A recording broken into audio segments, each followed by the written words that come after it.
A service of KIBMradio.com, the Internet's home for an all old-time radio.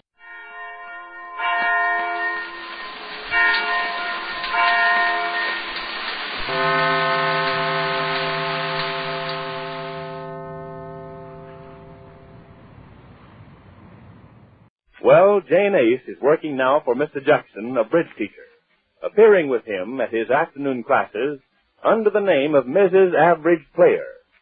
She plays out a bridge hand as only she can, while the women make notes and correct her, thus learning to play bridge by the How Not to Play Bridge system. This episode takes place in the bridge school. Class is underway. Jane stands at the blackboard with a pointer explaining to the crowded classroom how she would play the hand. Listen. I have to play my hand, don't I? What's up now? Oh, yes, Faye. Well, I play the king of hearts, and the other side takes it with the ace. Then they play the queen of hearts, and they take that, too. Then they play the jack of hearts, and they take that, too. Because I haven't any more trumps left. Oh, they've got two more hearts here. Oh, boy. Well, they take those two, too. And so, how many did I bid? The bid was 4 spades. Oh, yes, 4 spades. Well, I'm only set 3 tricks. That isn't so terrible. Oh, they doubled me, didn't they? Well, that isn't so bad. Oh, I was vulnerable, wasn't I? Well, that isn't so good, is it? Well, that's the way I play it. I'm sorry. Quite finished, Mrs. Average Player? Yes, sir. Very well. Attention, class. No. Put your hands down. Just a moment, please. Now, you've just witnessed Mrs. Average Player play out a hand of, bridge, loosely speaking. Mrs. Average Player showed us how she would bid it and then proceeded to show us how she would play it. I could see you were all bursting to correct her mistakes in both the bidding and the playing. And now, ladies, is your chance. Just a moment, one at a time, ladies. You'll all have your respective turns. I will start here, you please. What would you say was wrong with Mrs. Average Player's game? Well, I have so many notes, I don't know just where to begin. Well, suppose we begin at the beginning. Yes, she bid the hand wrong in the first place. Just a moment, please. I'll come to you. That's right. The first bid was entirely wrong. I'd like to ask Mrs. Average Player by what convention she could bid a spade on a hand to start with. Beg pardon? You bid a spade to start with, didn't you? Yes. Well, what convention is that? I don't understand what you mean. Well, surely you must play some convention. Oh, no, I hate crowds. Ladies, your attention, please. Quiet. Now, don't all talk at once, please. You must have quiet to get the most out of these lessons. Next lady, please. Well, now, she could most certainly have bid 2 spades with that hand to start with. Well, she has 5.5 tricks. Don't you bid 2 with 5.5 tricks, Mrs. Average Player? Well, not always. I like to start with 1 and then bid 2 and then 3 and so. Oh, but 5.5 tricks is a very big hand. Don't you like to let your partner know you have a very strong hand? Well, I don't mind my partner knowing, but if I did 2 to start with, like you say, then the people we're playing against will know it, too. Well, no, I never know that. Please, ladies, I must have your attention. We're wasting too much time. Quiet, please. Well, but what did you mean by that last remark? Well, I'm afraid I must answer that, as you Americans so aptly put it, search me. Now, I hope you all understand, ladies, that Mrs. Average Player is in no way coached by me. Anything she does or says in the course of these bridge lessons constitute her own ideas. They're not mine, I assure you. She is the before and after taking my bridge course. I trust you will profit by her mistakes, and as you gaze upon her and listen to her frightful expostulations, I trust you will all remember that there, but for the grace of Jackson, stands you. Well, thanks, Mr. Jackson. Now we will proceed. Any other questions? Next, please, are you, I believe? No, just a moment, please. I'm not finished. Oh, yes. I just want to ask Mrs. Average Player if she plays bridge with her husband as she plays it here. Oh, yes. We play together all the time. We're inseparable. Yes, I can understand that, my dear. But what would your husband say if you held that enormous hand and only bid 1 spade? What would he say? Well, I don't know. He says all kinds of things. My husband would shout till the roof caved in on me. You should hear my husband. Oh, my husband hollers too, but I just don't answer him. You don't answer him? Oh, no, and you shouldn't either. Didn't you ever study domestic silence in school? Domestic silence? Just a moment. Well, I don't know what you mean. You mean you just sit there and let your husband shout and you don't answer him? Oh, never. It spoils his game. He likes to holler at me. He says all kinds of things. Such as? Yes. Such as what? Oh, well, he says, you made your bed, now lie in it. Yes, and when I leave a card out of the wrong hand, like if I leave it out of my hand instead of the table, he says the other dummy plays. Oh, and a lot of things like that. Too humorous to mention. You can hear him in the radio of 2 blocks. And you just... Now, ladies, we're wasting too much time on domestic trifles. Let's get back to bridge, please. Mr. Jackson, may I ask a question? Certainly. Proceed, madam. I want to ask her this. How many tricks does she have to open a normal bid on? Quite an intelligent question. Mrs. Average Player, how many tricks? Chris? Yes, how many tricks do you have to open a bid with? Oh, well, I don't know. I don't bother with that very much. You don't bother with it? No. I just look at my hand after I sort my cards, and if it looks like that I've got a lot of pictures and a few aces, and sometimes even some 10s, I bid something. And if I haven't, I just don't bid. But I don't understand. How can you arrive at the proper bid with your partner? Oh, I don't know. That's the way I play. After all, I only play bridge for my own amazement. I don't make a living at it. Well, don't you get into trouble with your partner bidding like that? Beg pardon, there's so much noise I can't hear. Don't you know bidding without counting your tricks will get you into trouble? Why? Is it against the law? No, but I mean... Ladies, I'm afraid we're wasting too much time on generalities. Now, let's get back to the bridge hand on the blackboard, please. Who wants to ask the next question? This lady, please. Yes, getting back to that hand, Mr. Jackson, I thought... Address your remarks to Mrs. Average Player, Oh, please. yes. Mrs. Average Player, Yes. we all know that your original bid should have been 2 spades. Then your partner would have bid 3 diamonds. Then you would have bid 4 clubs, and then your partner would have said 4 no trumps. Is that right, Mr. Jackson? Correct. Excellent. Now, Mr. Jackson, don't you think Mrs. Average Player should have bid 5 hearts, showing that she has no heart? Correct. Bid 5 hearts? Well, I haven't got a heart. Well, I know, but that shows your partner that you have no losing heart tricks. You must bid 5 hearts. With no heart? Absolutely. Why, I couldn't be that deceitful, especially to my own husband. Quite right. Now, ladies, please. Now, who wants to ask the next question? I do. Very well. What is it Not you, no. I want to ask how anybody can bid hearts without hearts in their hands. I'll explain that to you in private, my dear. Now, who's next? You, I believe? Yes. Why didn't you finesse the Queen of Spades? Oh, I never finesse. Never finesse? No, I never finesse. It makes me nervous. He said that the other day, too. I don't understand what you mean. I never finesse because if I put down like the Queen of Spades, say, and I try to finesse it, then I start to worry who's got the king and if it's going to work or not. My way, I don't worry or anything. I just don't finesse and I never get nervous. Now, next question, please. I've not finished yet, Mr. Jackson. Oh, yes. Proceed, please. I noticed that Mrs. Average Player led the deuce of clubs after she took in the first trick. Now, why did you lead the deuce of clubs, Mrs. Average Player?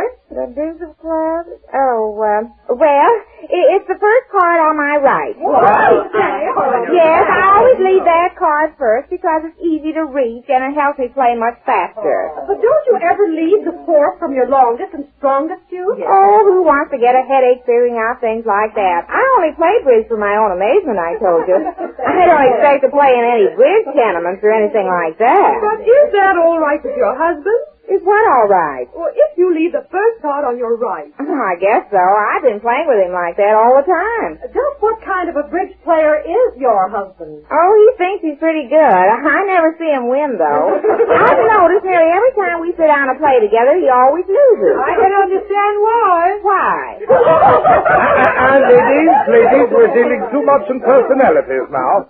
We must get back to bridge. Well, just a minute now. What does she mean by that? Well, I'm sure I don't know. Well, I'd like to know myself why he loses if he's so good. He plays fast. I'll say that for him. Oh, he does. Oh, yes. He plays like a horse on fire. You ought to see him. Please, let's get back to our bridge hand.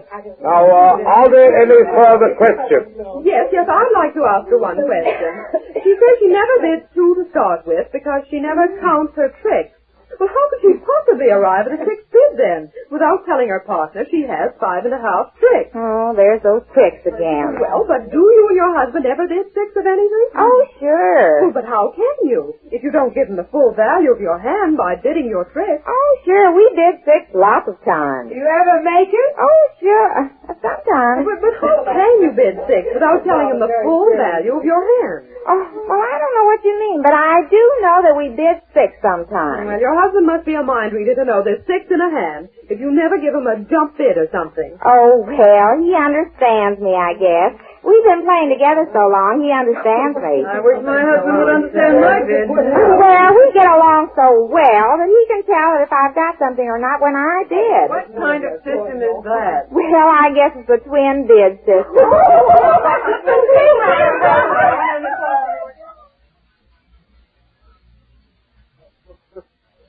Jane certainly serves her purpose as the horrible example of how bridge is played by the average player. But a startling change takes place at the school as we learn when next we meet the Easy Aces. The Jell-O program brought to you by Jell-O and Jell-O Pudding, starring Jack Benny with Mary Livingston, Phil Harris, Dennis Day, and yours truly, Don Wilson. The orchestra opens the program with One on the House.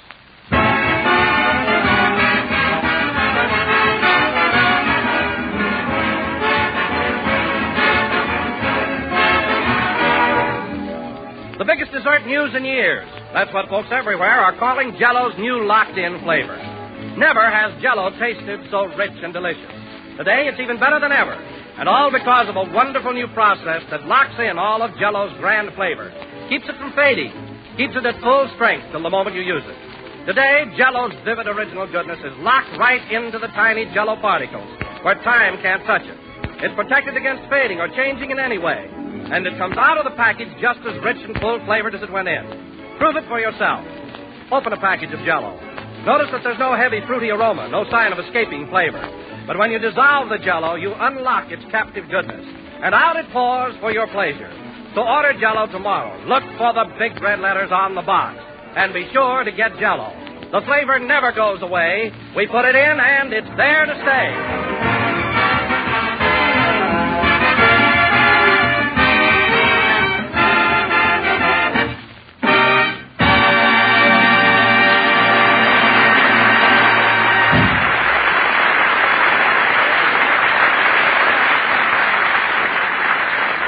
One on the House, played by the orchestra. Now, ladies and gentlemen, we would like to take you back 3 days and show you how Jack Benny entertained the gang on Thanksgiving. The time, 2 p.m. last Thursday. The scene, the kitchen of Jack's home in Beverly Hills, where we find Jack, Mary, and Rochester preparing the dinner. Take it away. Now, what else? Oh, yes. Rochester, hand me those little plates there, will you? Here you are, boss. Let's see. A black one for Phil, a green one for Alice, a black one for Don, a green one for Mrs. Wilson, a black one for Mary. Say, Jack, make mine a green one. I don't like ripe olives.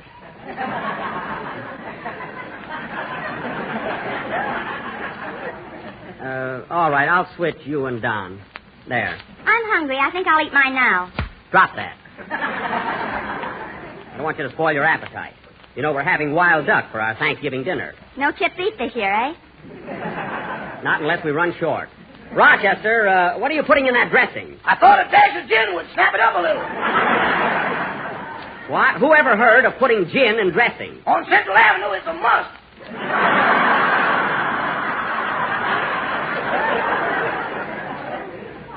Well, I it in this dressing. And put that gin back in the first aid kit. Oh, Mary, take a look in the oven and see how the ducks are coming along. Okay.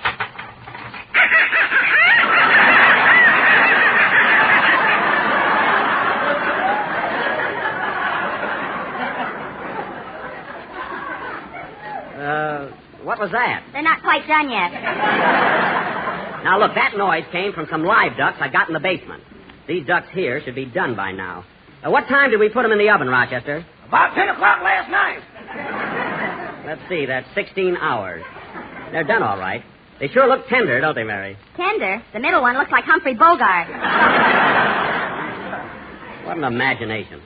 Now, Rochester, take each duck and stuff the dressing in it. I ain't gonna touch old Humphrey. Cut that out. Now get busy and stuff those ducks. Okay, where's the shoehorn? You don't need a shoehorn. Now, let's see, a green olive for me, a black one for... Say, Jack, why don't you give those olives a little company and put some celery on the plate? Celery? Okay. Open the icebox and get some. I don't know the combination. It's 45 right, 23 back, and 10 right. That's it. Can I borrow your pencil, boss? Don't bother writing it down. I'm changing it tomorrow. Now, where was I? Oh, yes, a green one for me, a black one for Billy Guest.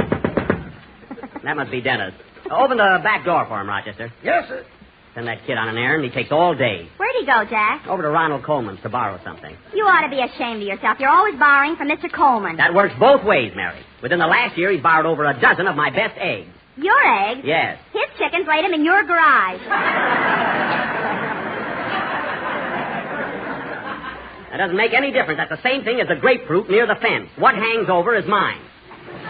Even Coleman's lawyer admits that.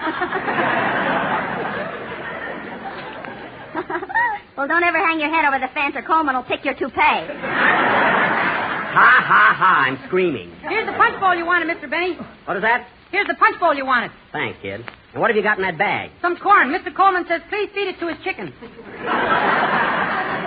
I've been feeding him plenty. Now, Dennis, the gang will be here pretty soon, so rub some of this burnt cork on your face. Okay. Burnt cork, what's that for? Dennis is going to help serve dinner tonight. It's an emergency. I hired Rochester's brother, and he didn't show up. What happened to him, Rochester? I was wrong, boss. He got 60 days instead of 30. Oh, well, I can use him New Year's Eve. Now, Dennis, Rochester will be busy here in the kitchen, so it'll be your job to... Whoop, there's the front door. Now, here's your chance to practice. See who's at the door, Sylvester. I'm going, Mr. Benny. I'm going. Hey, that's all right. That boy does the worst blackface I ever heard. Not so easy. I'd like to hear you do Irish sometime.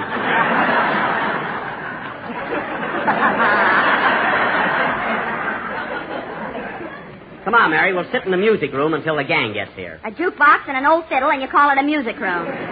Don't run down that jukebox, Mary. And incidentally, I wish you'd stop playing it with lightsabers. You got it all sticky. Mr. and Mrs. Wilson are here, Master Colonel Benny. Don't overdo it. Well, hello, Don, Peggy. Welcome to the Chateau Benny. Oh, hello, Jack. Hello, Mary. Howdy, Thanksgiving. Well, you're looking fine, Peggy. Take Mrs. Wilson's coat, Sylvester. Yeah, the yep.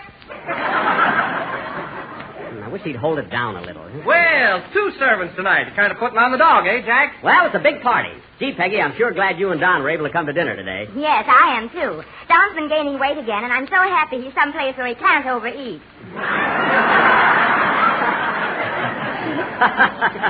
Good. Well, I hate to disappoint you, Peggy, but there's going to be plenty of food on that table. Yes, and I love chipped beef. We're having wild duck. Now, let's have a little music while we're waiting. Mary, put a nickel in the jukebox. I've only got one. I'm saving it for the apple machine. All right, I'll put one in. That is, if I've... Here's a nickel, Jack. Thanks. Say, here's one of Phil's records, Chattanooga Choo Choo. He sings a chorus on this one. Very cute, too. Wait till you hear it.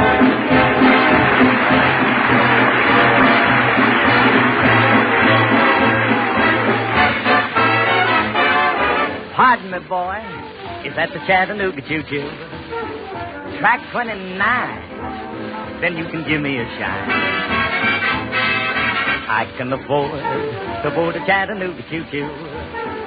I've got my fare and just an inkling to spare. You leave old Pennsylvania Station about 3:45. Read the magazine and then you're in Baltimore.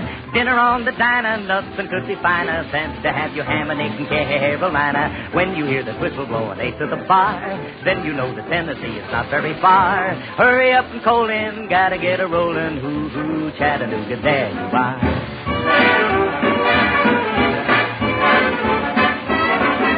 There's gonna be a certain party at the station, fasting and late. I used to call Funny Faye.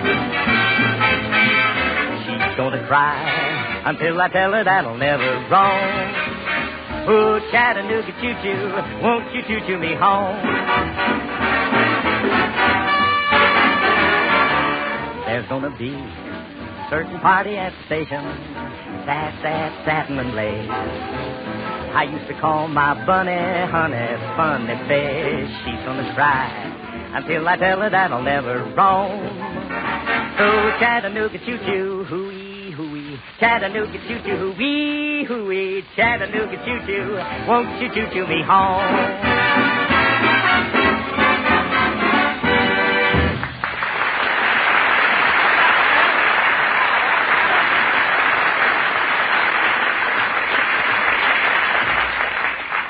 Isn't Phil a ham? He even puts applause on the record. That was a good number, though. Yes, indeed. By the way, Peggy, I don't believe you've been in my music room before, have you? No, I haven't, Jack. And you've got some lovely old pieces here. Who furnished it? Harry's Hop Shop. I only got the melodeon there. You know, Peggy, if you look around, you can get some of the... Uh-oh. Here comes your boarder. Yeah. I wonder what happened to him. His arm's in a sling. Oh, good afternoon, Mr. Billingsley. Hello, Mr. Benny. Having company for dinner, I see. Yes, the others will be here pretty soon. Won't you have a seat? Oh, thanks. I never touch them.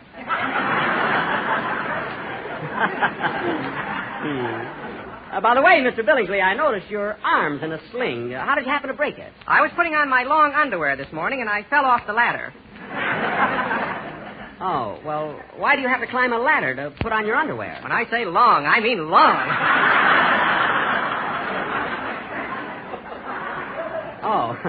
Oh, I see. Won't you join us for dinner, Mr. Billingsley? We're having wild duck. No, I'll have a glass of dressing later. Good night. It's getting more eccentric every day. But who else would pay me $800 a week for room and board?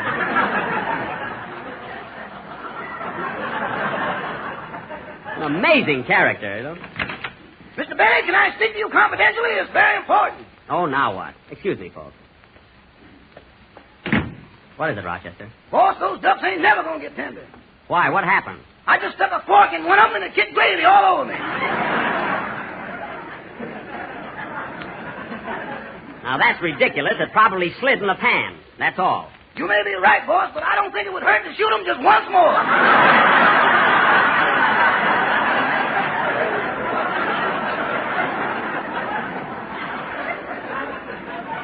Don't you dare. I shot those ducks. All you've got to do is cook them. I want dinner served as soon as Mr. and Mrs. Harris arrive. But, boss... Now get back to the kitchen.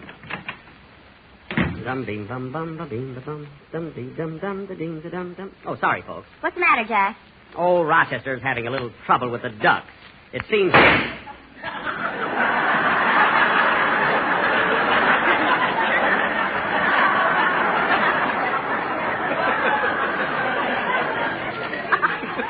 Well, everything will be all right now.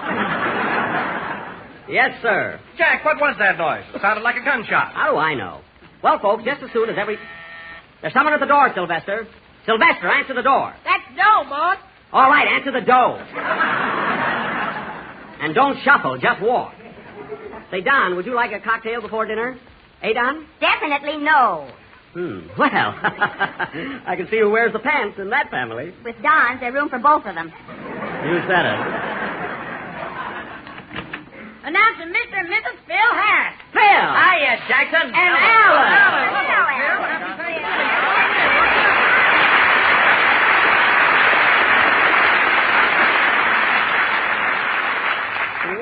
Well, Alice, I'm sure happy you were able to come to dinner. Oh, I wouldn't have missed it for anything, Jackson. Jackson. She calls me Jackson. You know everybody here, don't you, Alice? Hello, Alice. Oh, why, Peggy, I haven't seen you since our trip to New York. And Alice, you know Mary Livingston. Oh, why, of course I do. Hello, Mary. So nice seeing you again. Hello. Hello. That's a fine greeting. Who cares how many fan clubs she's got? Mary. Don't pay any attention to her, Alice. You see, Mary is always jealous of any girl that shines up to me. Well, who's shining up to you? Well, I mean that you... Explain that, Jackson. Don't get excited, Phil. Now, look, fellas, let's not have a brawl. I don't want duck stains all over the furniture. Well, this is the first time you've ever been to my house, isn't it, Alice? Yes, and I think it's furnished in very good taste. What did you mean, Phil? I should wear my old clothes. Why, Phil, you little rascal. Say, Mary, call up Luella Parsons and tell her Alice Faye is visiting me. She'll never believe it. She will, too. And call Harrison Carroll. Say, Phil, I want to congratulate you on your performance last night in The Courtship of Miles Standish. Yeah, it's the best play our night school ever put on, Don. Oh, yes, Phil, you were excellent as Priscilla. But as long as you were playing the part of a girl, why didn't you shave before you went out on the stage? I didn't want people to think I was on the level. Well, it spoiled it a little for me. By the way, Phil, use the ashtray, Peggy. These rugs are expensive.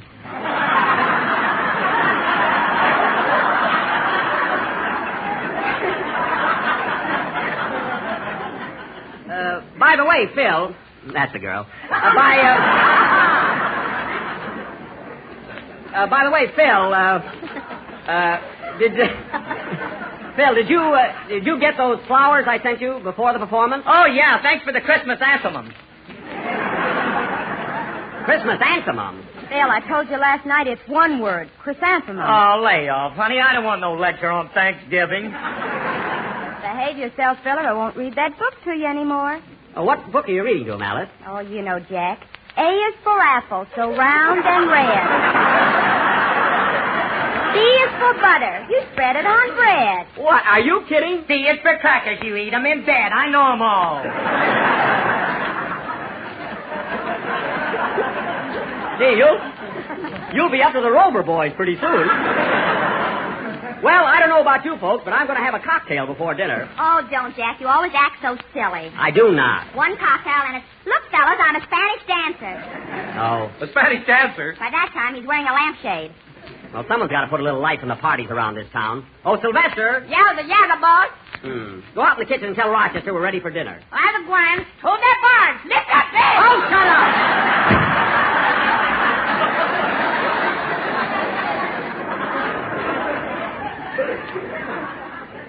Well, Alice, I hope you're good and hungry. I'm on a diet myself. You see, I have to be on account of the new picture I'm making. I knew he'd get around to that. Quiet. You see, I'm working opposite Carol Lombard, and I must look my best. Well, Jack, I've seen you in pictures before, and as I recall, you always look very nice. Yes, I imagine I do, but, of course, I look much younger on the screen. Oh, much. Mary. You know, Alice, now that we're both at 20th Century Fox, maybe you and I will be working together soon. Who knows? I think we'd make a swell team. Yes, you with your youth and beauty, and me with my suave, debonair charm. You're right, Phil. He is hammy. You know, Alice, the next time I see Mr. Zanuck... Dinner, sir, folks. Walk. Do not run to the dining room. Now, this way, everybody. Now, Don, you take Alice. Phil, you take Peggy. And Mary... Oh, Mary, call up Hedda Hopper and Jimmy Starr and Herb Stein. Tell them that Alice Faye's having dinner with me today. Okay. And call Sidney Skalski, too. Skalski? Yes. Who's going to boost him up to the telephone? He's got a ladder like Billingsley. All right, everybody, grab your seat. And take your time now. There's plenty for all. Come on. We're all ready.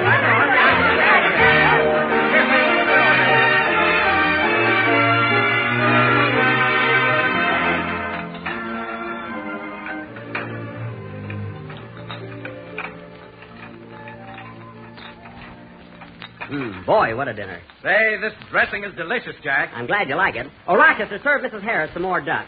Do you have another piece of duck, Alice? No, thanks. I'm still chewing on my first piece. Well, you've got beautiful teeth. Use them. I think the duck is very tasty, don't you, Mary? Yeah, but the next time you go out shooting, be more careful. Mine's full of buckshot. Mary, that's what that bowl is for. Dump the buckshot in the bowl. Oh.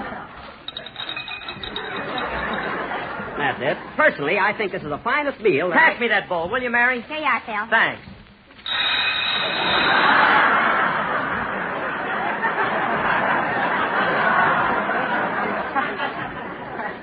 Well, I really banged away at that one, didn't I? But I still say this is a lovely dinner. Yeah, everything from soup to lead. Never mind, and have another cranberry. One cranberry? You're supposed to have cranberry sauce. Well, squash it. Are you helpless?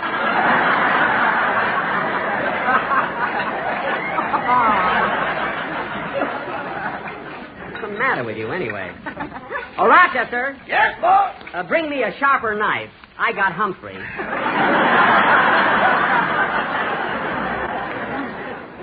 Say, Alice, I have a real treat for you. After dinner, I'll take you downstairs and show you Carmichael, my polar bear. Oh, that's swell. I love animals. You do? Have you got any pets, Alice? Oh, just Phil, my little reformed wolf. Good. Yes, sir. Some more dressing done? No, thanks. By the way, Jack, where's Dennis? Didn't you invite him to dinner? Yes, I wonder what happened to the kid. Me too. Mary, don't give it away. Oh, Sylvester, have we heard from Mr. Day? Yeah, his phone left word that he was having dinner with Miss Hetty Lamar. Hetty Lamar? That boy sure gets around, don't he? All right, Sylvester, stop leaning on the table and get busy. Enjoying the food, Peggy? Oh, it's fine, Jack. And the dressing's delicious. What's in it? I really don't know. Oh, Rochester? Yes, boss? What's in this dressing? What ain't? He's like all good chefs, Peggy. Just won't give away his secrets. Get another bowl, Rochester. This one's full. Everything all right, Alice? Mm-hmm. Oh, I've never been to such a novel dinner party. Imagine, Phil, I got a prize in my dressing. A prize? Uh-huh. Look, a shoehorn. That is a novelty, isn't it? I got a Red Cross button in mine. Well, hand it over. I joined yesterday. That reminds me, everybody should, especially this year. Rochester, I think we'll have our dessert and coffee in the music room. Okay, boss. That is, if everybody's had enough ducks. Come on. Let's go in the music room. What are we having for dessert, Jack? What do you think? I'll bet $1,000 it's Jell-O with that new locked-in flavor. You win, Don. The flavor never goes away. They put it in and it's there to stay. Say, let's have some entertainment while we're waiting for the coffee. Yeah, what do we do? Well, we can... Oh, I know. Hey, look at me, fellas. Yeah, take that bowl of fruit off your head. You don't look anything like Carmen Miranda. Well, somebody's got to entertain. Well, what about Alice singing a song for us? Yeah, what about it, Alice? Come on, Alice. What's the singing song? Come on. Come on. You hear that, Alice? Will you sing for us? Wait till I finish chewing this duck, huh? All right. Now, tell you what. If you sing, I'll accompany you on the violin. No, Jackson. No, not that.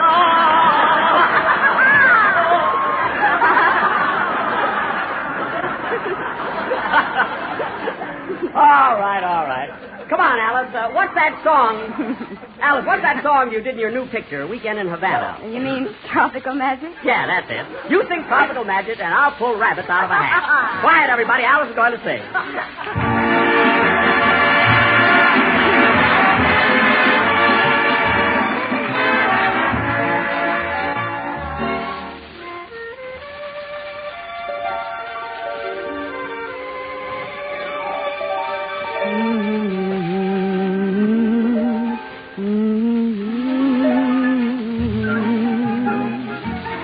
Tropical magic, strange fascination, moon of temptation, black velvet sky.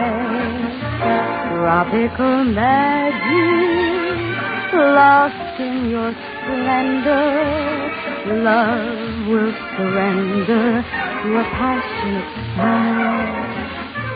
Whispering shadows out of a midnight, whisper manana, but never goodbye. Music is playing, tropical magic, you'll have me saying adios to my heart.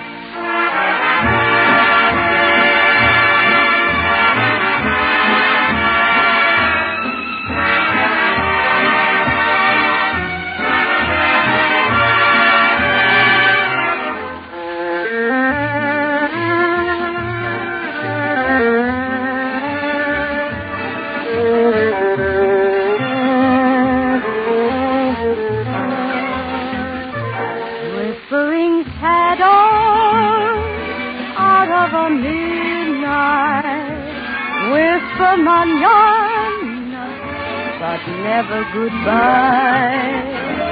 Music is playing tropical magic.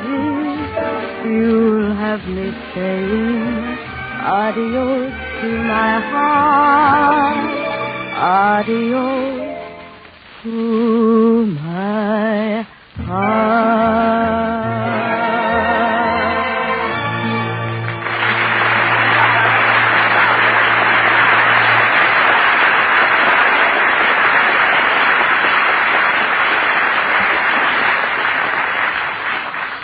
Well, anyway, folks, that's just about what happened at Jack's house last Thursday. Alice sang her song, and then we all played games and had a swell time. And just as we were leaving, we could hear Rochester calling back. Hey, Mr. Billy. What is it, Rochester? What do I do with all this stuff that's left over? Well, we can have it tomorrow night. What about the mashed potatoes and all this? It's very tasty. Okay. Make a pie out of them. Cranberry pie is delicious, you know. Okay. Oh, say, boss. What? I think we ought to turn this buckshot over to the government for national defense. That's a very good idea. Early yet, so I'm going out to see a movie. Is that still playing around? I don't mean Charlie's Aunt. See you later. Good night, boss. Good night, Rochester.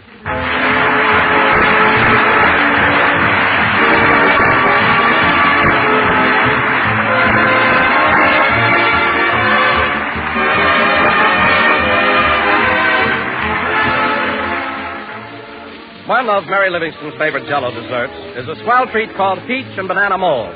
Because I think you like it too, I'm going to pass it right along. It's an easy recipe to remember. Its main ingredients are canned sliced peaches, sliced bananas, and lime Jell-O. And you combine them like this. Make up one package of lime Jell-O as you usually do. Next, arrange 1/2 cup of canned sliced peaches on the bottom of the mold and pour the Jell-O over them. Then slice one banana into the Jell-O and chill until firm. When you unmold it, you'll have a beautiful 3-layer dessert. Golden peach slices on top, sliced bananas embedded on the bottom, and in between them and surrounding them, clear, glistening emerald lime Jell-O. Many grocers are featuring canned sliced peaches and lime Jell-O all next week. Get both and make up this grand treat. Just be sure when you buy to ask for Jell-O. Because Jell-O's new locked-in flavor gives you all the flavor, always. This is the last number of the 8th program in the current Jell-O series, and we'll be with you again next Sunday at the same time. Well, Alice, it was awfully sweet of you to come over tonight and show the folks what happened last Thursday, and your song was really wonderful. Oh, thanks, Jackson. Jackson. She called me Jackson. Good night, folks.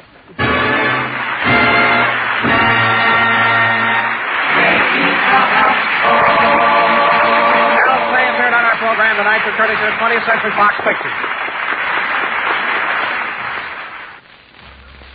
In gelatin desserts, it's Jell-O. In puddings, it's Jell-O pudding. And every well-stocked pantry should include them both. Jell-O puddings are rich, luscious desserts that you make with milk. And they come in 3 popular flavors: chocolate, vanilla, and butterscotch. Jell-O chocolate pudding is a pudding that even Grandma would be proud to make. It has a smooth, creamy, homemade goodness all its own. A mellow chocolate flavor developed exclusively for Jell-O puddings by the famous Walter Baker chocolate people. Tomorrow, when you order Jell-O, ask for Jell-O puddings. They're just like Grandma's, only more so. This is the National Broadcasting Company. KFI, Los Angeles.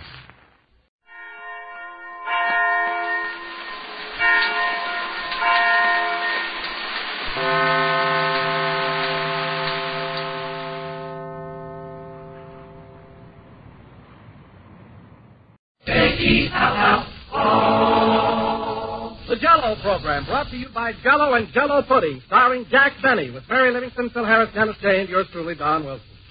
The orchestra opens the program with Be Young Again.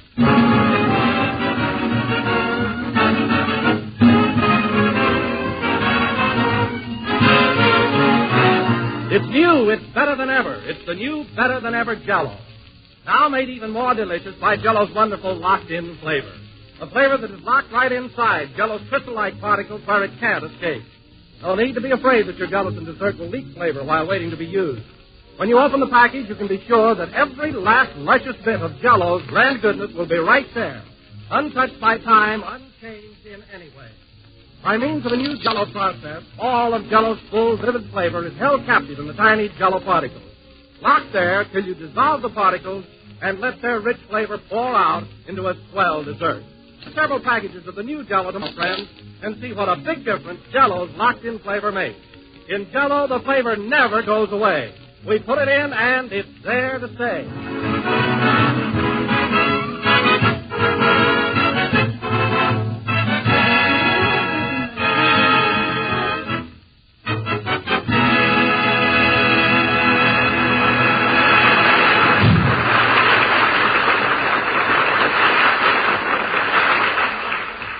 Was Be Young Again, played by the orchestra.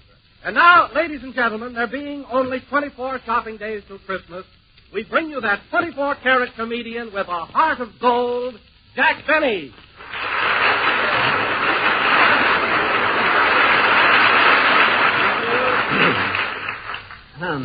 Hello again. This is Jack Benny talking. And, Don, that was very sweet of you.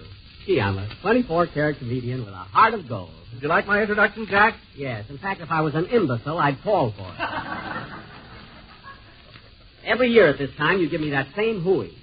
You know, Don, you're about as subtle as your stomach. If you get what I mean. Well, maybe so, Jack, but Christmas will soon be here, and you know the old saying, a word to the wise is sufficient. Don, here's another saying that's not quite so old. Don't count your presents until Benny gets off the nest and cackles. But now that the subject's come up, what would you like for Christmas, Don? Something for the house or something personal? Oh, anything at all, Jack. But I do hope it's more practical than what I got last Christmas. Oh, I've forgotten, Don. What did I give you last year? A sarong. A sarong? Oh, my goodness. Then I must have given Dorothy Lamour your present. No wonder she hasn't spoken to me since. What'd you give her, Jack? Oh, Don, I'm so embarrassed I can't tell you. Oh, go ahead. What was it? Well, Don, you know how you were gaining weight last year. Uh-huh. So Dorothy got a 54-inch girdle.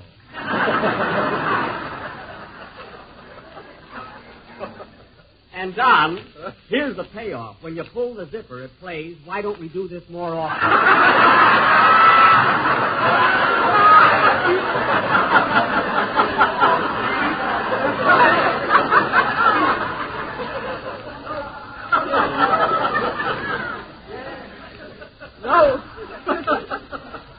No kidding. Isn't that? I kind of surprised you there, didn't I? No, really, isn't that awful? Hello, Jack. What are you blushing about? Mary, I just found out that by mistake last Christmas I gave Dorothy Lamour Don's girdle. Can you imagine that? Well, don't worry. She probably thought it was a hammock. Yeah, I never thought of that. Say, Jack, I want to get one thing straightened out right now. What? Before I buy your Christmas present, what are you going to give me? Well, that's a fine spirit. Mary, half the pleasure of getting Christmas presents is a surprise. Oh, sure. Remember how thrilled you were last year when I gave you that brand new Plymouth? You gave me a ticket on a Plymouth.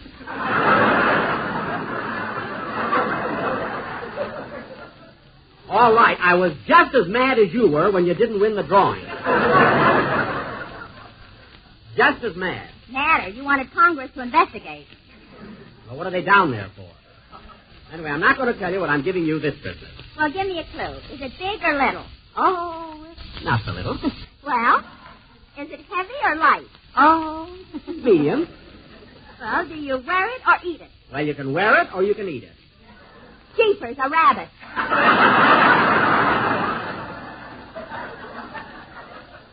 Never mind. Say, Mary, have you got Jack's present all picked out? I sure have. What are you going to give me, Mary? Well, Jack, you know how crazy you are about swimming. Yeah? Well, I'm getting you a bathing suit with short pants. Oh, goody. Now I won't trip when I die. I can go along with a gag, sister. You know me. Hey, Mr. Benny, you know what I'm going to give you for Christmas? Oh, hello, Dennis. Hello. What are you going to give me for Christmas, kid? Is that what I said? Yes. What are you going to give me? Oh, well, you've been so nice to me, Mr. Benny. I'm going to give you a brand new photograph of myself. A photograph, eh? Yeah, and I'm going to write on it, with gratitude from your tenor, Dennis Day. Well, look, kid, unless that picture is surrounded by a silver frame, you better write EX in front of that tenor. Put a frame on it. Well, I'll have to think it over. You better not. That's how Kenny Baker happens to be with Fred Allen.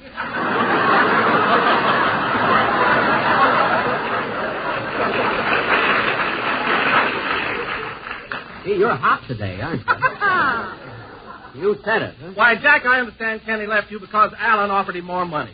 Well, I wouldn't leave you for more money, Mr. Benny. well, thanks. I wouldn't leave you for all the money in the world. Well, thanks. Thanks very much. You're my dream man. Oh, shut up!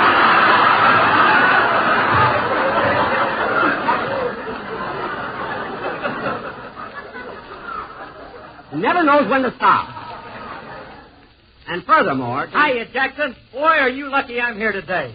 Hello, Phil. What do you mean lucky? Well, me and the boys were playing down in San Diego last night, and my fans just wouldn't let me go. You mean you went over great, eh? Great. Jackson, would you believe me if I told you we turned away over 10,000 people? No, I wouldn't. Oh, you see, Frankie, I made it too big. You certainly did. And on our way back this morning, we played Laguna Beach, Seal Beach, and San Pedro. Now, hold on, Phil. There are no ballrooms open at that time of the day. Who needs ballrooms? They got street corners, ain't they? What? You play street corners? Sure. We get out of the bus, give out a couple of tunes, and take whatever the people drop in the hat. Well, that's a great system if you're not too proud. How'd you do in Seal Beach, Phil? Oh, terrific. We got 20 dimes, 8 quarters, and 15 halibut. Halibut? Say, that's my favorite fish. Speak to the piano player, 22 cents a pound. Oh, you've got the fish and the piano, eh? Well, this will be the first time Charlie will be able to play a scale. Oh, that's a Lulu. Say, Dennis, I was wondering what was... I was wondering what was dripping out of the piano there. Say, Dennis, how about a song? Who, me? No, my Aunt Molly. Now, let's have your song. Okay. Wait a minute. Come in. Say, Mr. Harris, what do you want this bucket of ice? Ice? Yeah, Bud, just dump it in the piano. I got to keep them fish cold. Well, if that isn't the most...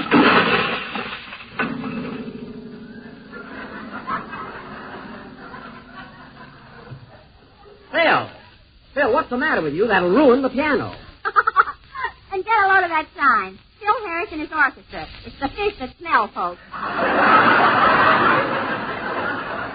Well, that's just protection. Sing, Dennis. The guy's been with me 5 years and wants to charge me 22 cents a pound.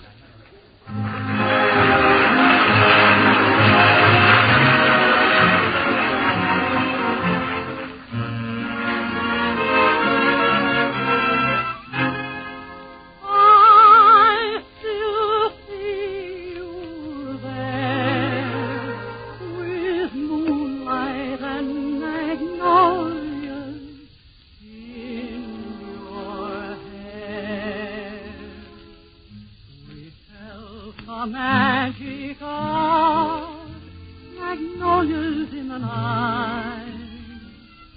It made us fall in love. Magnolias in the night. For you and I were together, rolling under the trees. It came, it saw, it conquered us. That heavenly breeze. And now that we're apart, magnolias in the air, you'll whisper to my heart that you will soon be there. And once again we'll share our fragrance is life. The magic of magnolias in the night. It lingers on the air and tells us you are there, my darling, when you're near.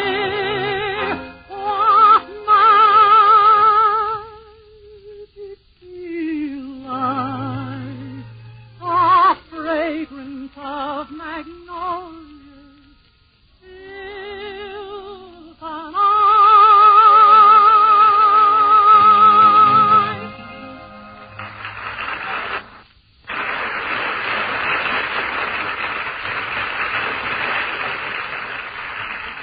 That was Magnolias in the Moonlight, sung by Dennis Day. Excellent, Dennis. And now, ladies and gentlemen, for our feature attraction this evening... Say, Mr. Benny. What? Have you seen those bamboo frames they've got for pictures? They're very novel. I don't want a bamboo frame. You said you were full of gratitude, paid with silver. I want a nice, heavy silver frame. Not too heavy, Jack. You'll have to take a cab to the hop shop. I'm not going to hop it. And now, folks, as I started to announce, this evening we are going to present our version of that immortal drama, that outstanding Metro-Goldwyn-Mayer production, Dr. Jekyl and Mr. Hyde.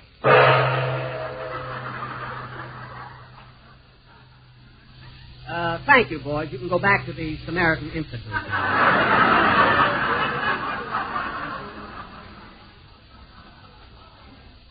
Now, in this epic, I will play Spencer Tracy's part, the dual role of Jekyll and Hyde.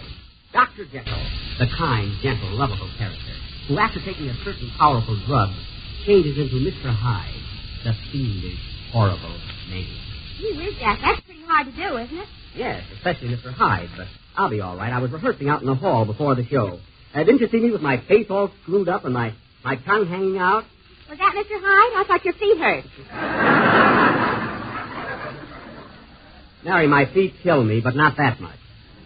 Now, let's see. Oh, Jack, here comes your gag man, Belly Laugh Horton. Oh, yes. Hello, Belly. Hello. Did you send for me, Grandma?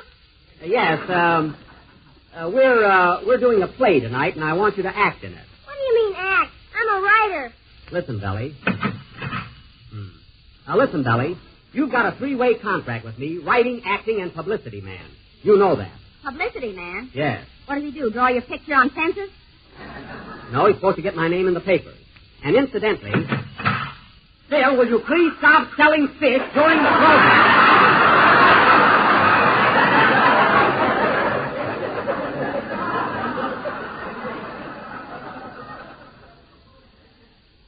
Now, please. Well, that lady in the first row wants some. Madam, you'll have to wait until after the show.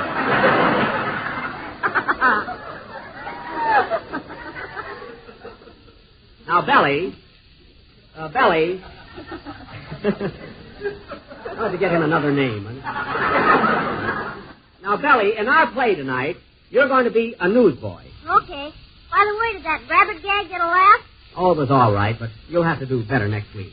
Well, maybe Miss Livingston didn't put the gag over. Maybe she didn't sell it. Listen, Junior, I punched my brains out on that gag. Mary, leave him alone. Writers don't grow on bushes. Sorry, Belly. All dames are alike. They're always beefing. Yeah. You said it. Man's best friend is his dog. Ah, folks, what other program takes time out from the hokum to bring you such pearls of wisdom? That reminds me. Say, Pearl, why don't you go down to the neighborhood grocer and ask him for a package of Jell-O? Who's Pearl? My cook. Oh. She knows that Jell-O has that new locked-in flavor. Oh. Goodbye, Pearl. Well, Don, you're certainly quick on the trigger tonight. Now, getting back to our play, folks, this will go on immediately after... Phil, take off that rubber apron. It's time for a band number. Now, go ahead. Okay, Jackson. What a guy. Dennis, remember, that bamboo frame is out.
Played for the first time on the air by John Philip Harris and his orchestra. You know something, Jackson? The boys in the army camps all over the country were listening to that song just now. Well, I hope they enjoyed it.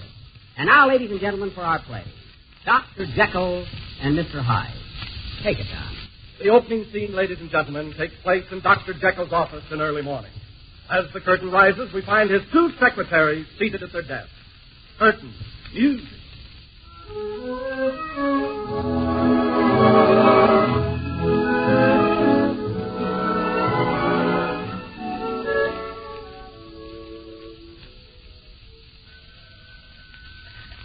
Hello?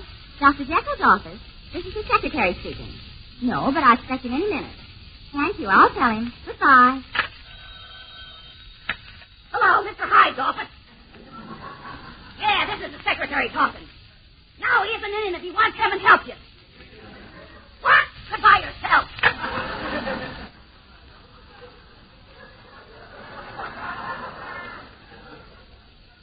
Gee, I hope Dr. Jekyll is himself today and not that horrible Mr. Hyde. Well, I hope he is, Mr. Hyde, so he'll think I'm beautiful.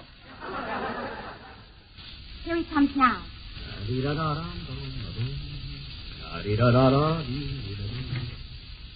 Good morning, Miss Jones. Good morning, Dr. Jekyll. Are there any messages? Yes, Doctor. Mr. Allen called and said he couldn't pay his bill. Mr. Allen, will you tell Fred not to worry about it? Any time at all will suit me. You see, Miss Jones, the poor boy doesn't earn much on the radio. He gets paid by the laugh, you know.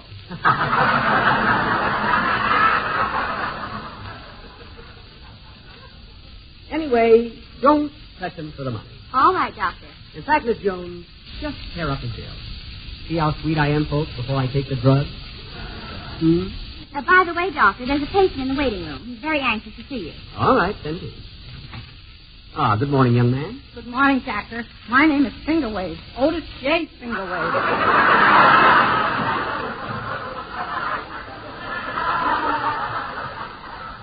Well, sit down, Mr. Fingerwave. What seems to be the trouble? I've got a terrible affliction, Doctor. I walk in my sleep. You do? How often does this occur? Every night. Every night I walk in my sleep. Well, where do you live? All over.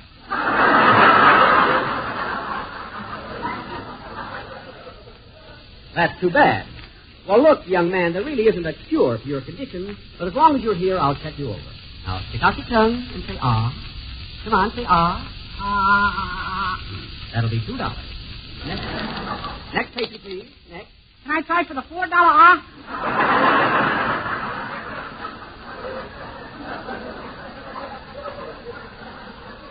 No, that'll be all, young man. Goodbye. Goodbye, Doctor.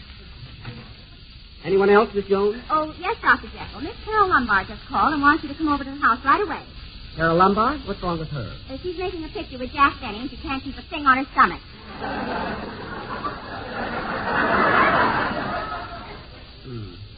Hey, Francis had the same trouble. I'll run over later.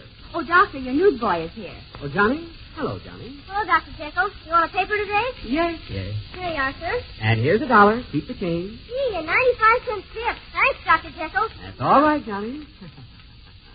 I'll be back later, Miss Jones. Wait for me, will you, my dear? Yes, Doctor. Gee, he's a sweet man.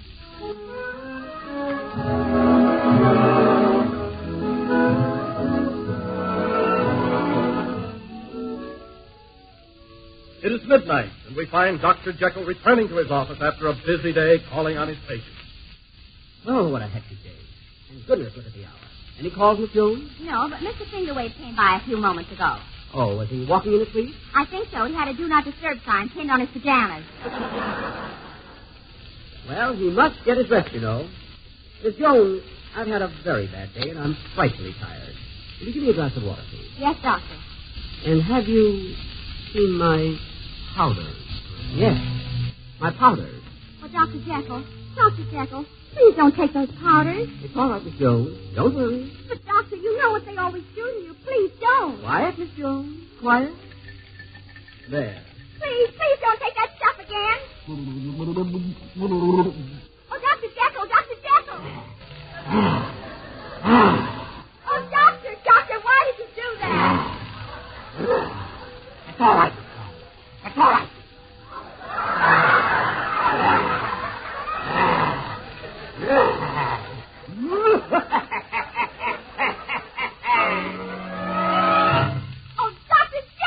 Mr. Hyde, get back to your desk before before I break every bone in your body.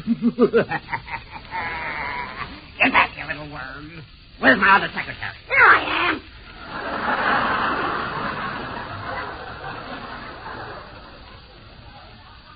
Oh, you are you?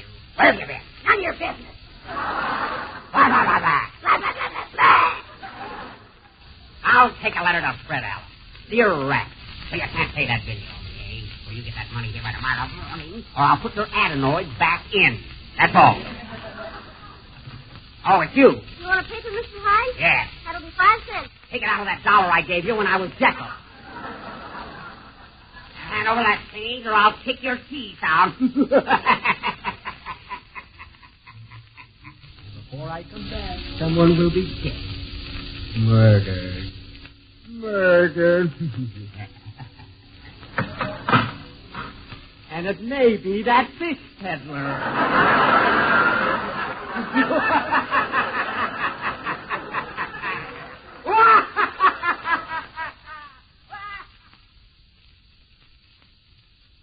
Scene 3, Dr. Jekyll's office the following morning.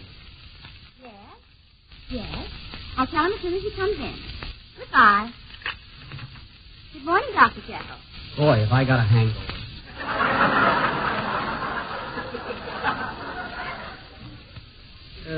Any calls, Miss Jones? Yes, Doctor. There's a gentleman waiting in your office. Thank you. Wow, what a head. I gotta go back to liquor. Those powders are killing me. Oh, well. Good morning, sir. Good morning, Doctor. My name is Beaumont. Tex Beaumont. Tex Beaumont. That name is familiar. What can I do for you? Well, Doctor, I'm in a horrible predicament. You see, I'm a cowboy actor, a star in Western pictures. But unfortunately, I work very little. Yes, go on. The reason for that, Doctor, is my speaking voice. My voice is much too beautiful for a cowboy. Uh-huh. In fact, I'm not at all convincing. Even my horse laughs at me.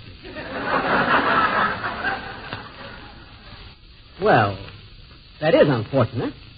But I don't see how. But you must help me. You must. You see, when I go out a-shooting and a-killing, no one's a-believing it.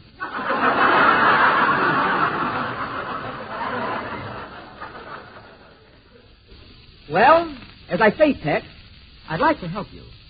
But I'm afraid changing your voice is a little out of my...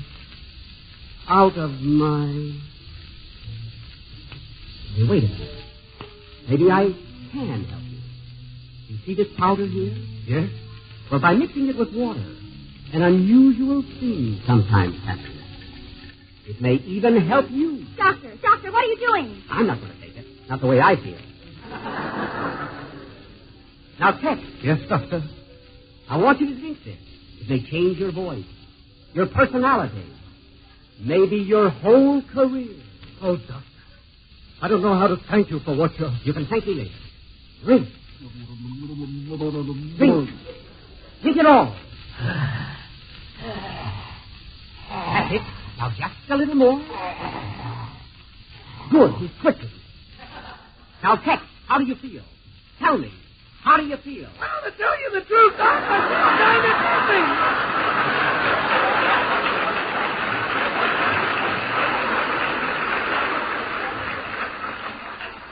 What? What was that? Say that again. I beg your pardon? Quick, drink some more. Okay, here it goes. Never mind, you don't have to. Well, Tex, you sound like a real cowboy now. Yeah, but my teeth are a little long, ain't they? Don't worry, they'll stop growing when they reach your chest. Okay, thanks, Doc. I'll never forget you for this, for it's long and fellow.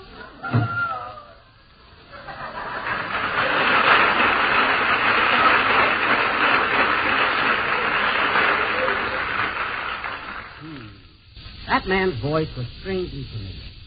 I wonder if it was... Oh, no, it couldn't have been. Play it.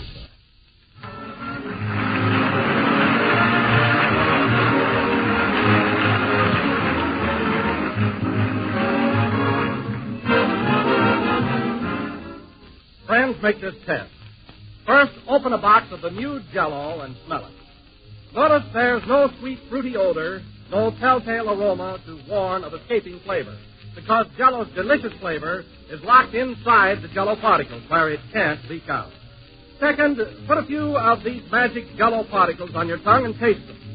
Notice how moisture unlocks their glorious flavor and lets it gush out, just as it does when you dissolve the Jell-O in a dessert. Third, actually make up a dessert and see the wonderful richness that Jell-O's locked-in flavor gives it. Try Jell-O's peach and banana mold. Make up 1 package of lime Jell-O, as you usually do. Then arrange 1/2 cup of canned sliced peaches on the bottom of the mold and pour the Jell-O over them. Slice the banana into the Jell-O and chill until firm. And there you'll have the final proof of how extra good a treat like this can be made with Jell-O's locked-in flavor. Remember, Jell-O is different because Jell-O gives you all the flavor, always. This is the last number of the 9th program in the current Jell-O series, and we will be with you again next Sunday night at the same time. Ladies and gentlemen, I would like to announce that the man who sounded like Andy Devine on tonight's program was Elliot Lewis and Andy Devine. See how I clear things up? Good night, folks. Oh, Phil, 19 cents a pound. No use getting stuck with them.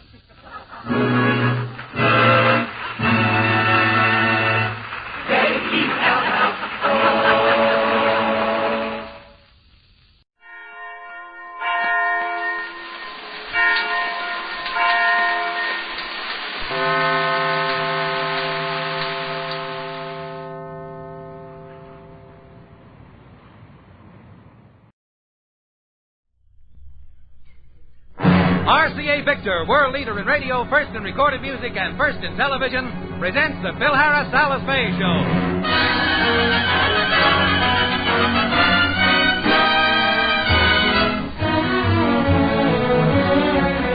For your enjoyment, here is the Phil Harris Alice Faye Show, written by Ray Singer and Dick Chevrolet, with Elliot Lewis, Walter Tetley, Robert North, Janine Roos, Ann Whitfield, Walter Sharp and his music, and yours truly, Bill Foreman.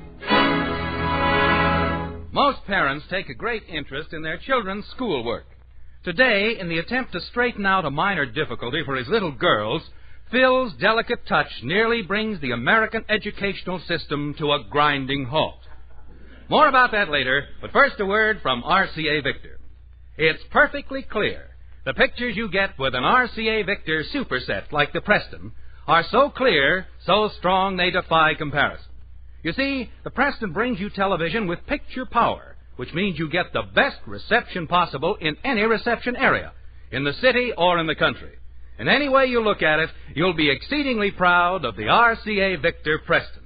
It brings you outstanding performance, and what's more, the Preston is superbly styled.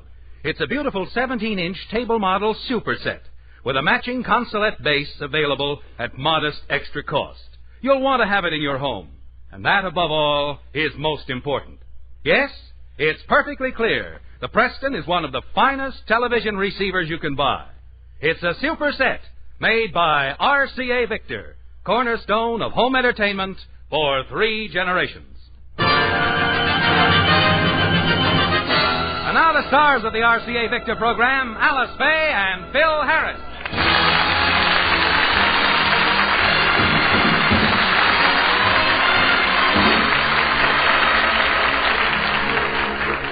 Alice has been a little run down lately, and this morning she left for a week's vacation in Palm Springs. Before leaving, she called an employment agency and told them to send over a housekeeper to take care of Phil and the children. So far, the housekeeper hasn't shown up, and we find Phil trying to manage the house and the children. Alice, would you stop it, will you? All right, kids, quiet. Oh, Quiet. All right. What do you... Quiet. What's the matter with you kids? Only been alone with you for 3 hours and you're driving me nuts. You don't pay no attention to me. Who do you think you are, the guys in my band? But, Daddy, she pulled my hair. I don't care. Now, don't interrupt me until I finish ironing your dress. But, Daddy... Will you lie still on the ironing board? How do you expect me to get these pleats straight if you keep wiggling around in the dress? Daddy, did you wash my slip yet? No, Phyllis, I didn't. Uncle Frankie's doing that. And by the way, I'd better go in the laundry room and see how that guy's doing. Oh, this is the way I wash their clothes, wash their clothes, wash their clothes. This is the way I wash their clothes, and boy, they certainly need it. Hell, Winnie the Washerwoman, you seem to be in a gay mood. How you doing with the laundry, Winnie? Fine. It's a cinch with this Bendix. I already finished the first load, and I'll start the second one later. Good. I hope you didn't put too much starch in the clothes you have in the machine now. I haven't any clothes in the machine. Then why have you got it going? It's full of water in the... Remley, why is the water in the machine so yellow? That's in the vermouth.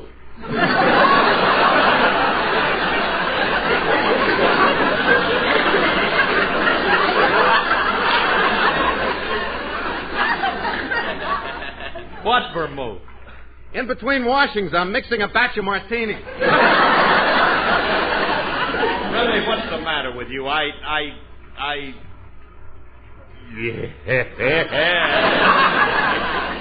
knew you'd like the idea. Care to try one, Curly? No, not now, Rem. But let's rendezvous here at cocktail time and sample the washing. Hey, in the meantime, we better go in and take care of the kids. Yeah, all right. Hey, Curly, when's that housekeeper coming? I don't know, but I hope it's soon. The kids are driving me crazy. Daddy, when are we going to have our lunch? As soon as the housekeeper gets here, honey. Well, we're hungry. Well, you'll just have to wait. Why do they have to wait, Curly? What do you mean? Why don't we cook their lunch?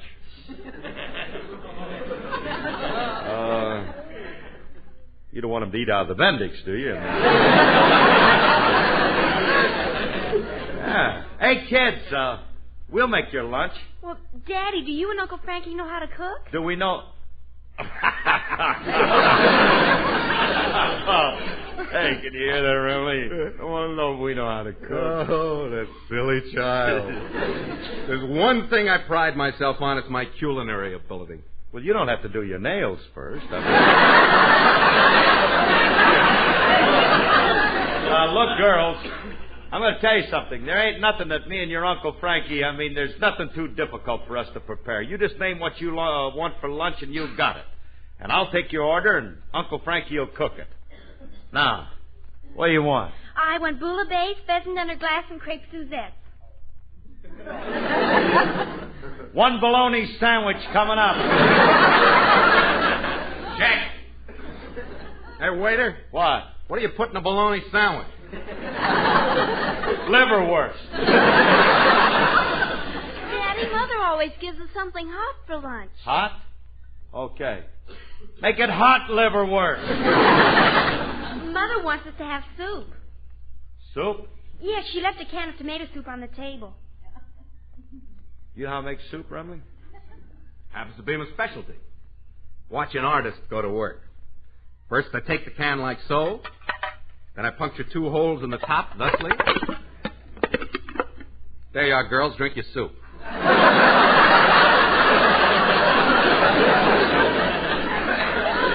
Hey, Remley, I realize that you're a great chef, but tell me, why did you punch 2 holes in the can? One for each straw.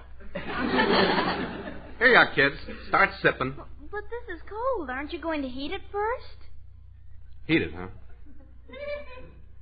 Curly, how do you heat a can of soup? What you ask me for? Who am I, Betty Crocker?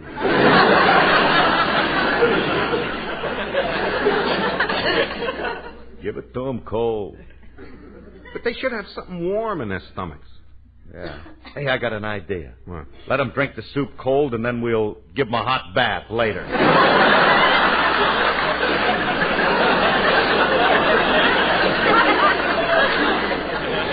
Yeah. And for dessert, we can give them hot ice cream, then put them under a cold shower. You didn't know how to heat a can of soup. All you have to do Baby is Baby Alice, please. I'm a grown man, and I don't need a child to tell me how to heat a can of soup. Cooking is a fine art, and you have to do it just so. Now, if you want the soup cooked, it shall be cooked. I'll cook it. Remley. What? Hand me a frying pan. A frying pan? What's the matter? You ain't never heard of fried soup? Curly, any fool knows you don't fry soup. You bake it in the oven. Yeah, you can do it that way if you like the Swedish style of cooking. Personally, I prefer the French can-can method. However, if you wish to bake it, we'll do it your way. Thank you. Better give me an unopened can. I can't put a can in the oven that's got holes in it. You're so neat. Here's a fresh can. Thank you. Now we just put the can in the oven like this. Now I just turn the oven up to 500 and wait.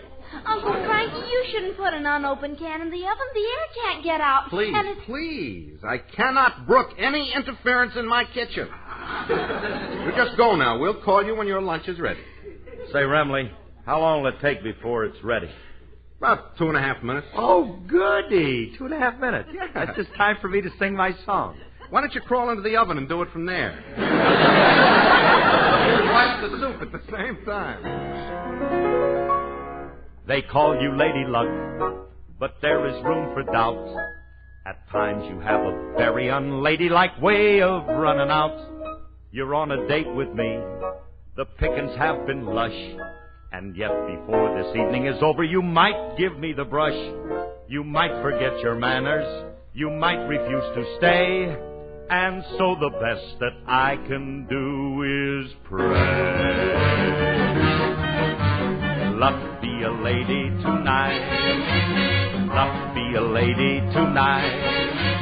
Luck if you've ever been a lady to begin with. Luck be a lady tonight. Be a lady, luck be a lady. Luck let a gentleman see. Let a gentleman how nice a dame you can be. How nice you can be. I know the way you've treated other guys you've been with. So luck be a lady tonight. Tonight be a lady, luck. Lady doesn't leave her escort. It isn't fair. It isn't nice. It isn't nice. A lady doesn't wander all over the room and blow on some other guy's dice. So let's keep the party polite. Never get out of my sight. Stick with me, baby, I'm the fella you came in with. Luck be a lady, luck be a lady, luck be a lady tonight. Whenever you're ready, we ought to go steady. Luck be a lady tonight. Luck be a lady tonight. Luck be a lady tonight. Luck if you've ever been a lady to begin with. Luck be a lady tonight. Stick with me, luck, stick with me, lady luck. Let a gentleman see how nice a dame you can be. I know the way you've treated other guys you've been with. Luck be a lady with me. Lady doesn't leave her escort. It isn't fair. It isn't nice. Why a lady wouldn't wander all over the room and blow on some other guy's dice. It isn't nice. So let's keep the party polite. Never get out of my sight. Stick with me, baby. I'm the guy that you came in with. Luck be a lady. Luck be a lady. Luck be a lady tonight.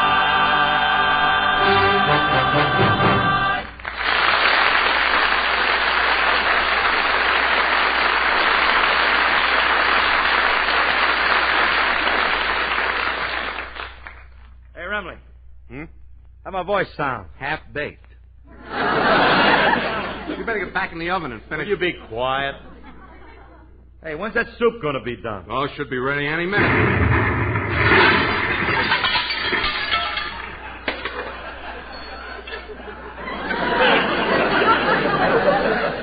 Soup's on!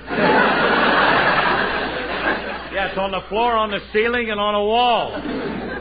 Gee whiz, there's tomato soup all over the place. Now, how are we going to explain this to Alice when she gets back? We'll tell her the kids are sloppy eaters. That housekeeper can clean it up when she gets here, if she gets here. Wonder what's keeping that dame. Maybe you ought to phone the employment agency, find out where she is. That ain't going to do no good. I don't know what agency Alice called. But Alice is going to phone me long distance. As soon as she gets to Palm Springs, I'll ask her then. She should be there by now. Yeah. She ought to be calling anytime. Hey, wait a minute. That must be Alice now. Thank goodness. Now I can get things straight around there. Hello, dear. Hello, Mabel. This is Henry. Mabel? You got the wrong number. You don't get coy, darling. I'd recognize your husky voice any place. Look, my name ain't Mabel, and another thing, don't call me darling. Ooh, say that again!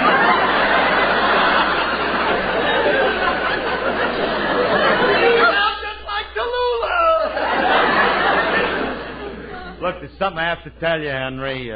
You mean you're going to give me your answer about marrying me? Oh, I've been waiting impatiently for your answer. Tell me, Mabel, will you marry me? No. Thanks, dear. That's the answer I've been waiting for. Look, this has gone far enough. I'm getting mad. I'm only joking, Mabel. I really want to marry you. Now, what do you say? Now, look, Say yes. You'd like to become a mother, wouldn't you?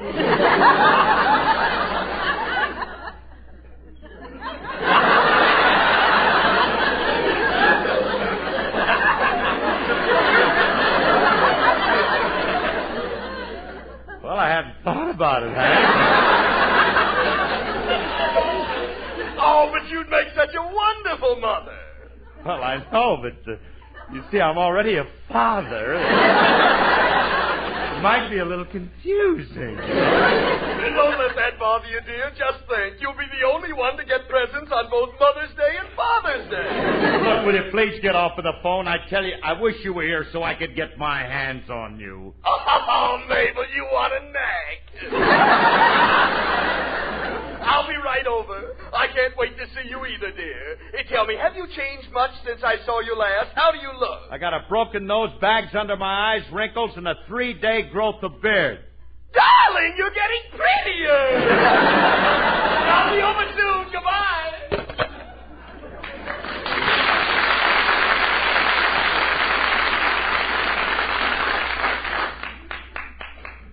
Well, I'll be darned. Who was it, Curly? Some guy. What guy? My fiancée. Guy had the wrong number. Oh. Daddy, was that Mommy on the phone? No, kids, it wasn't your mother. Look, you kids better go off to school. You know, you missed this morning's session. But we can't go. We lost the book from the school library, and the teacher won't let us come back until we find it. I know, but whom won't let you come back? You listen to me. What do you mean she won't let you come back? She can't do that to you. After all, you're Phil Harris's children, and your mother is a taxpayer.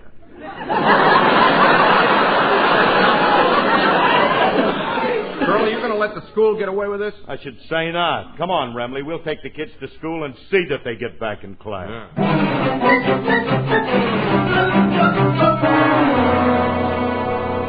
Hey, look, kids. You kids wait here in the car, and we'll go in and talk to your teacher. Come on, Remley. Yeah. Hey, look. Nice-looking school they got here, ain't it, Remley? Yeah. Looks different than the school I went to when I was a kid. This one's a lot smaller. Wonder how many inmates they got here. I don't know. We'll ask the warden when we get inside. Be kind of nice to get back in school again, you know. Nice? Yeah. Curly, you didn't really enjoy going to school when you were a kid, did you? Sure I did. Yeah? Spent some of the happiest years of my life in school. You know, I'll never forget when I was in the 6th grade, I had a wonderful fist fight with the principal. Weren't you taking an awful chance having a fight with the principal? Wasn't he bigger than you? Yeah, but I was older.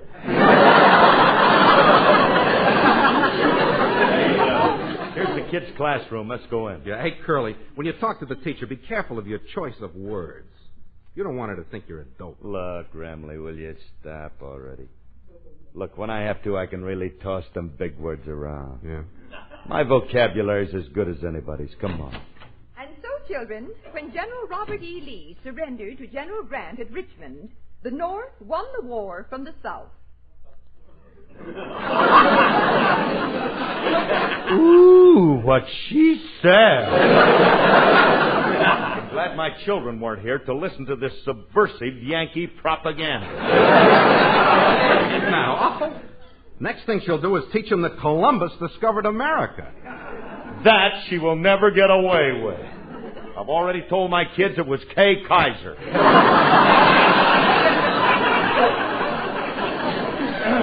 Miss Wilson. Oh, I'm sorry. I didn't see you gentlemen come in. Oh, children, you read your books.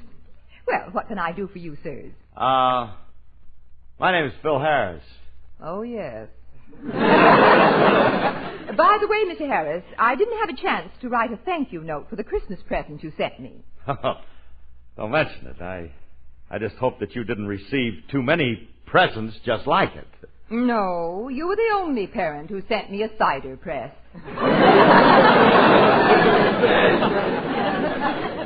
Well, I figured with all them apples you get, you could use a little bit.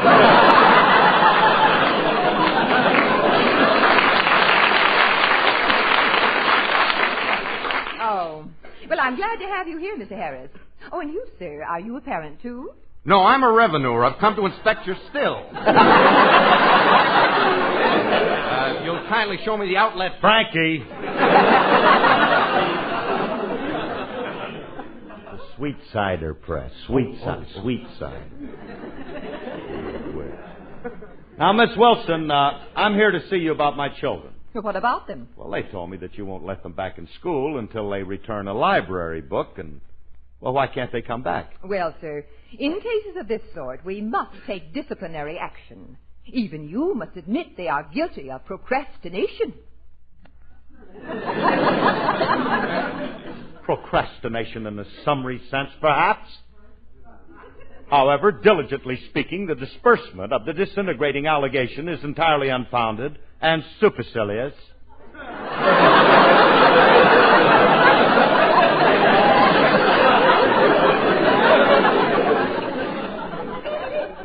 N'est-ce pas? What did you say? You're a teacher. You figure it out. Look, I demand that you let my children back in this class. I'm sorry, sir, but I refuse to rescind my decision. I'd like to answer that, but I used all my big words in the last one. Look, if you don't do anything about it, then I'm going over your head. I'm going to see the principal. Now, where do I find him? Mr. Rush's office is on the second floor. Thank you. Come on, Remley. We'll go see Mr. Rush. He's the head man around here. All right. I'll tell him off, too, and I guarantee when I get through with it, my kids will be back in this. I don't know what I'm going to do with you. You're the worst child in this school. You're always being sent to my office, Julius. But, Mr. Rush, it was just a childish prank. All I did was hang the teacher by her thumbs in the cloakroom. Well, I didn't mind that, but you also put a live fish in her desk drawer. Why did you do that? Well, I figured if I used the dead one, it would smell up the class. Julius! It's a cute little fish. I got it in my pocket. You want to see it? No. I can't stand the sight of fish. I can't even stand to talk about them. I went fishing once and I got dreadfully seasick. Seasick, huh? Yes. You mean you get sick just from sitting out in the ocean in a boat that goes back and forth, back and forth, Julius, and please, back and forth, and... Stop it, you little sadist. Don't ever talk to me about fishing. I hate it. Okay, so you hate it. Can I go now? No. As punishment, you're staying in my office for the rest of the day. I am, huh? Yes. Back and forth. Julius. Now, I'm going in the next office. Oh, by the way, I'm expecting 2 child psychologists from UCLA. Now, let me know when they get here.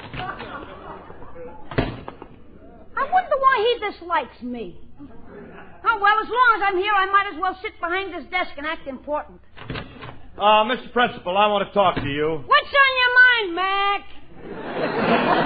This is all I need, a principal who looks like Julius. I am Julius. How long you dead-end kids been enrolled here? Look, grocery boy, one more crack out of you. I didn't Don't come... raise your voice to the principal, Irving.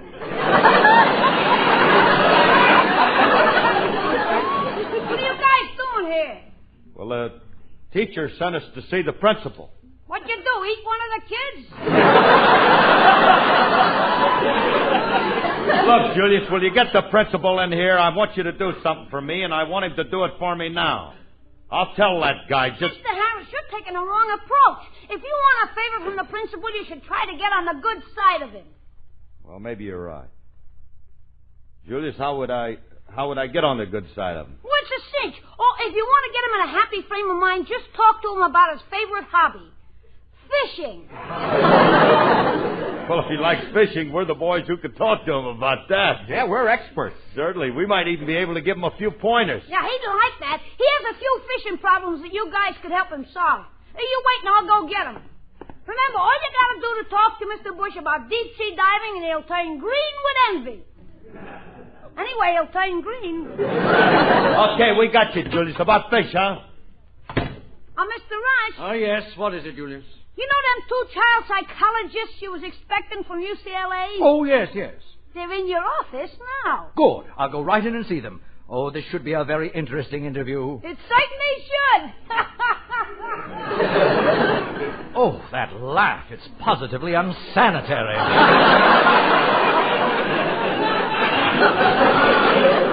Well, I do hope the professors can help me. I need advice on how to handle some of the problem children in the school, especially the little ones. How do you do, gentlemen? Hi, Princey. Well, we hear you have a few problems, and we're just the boys who can help you. I certainly hope so. Gentlemen, you don't know the trouble I'm having, especially with the little ones. Now tell me, what are you supposed to do with the little ones? Well, we usually break them in half and use them as bait for the big ones. Bait? Sometimes we throw them to the sharks. Sharks? Oh, gentlemen, please, I need your help. Well, maybe your approach is wrong, Princey. Maybe you don't use a big enough rod. Oh, I couldn't use a rod on the little ones. Well, then try a spear. Well, if you don't use a rod on them, what do you use? Why, I use kindness and love. How you get that on a hook?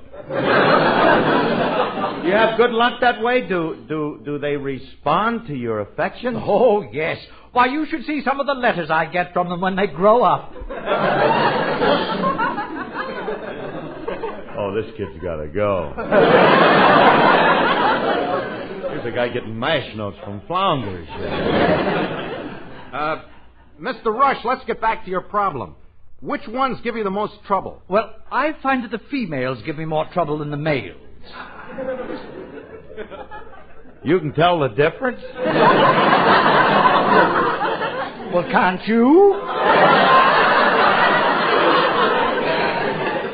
Oh, I've never been able to tell one from another. Well, I suggest you have a talk with your father.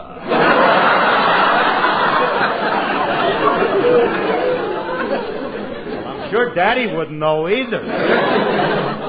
His hobby is pitching horseshoes. Gentlemen, how long have you been doing this sort of work? What work? It's a lot of fun to go fishing. Fishing? Yeah, it's very relaxing sitting out on that boat going back and forth. No. And Stop. Stop, I forth. say! Go and get out of here. Mr. Rush, I wanted to talk to you about Get out and don't ever come back! What's the matter with him, Curly? He seemed to be upset about something. Probably been sniffing too much chalk dust. Can't stand too close to the board, you know. You got to be about a foot away from the board. Well, I really made a mess out of things today. I got a housekeeper who didn't show up. I blew up my stove, wrecked my kitchen, and met a principal who's in love with a fish. Curly, why look at the dark side of things? Think of the one beautiful thing that happened to you today. What beautiful thing? You got a proposal of marriage from a man named Henry. Oh, yes! He might call.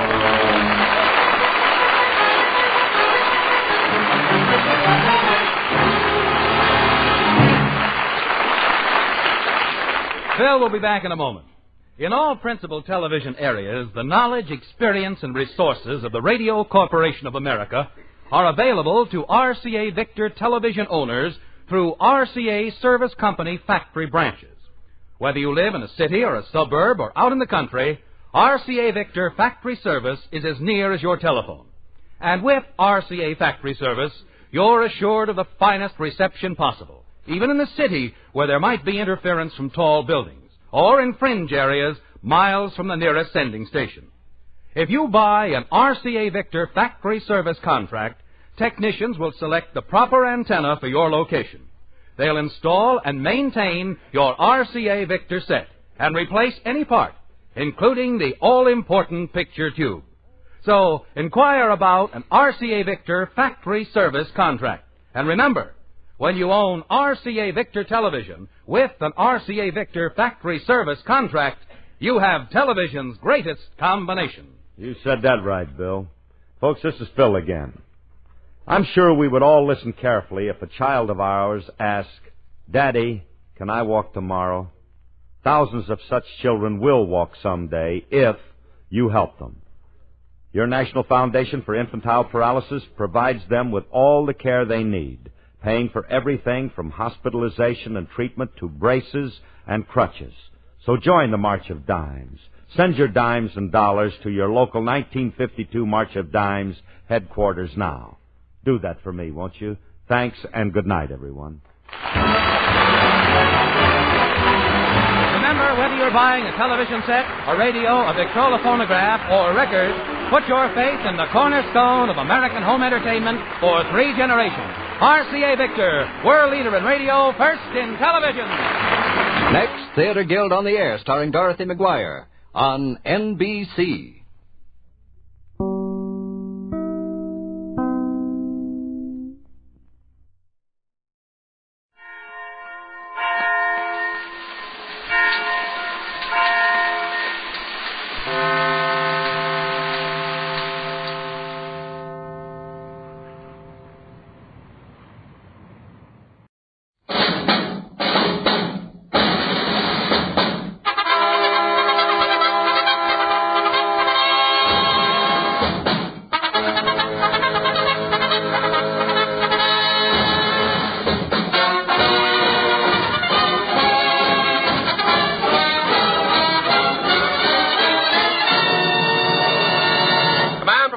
USA, the greatest entertainers in America, as requested by you, the men and women in the United States Armed Forces throughout the world. Command Performance, presented this week and every week till it's over there.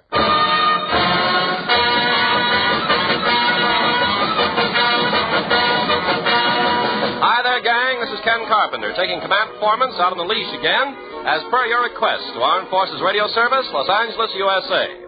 And this week, a note from Sergeant Jim Blaine and his buddies at APO 149 discloses that they have a very special girlfriend in Hollywood named Paulette Goddard. And it's not a bad girl for any outfit. The letter follows. Dear Command Performance, we're all crazy about Paulette Goddard and would like to take her out for an evening of dining and dancing. But unfortunately, we're a long way from the States, so here's the deal. How about getting Jack Benny, who we understand is a big spender, to take her out for us?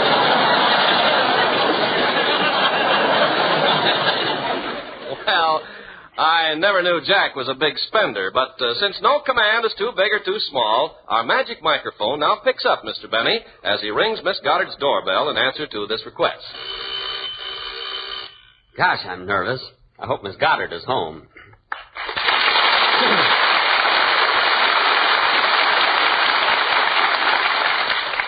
Why doesn't somebody answer the door? Oh, well, this will be a good chance to check my equipment. Let's see.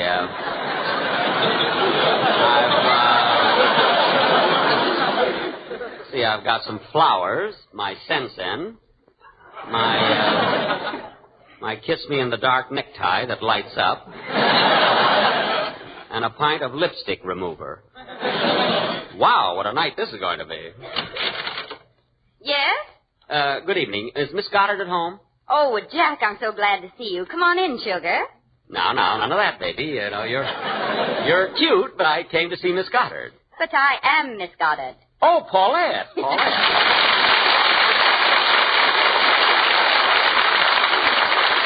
Gosh, Paulette, I'm so excited. I thought you were your maid. You know. Oh, I almost forgot. Here, I brought you some flowers. Oh, they're beautiful. Where'd you ever get them? Dandelions.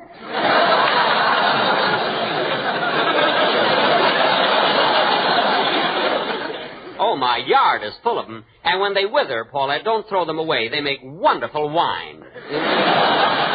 Well, if you think I'm going to jump around barefoot in a bunch of dandelions, you're crazy. I know what you mean. I got the yellowest feet in my neighborhood. Well, are you all set to go out on a date, Paulette? Oh, yes, Jack, I'm all ready, but, well, should I take some money along? Oh, no, I should say not. I mean, perish the thought. Well, I was only asking. Of course, it might be advisable to bring along a few dollars in case the zipper on my wallet sticks. You know? And then, too, you better bring along a little mad money. Well, Well, how about if I take $50? Will 50 tide us over? Tide us over? Paulette, will you marry me? Jack, get up off your knees. Okay.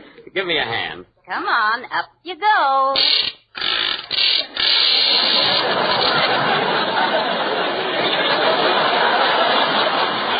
Thanks. Now, where'll we go? To a service station. You've got to have your oil changed. Oh, I'll be all right. Well, let's hop in the car, Paulette. Huh? I'll hop. You take it easy, Wheezy.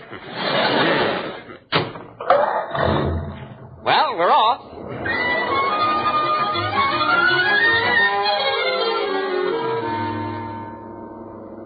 Well, we're almost there, Paulette. And this place we're going to really has wonderful music and food. Oh, swell. Here, have another.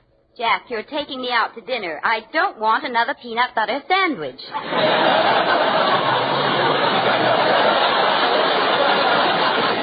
Look, food is food, whether it's in a car or a restaurant.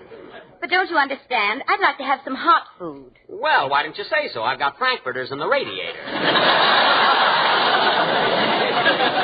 I don't care if you've got cornbread in the carburetor. I want to go to a restaurant. Okay. Gosh, all this trouble. Here's a place right up here, and believe me, it's a classy place, Paul. Look at that electric sign there. Yes, I see it. B.S. Pulley's Blotto Grotto. Off limits. Jack, what does off limits mean? No cover charge, I guess. Come on, let's go in. Hey, this is a real exclusive place, isn't it, Paulette? What'd you say, Jack? I said this is a real exclusive place. Speak louder, I can't hear you. I said this is a real exclusive place. Hey, you, pipe down. This is an exclusive joint. Why, it's our host, B.S. Pulley.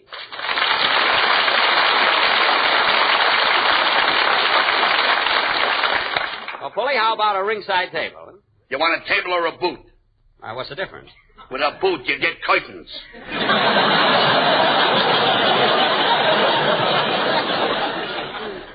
Oh, curtains. That'll be lovely. So continental and everything. Hey, Paulette? Listen, lover boy, you better stay out in the open where you're safe. Oh, well. All we want is a table for two, but it's so crowded here. Don't worry, I'll make room for you. There you are, table for two.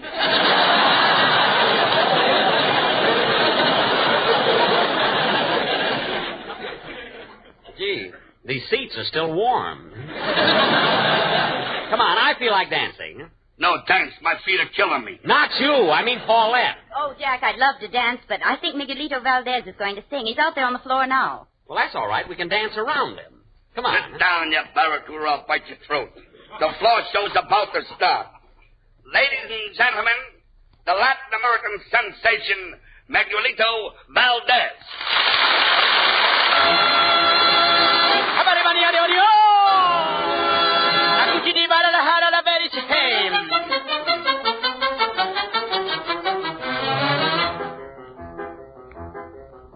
Acumba, cumba, cumba, cumbanchiero. Bongo, bongo, bongo, bongo, cero. Briquitín que va sonando el cumbanchero. Bongo cero que se va. Ay, bongo cero que se va. Acumba la que bongo la que cumba la que bongo la que cumba la que bongo la que cumba la que bongo la que cumba la que bongo la que bongo la que bongo cero. Briquitín que va sonando el cumbanchero. Bongo cero que se va. Bongo cero que se va. Y suena así el bongo. Y vuelve a repicar el bongo, bum bum ba. Acumba bongo bongo bongo bongo bongo cumba bongo bongo bongo bongo bongo bongo bongo bongo bongo bongo bongo cero. Briquití que va sonando el cumbanchero, bongo cero que se va. Ay, bongo cero que se va. ¡Joder!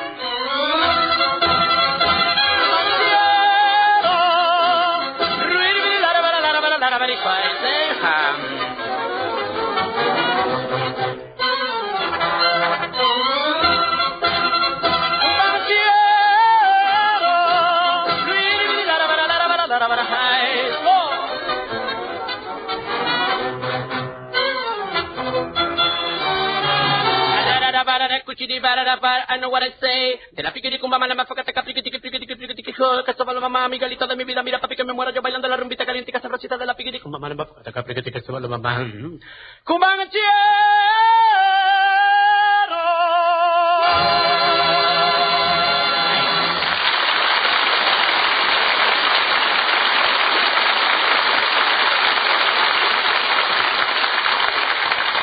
Oh. You know, that singer sounded like the tobacco auctioneer there for a minute. Oh, but that was beautiful. You know, Jack, Miguelito Valdez sings with such feeling and passion. I like all music. It does something to me. It seems to waft me into another world, a blue, hazy, romantic dream world. Ah, music. Well, I must bring my violin over.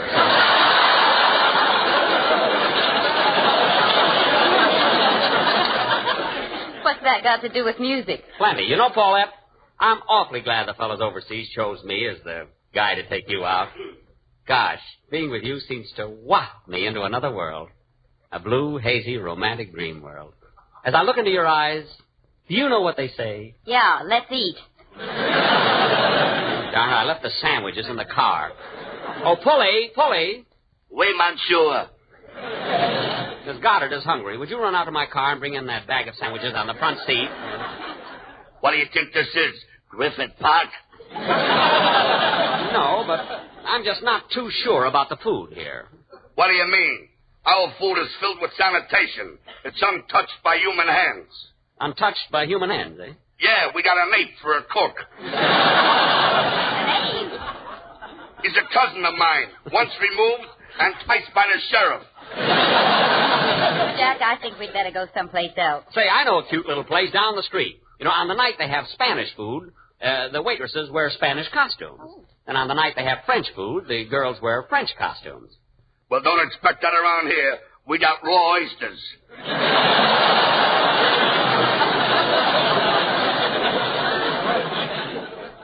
Well, I don't feel much like oysters. Haven't you got something fancy?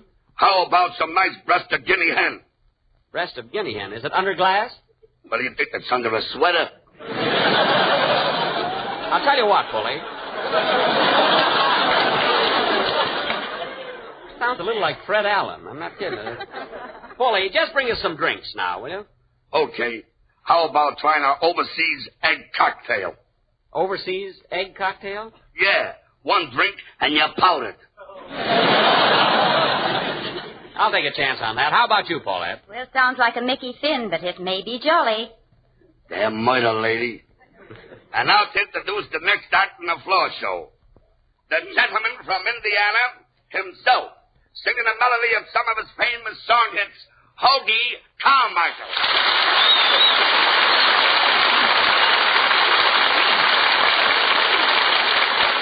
Every songwriter's written a song about the South, and I'm no exception. The song I wrote about the South is...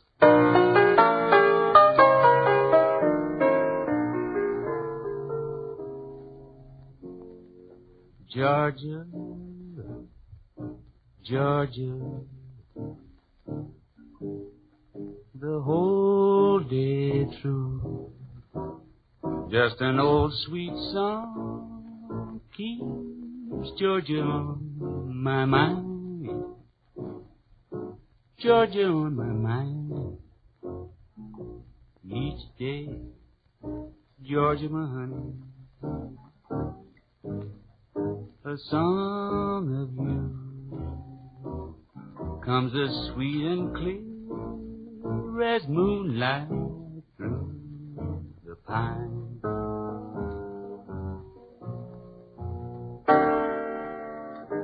Other arms reach out to me, other eyes smile tenderly.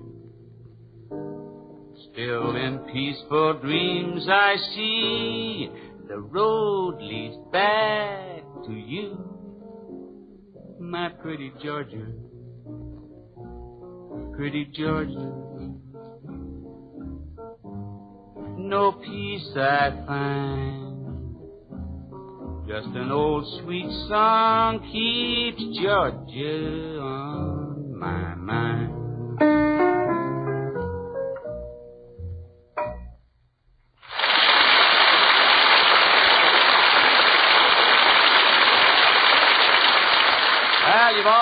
about the sad sack? You've heard about the hubba hubba, I know that. Well, here's one of mine called No More Toujours L'Amour with a little Hoya Hoya in it.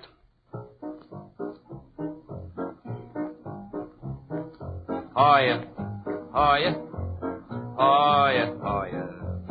Eager Beaver got him a 12-hour leave. Hoya, Hoya, looking like Christmas, happy as New Year's Eve. Hoya, Hoya, Eager Beaver found him a clinging vine. Pretty as a picture gave her that Sunday shoving off Monday line. Hubba, hubba, hubba, Eager Beaver taking her home at last. Hoya, Hoya, look at that sad sack wooing her much too fast.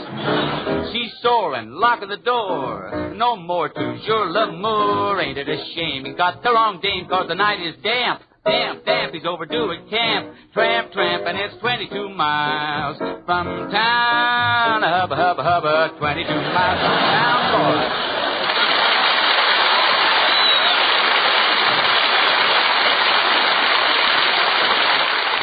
To those of you who saw the picture, the have and have-not, and weren't looking at Lauren Bacall, that was me at the piano behind the match. And the tune was a knocked-out ditty of mine called Hong Kong Blues.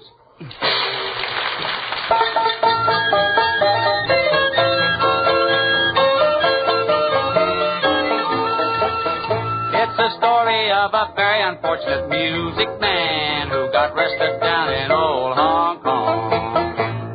He got 20 years privilege taken away from him when he kicked an old Chinese gong. And now he's bobbing the piano just to raise the price of a ticket to the land of the free. Well, he say his home's in Frisco where they send the rice, but it's really in Tennessee. That's why he said, I need someone to love me, need somebody to carry me home to San Francisco and bury my body there. Oh, I need someone to lend me a $50 bill, and then I'll leave Hong Kong far behind me for happiness once again. Won't someone believe I begin to see that bay again? But when I try to leave, sweet local man won't let me fly away. I need someone to love me, need somebody to carry me home to San Francisco and bury my body there.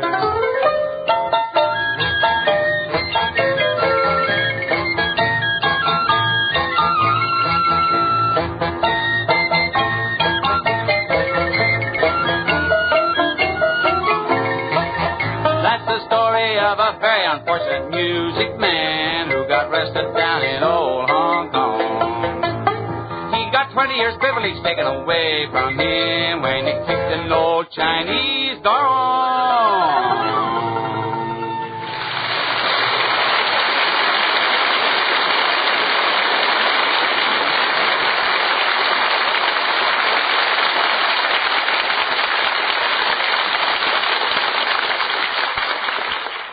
Gosh, that Hoagy Carmichael's certainly a talented fellow, isn't he, Jack? Well, yes, of course, all of us good songwriters have to be. Oh, well, I didn't know you wrote songs. What are some of your numbers?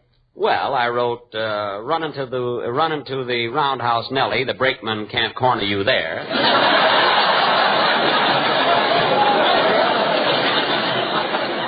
I nearly killed that one, didn't I?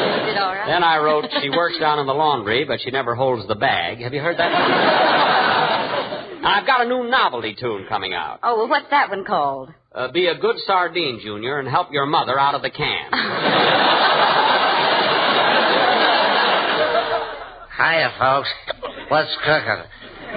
Hey, do you mind if I join you? Oh, we certainly do. Well, that's good enough for me. Listen, Bud. But if I were you, I'd stop drinking. Well, I'm celebrated. I've been taking the cure, and this is my last day. Your last day? Yeah. Just think, tomorrow liquor will disgust me. they think. This guy is impossible here. Come on, Paulette, let's dance. All right. Wait till I get my shoes on. I might be safer if you leave them off. Well, I'm all set. Come on, Paulette. Ah, this is wonderful. Floating around the floor like two zephyrs. We dance very well together, don't we, Paulette? Yes, Jack. But why don't you lead for a while? Well, you know these new steps better than I do. Ah, this is living. Jack, I don't mind your smoking that cigar, but please watch where your ashes are falling.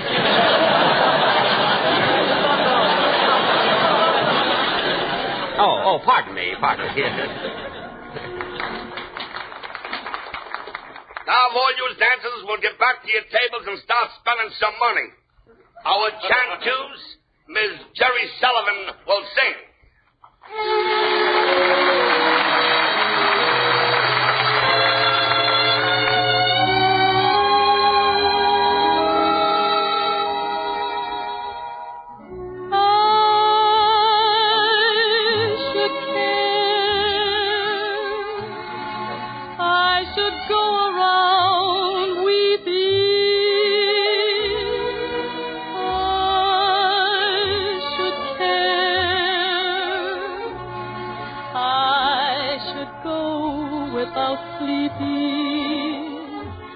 Strangely enough, I sleep well, except for a dream or two. But then I count my sheep well. Funny how she can lull you to sleep, so I should care. Should let it upset me. I should care, but it just doesn't get me.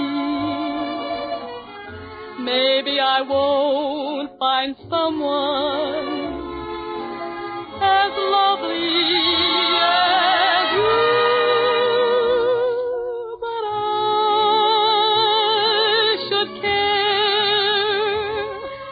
And I do.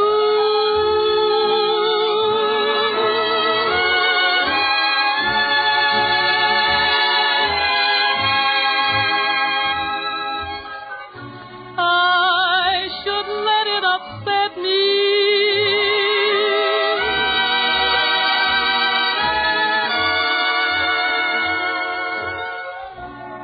But it just doesn't get me.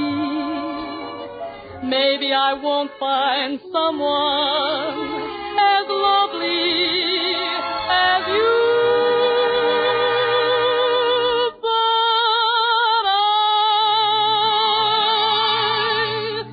should care, and I do.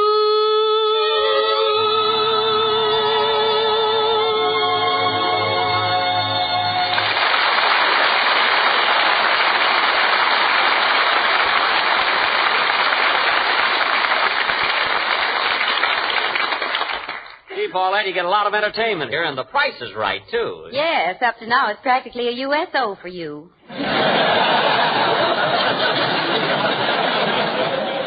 I'm willing to spend. Hey, waiter! Yes, sir. Have you seen the man? The men's what?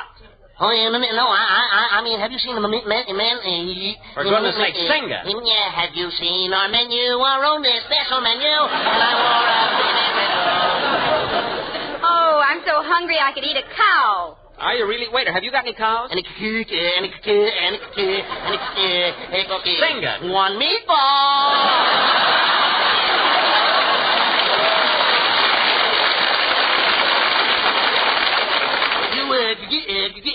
Get no cows with one meatball. Oh, give me that menu. I'll order myself. Now, let's see. I'll have some pâté de foie gras, some vichyssoise en tasse, avec croûton ragoût au bouillabaisse. Have you got that, waiter? Oh, yes, some I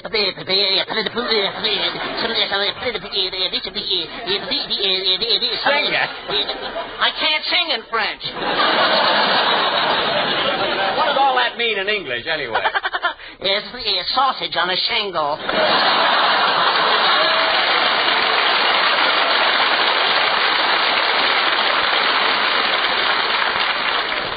This place is awful. Let's go, Paulette. Well, I got awful close to having dinner. Oh, there'll be other nights. Optimist.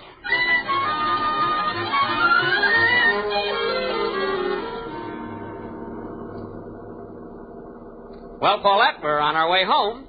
Yep. Boy, am I going to raid the icebox. Are you still hungry? I never saw such a stubborn girl. Oh, well, it's been a nice evening anyway, Jack. Yes, sir. Gosh, what a beautiful night. Look at that big yellow moon. What does it make you think of, Paulette?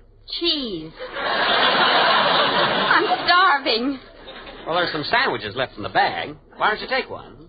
You're sitting on them. Oh. Yep. Sure has been a wonderful evening, isn't it? Yep. Well, here we are. Was this my home? Home nothing, sister. This is the Hollywood Hills.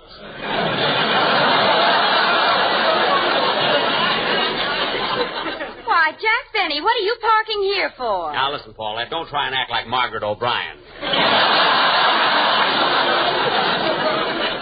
Oh, you silly, silly boy. That's what you think, Paulette. You don't know a wolf when you see one. Where? Where's the wolf? Right here beside you. Don't look out of the car. Oh, Jack, you a wolf. Yes, my lamb. Well, and what's going on in this car? Whoops, a cop. Let me do the talking, Paulette. All right, you devil. Come on now, speak up, you. What's the idea of parking up here at this hour of the night? Well... Oh, pardon me, mister. I didn't see you had your daughter with you. This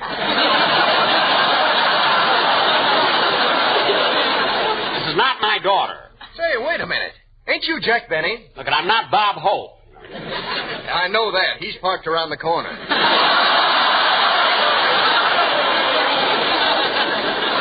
That's a hopper. What did he think he is, a high school boy? Well, you're not exactly Roddy McDowell, Daddy.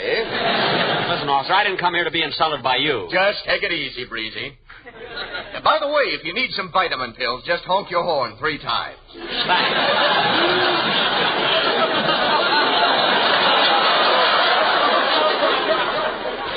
Well, good night, miss. Good night. And if you need me, just yell. Oh, and Benny, if you need me, you can yell, too. Now, there's a wise guy if I ever saw one. All right, Paulette, you've been stalling long enough. Are you going to kiss me or not? No, I'm not. Well, Jack, don't give up so easily. Stop the motor. I thought you'd come around. Come on, pucker up. Okay. Well, we can go now. Good night, fellas.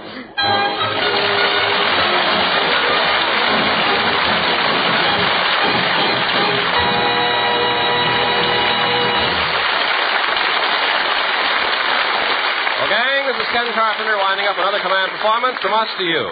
We hope this taught a strong lesson to the boys who asked that Jack Benny take Paulette Goddard on a heavy date. And along with those 2 favorites, tonight's playbill included B.S. Pulley, the hit song composer Hoagy Carmichael, the South American singer Miguelito Valdez, lovely Jerry Sullivan, Mel Blanc, and Frank Nelson. Until next week, good night to all of you from Command Performance, USA.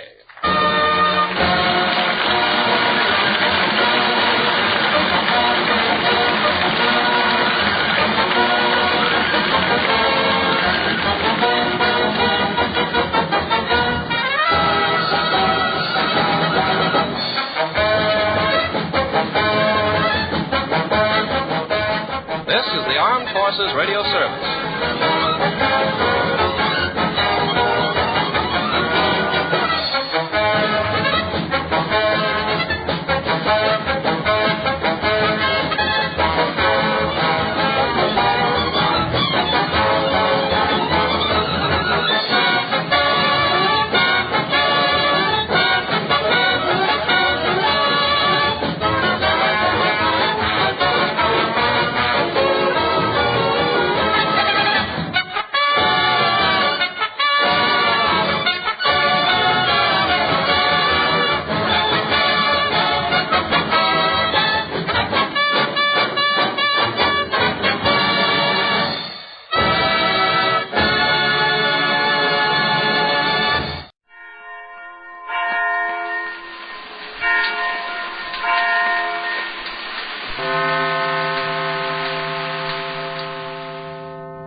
present Gisele of Canada, singing and playing her songs in English and French.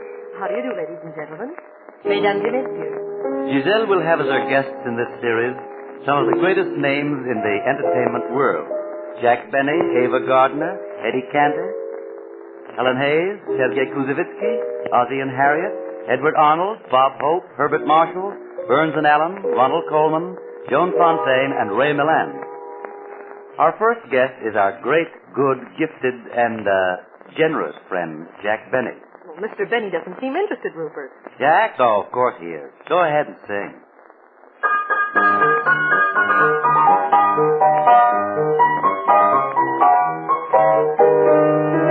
It's the story of a very unfortunate man, this man who was arrested down in old Hong Kong. He got 20 years privilege taken away from him when he kicked old Buddha's gone. And now he's robbing the piano just to raise the price of a ticket to the land of the free. You say his home's in Frisco where they ship the rice, but it's really in Tennessee. That's what he said. I need someone to love me.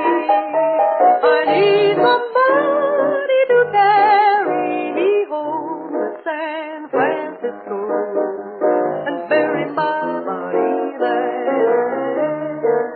I need someone to lend me a $50 bill, and then I'll leave Hong Kong far behind me for happiness once again. Oh, someone believe I've again to see that day again.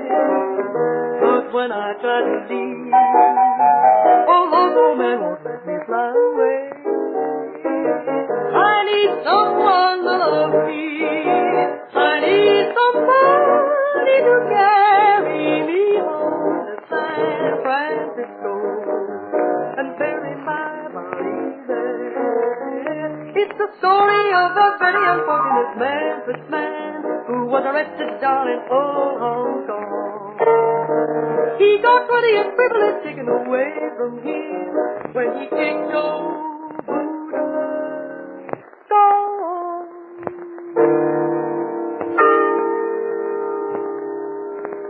Oh, that was grand, Gisele. Now, but look at Mr. Benny. He's still muttering to himself and counting on his fingers. Try another song, and then I'll see what's on his mind. All right.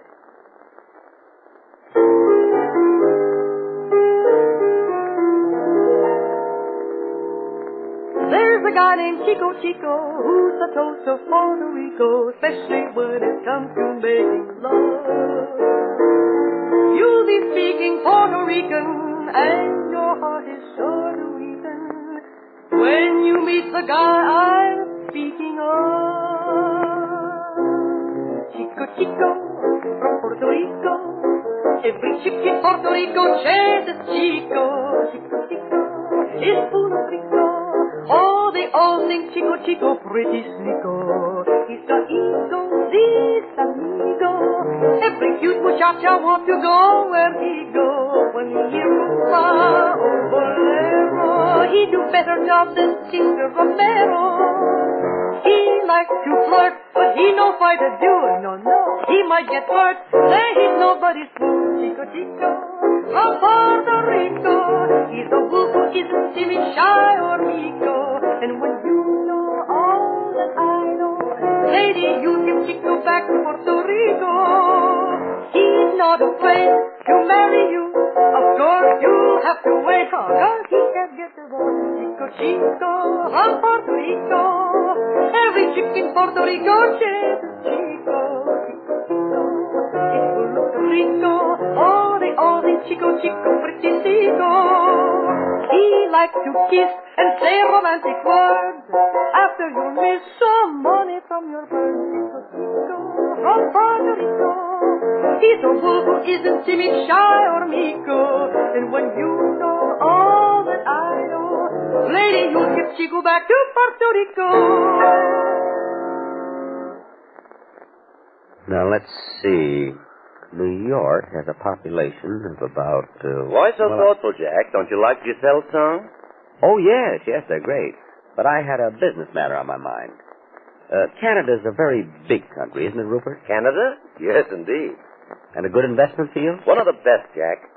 You know, they tell me $5 billion American dollars are working up there now and sending home dividend right on the nail. $5 billion? Do you think there'd be room for any more? Oh, sure. Jack, you don't mean you're thinking of investing money up there? Well, I'm considering it. Great idea, Jack. You couldn't do better. What are you interested in? Well, money. Yes, but how do you want to make it? Now, let's see. Take their newsprint industry. They produce 4 times as much newsprint as any other country in the world. Then they're the world's largest producers of nickel, platinum, asbestos. You don't say. Sure. And they're right up at the top in copper, zinc, silver, lead, and gold. Gold, Jack.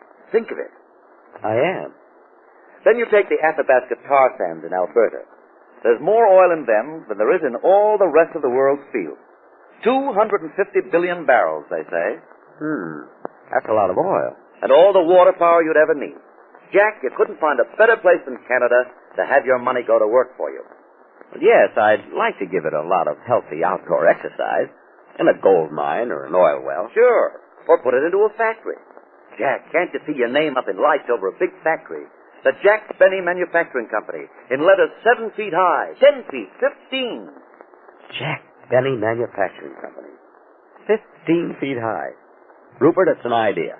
I think I'll do it. Good. Now, you take $1 million or so? $1 million? I figured on starting a little more conservatively than that. All right, say 100,000.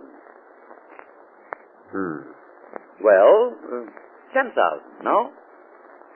I was thinking of something really conservative. Say about...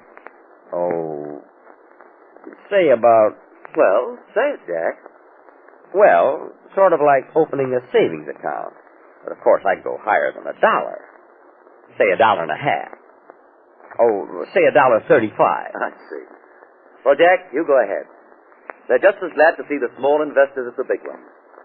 Only you better make some inquiries. You don't want to take a wild plunge. No. I wonder if Gisele could give me any advice.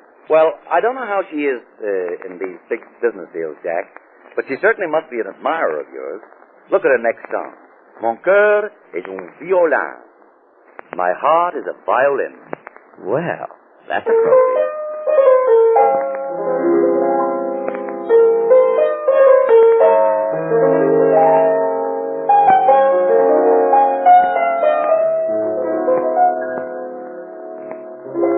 Mon cœur est un violon sur lequel ton joue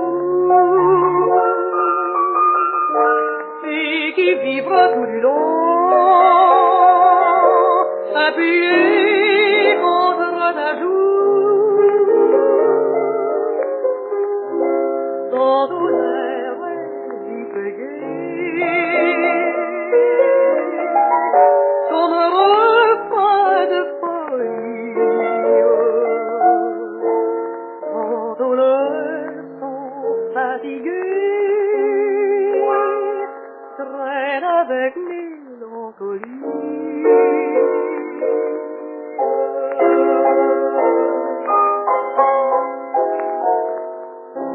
dans des nuits qui s'achèvent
Mr. Benny liked that all right, Gisele. Look at those eyes. Those blue, blue eyes. Do you think it's safe for me to sing Hands Across the Table? Well, take a chance.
Be sure to be with Gisele of Canada next week when our guest will be that sensational young star, Miss Ava Gardner.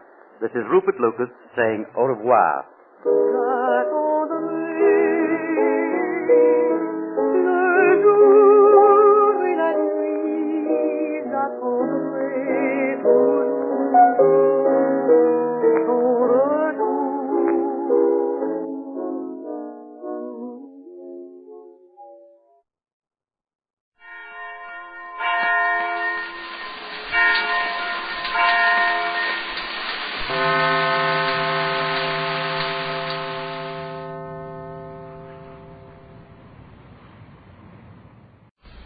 Ladies, this summer at Beach or Mountains, you'll wear the new off-the-shoulder fashions that expose more skin.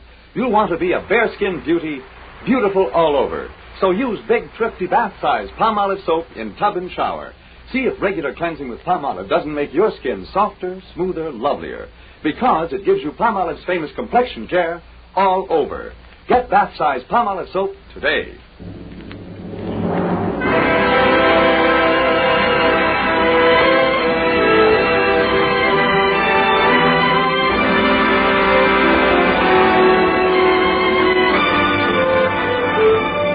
Ladies and gentlemen, Dennis Day. That makes life seem worthwhile. Wells in your eyes, and the smell of your smile. Dennis Day is brought to you by Colgate Dental Cream and Luster Cream Shampoo. Colgate Dental Cream to clean your breath while you clean your teeth. Luster Cream Shampoo for soft, glamorous dream girl hair.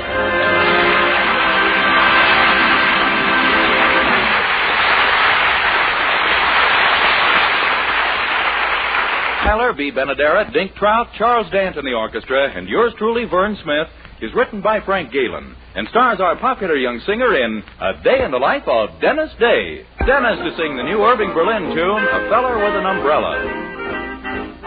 I'm just a fella with an looking for a girl who's saved her love for a rainy day. I'm just a fella, glad to see the skies of blue have turned into skies of gray. Raindrops have brought us together, and that's what I long to see. Maybe the break in the weather will prove to be a break for me. So I'll be the fella with an umbrella. If you'll be the girl who'll save her for a rainy day. Raindrops have brought us together, and that's what I long to see. Maybe the break in the weather will prove to be a break for me. So I'll be the fella with an umbrella. If you'll be the girl who'll save her love for a rainy day.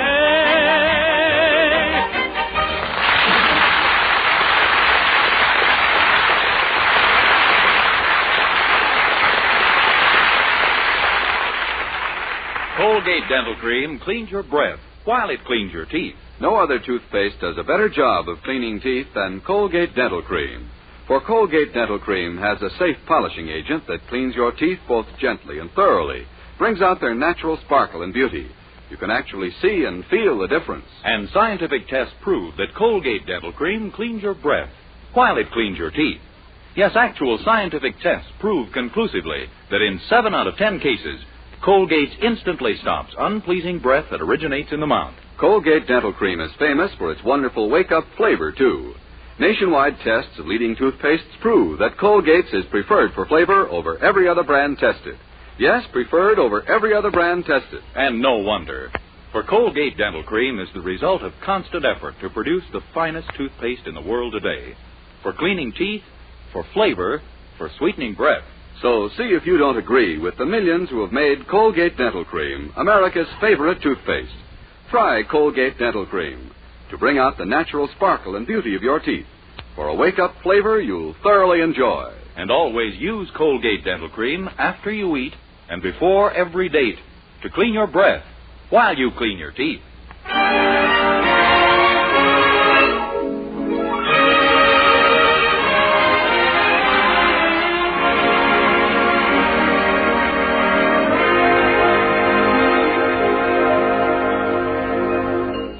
Well, last Saturday night, when a traveling vaudeville show opened at the Bijou Theater, circumstances prevented our young hero, Dennis Day, from taking his girlfriend, Mildred.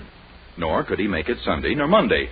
But last night, the opportunity for which he'd been waiting finally presented itself. Mildred received her allowance, and off they went. To say he enjoyed the show is putting it mildly, but he seems to have been impressed most with the great Gambini, mind reader and mystic. He's talked about nothing else all morning. I tell you, Mildred, I never saw anything like him in my life. The man was amazing. Oh, Dennis, surely you don't believe in that stuff. Well, wasn't everything he said true? Why, when he told Ed Rose about the patter of little feet around his house, I thought Ed's wife would faint. She hadn't told a soul about sending for the exterminator. He was just lucky, that's all. You know fortune-telling's all bunk. Bunk? Why, a month before my mother met my father, a fortune teller told her a bald-headed man was coming into her life. And your father was bald? No, but 2 years afterwards, I came along and I didn't have a hair on my head. Well, I certainly can't believe this great Gambini has any supernatural power. No? Well, then how could he tell me I served on a destroyer during the war and that my captain's name was Roy E. Crowder? How did he know that? Yeah, that was peculiar. Are you sure that was actually the name of your captain? Mildred, would I be likely to forget the name of the man who decorated me with one of the highest honors the Navy can bestow? The man who pinned on my good conduct medal himself? Well, no. Believe me, Mildred, that Gambini is uncanny. He's the most... Oh, good morning, Mr. Anderson. Good morning, children. Why, Daddy, is anything wrong? Oh, your mother and I just had a few words, Mildred. Some of mine were dillies, too. Too bad I never got the chance to say them. What was it all about, Mr. Anderson? Well, we have about $5,000 saved up in government bonds, and Poopsie wants to take it all and speculate in the stock market with it.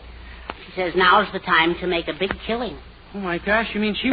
Some broker started her on it and gave her this list of securities. Let's see. Do you know anything about the Diamond Match Company? No, but it doesn't sound like a good investment to me. How many people can afford those kind of matches? That's true, yeah. I can see I came to the right man for financial advice, all right. Oh, I just used my head, that's all. What else has the broker got on that list? Well, General Foods. That's ridiculous. If another war came, he'd be the first to go.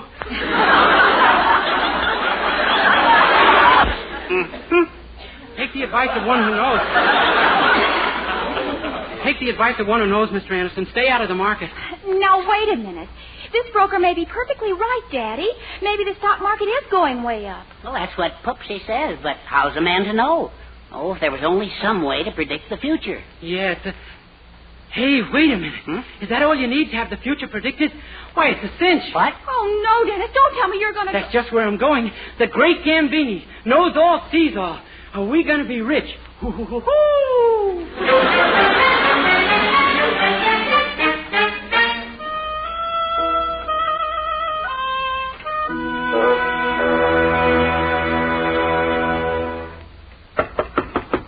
Come in. Pardon me, is the great Gambini... Why, Bill Calhoun, my old Navy shipmate. Hiya, Dennis. Yeah, it's me. Didn't recognize me on the stage last night with my Gambini makeup on, huh? When I told you your captain's name was Crowder, I thought your eyes would pop. So that's how you knew. I should have known you couldn't look into my head and see anything. Still the same old Dennis, huh? Oh, I guess so. But you sure come a long way since the Navy, Bill. Gosh, a vaudeville actor. Yeah, but I haven't let success go to my head, Dennis. I never forget my Navy days when I was eating regular. Yeah. Hey, remember the day we sighted an enemy sub? I'll say. Boy, did I reach for my life belt. Yeah, we all did before you finally took yours off. Well, there was no telling when that submarine would strike again. Even when you were on shore leave? Let's talk about something else. All right. Hey, how about those poker games we used to have every payday? I taught you how to play, remember? Ever play now? No, but I found out civilian poker is a little different from the game you taught me. Here, 5 cards of a suit makes a flush and it beats a pair. Ah, those civilians. Hey, what are you doing with yourself these days, Dennis, huh? Well, right now I'm kind of waiting for the right salary offer to come along. The right salary offer? Yeah, where a fella says there is one. Say, how would you like to come in with me, pal? I'm going to open up right here in town, and I can use an assistant. You're going to be a fortune teller here in Weaverville? Well, sure, this town ought to be a gold mine. I had an ad in the paper this morning offering free readings so I could get started. But, Miss Baker. Oh, yeah, from us. She's kind of got a crush on me. You?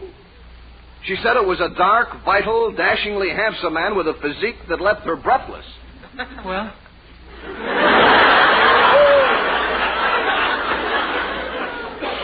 That's you, huh? Sure. Miss Baker likes to exaggerate a little. Everybody doesn't think I look like that, just women. Oh. Well, anyway, I told her the man of her dreams was... Brother, have I got an idea? Huh? Look, how does a fortune teller get into the big dough? If his predictions come true. Don't you see, all you got to do is make love to this Miss Baker. Oh, Bill, we've been through a war together. Let's at least enjoy the peace. Now, look, you want to make a lot of dough, don't you? Well, sure, but... Then work with me. She'll talk about it all over town if her prediction comes true. But, Bill... Dennis, we're shipmates, pals, buddies. Side by side, we fought the enemy for 4 long years. Side by side, we were decorated with a good conduct medal. Well, okay. But after all these years, it's a heck of a way to lose mine.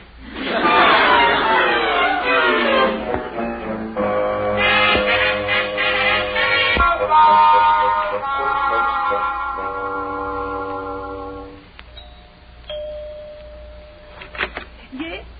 Why, Dennis Day. Hi, Miss Baker. Hello, Dennis. Well, that's enough talk. Let's neck. What? Miss Baker, you're beautiful. You're ravishing. I've never seen anyone so gorgeous. Good heavens, how did you get this plastered so early?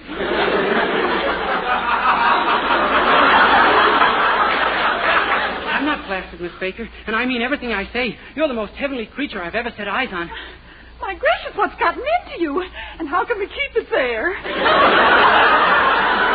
Come on, babe. How's about you and me driving up to the top of Morgan's Bluff and calling it?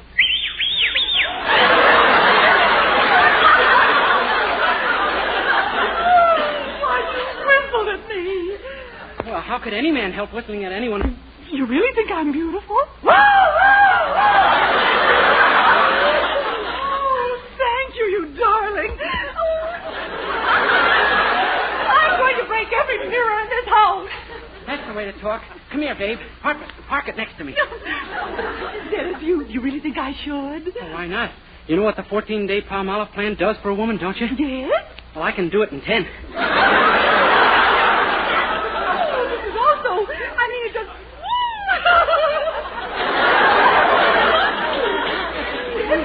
What is it you see in me all of a sudden? I'd like to know in case I have to argue with anybody in the future. Oh, it's everything about you, babe. Now, what about your fiancée, Mildred Anderson? Mildred Anderson? Fair. Just a woman with a face and a figure like every other woman. But you, everything about you's so novel. Oh, you dream boy. And that wonderful divine fortune teller. Oh, to think I didn't believe him. Fortune teller? Yes, he said you'd do this and it all came true. Oh, I'm going to tell everyone in town about this. Had it, girl. Why, just think. There may be any number of other women here with men just about to fall for them. Sure, and he'll have... Oh, my gosh, am I going to demand time and a half?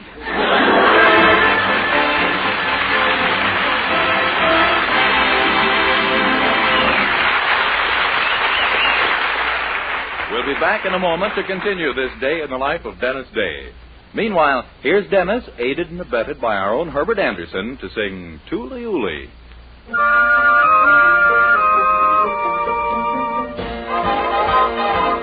When a Swiss boy goes calling on a Swiss miss in June, Tooly Ooly Ooly Doo. He sings a pretty tune, and he charms her like magic when he yodels this tune. Doodly-oodly-oodly-doo. Beneath the alpine moon, the echo goes higher and higher, and soon their hearts are both on fire. So when you get lonely, now you know what to do. Doodly-oodly-oodly-doo. And make your dreams come true. The echo goes higher.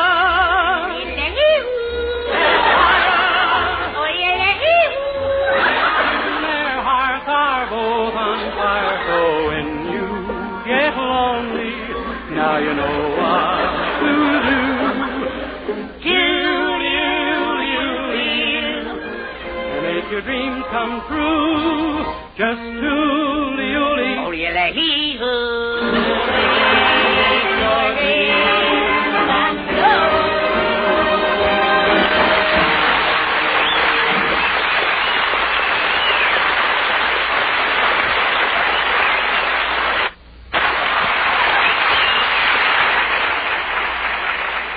Well, imagine our young hero's surprise when a vaudeville fortune teller named the Great Gambini turned out to be one Bill Calhoun, an old shipmate of his in the Navy.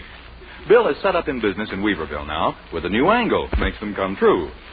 So far, it seems to be working like a charm. Boy, that Miss Baker sure spread it around about 3, Dennis. There's been a line out front all morning. Gee, that's swell. Yeah, I got a list here of what I said was going to happen. Now, you're going to handle it with these men and women just like you did with Miss Baker. Men, too? I don't think they'll appreciate that approach at all. No. Look, they're all different types of predictions. Oh. Now, take the list and get busy. Just make these predictions come true, and then I got an idea that'll put us in the big dough. Okay, let's have the list. Let's see now. Mrs. Phillips, 127 Elm. Told her she would be named best-dressed woman in the world. Mrs. Courtney, Bankersworth, 238 Maple. Told her the Chinese laundryman would beg her for a kiss. Oh, Bill, I can't do these things. They're nice people. Dennis, boy, you're not going back on your old pal now, are you? We were shipmates, boy. Comrades, bunkies. Well, okay. Funny thing, though, seems to me when we were on board ship together, I used to hate you.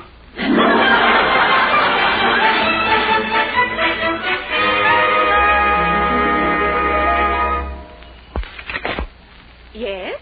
Bon appetit, mon patout. Bon appetit? My name is Ouvre la Fenêtre. I have come all the way from Paris, which is in France, to see Mrs. Phillips. Well, I am she. Good. Here is me. My goodness. You must want to see me about something awfully important. But jawohl, ma chérie. I have come to tell you that you have been chosen by the Paris Society of Dressmakers as the best-dressed woman in the whole world. What? Why, a fortune teller told me that this afternoon, and I said he was crazy. And now 2 hours later, it's come true. It would have been even sooner if it hadn't taken the wrong transfer. I beg your pardon. Nothing. I leave you with this glorious news, monsieur. Arrivederci till we meet again. Oh, wait. Don't leave yet. Why, you've just come from Paris. You must have all the fashion news. Oh, monsieur. Please, tell me. The bustle, is it really back? Oh, oui. Same old place. But really, I must... And the new neckline, how low is it to be? 18 inches. 18 inches? Why, that's the skirt length. Well, that is where the new neckline will be. The skirt will be worn above it. Well, hasta la vista.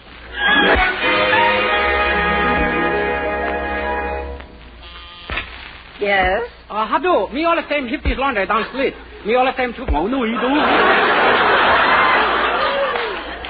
Could you repeat that? Oh, no. Me shot hole works.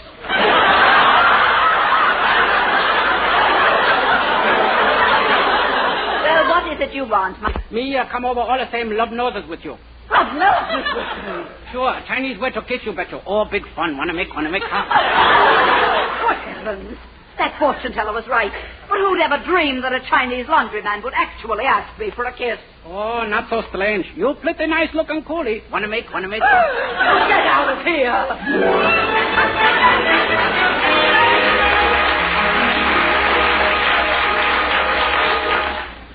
Now, let's see. Mrs. Gregory, 819 Oak. Told her a dog would bite her in the ankle. Well, I took care of that one. She couldn't see me. And what's next? Mr. John Winters. Told him he would receive a phone call from his older brother, whom he hasn't seen for years. An easy one at last.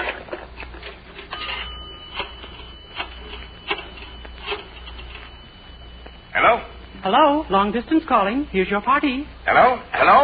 Howdy, boy. This is your brother, Henry. Henry? Yep. But you passed away last night. How could you be calling? This phone call came to you by transcription. Goodbye.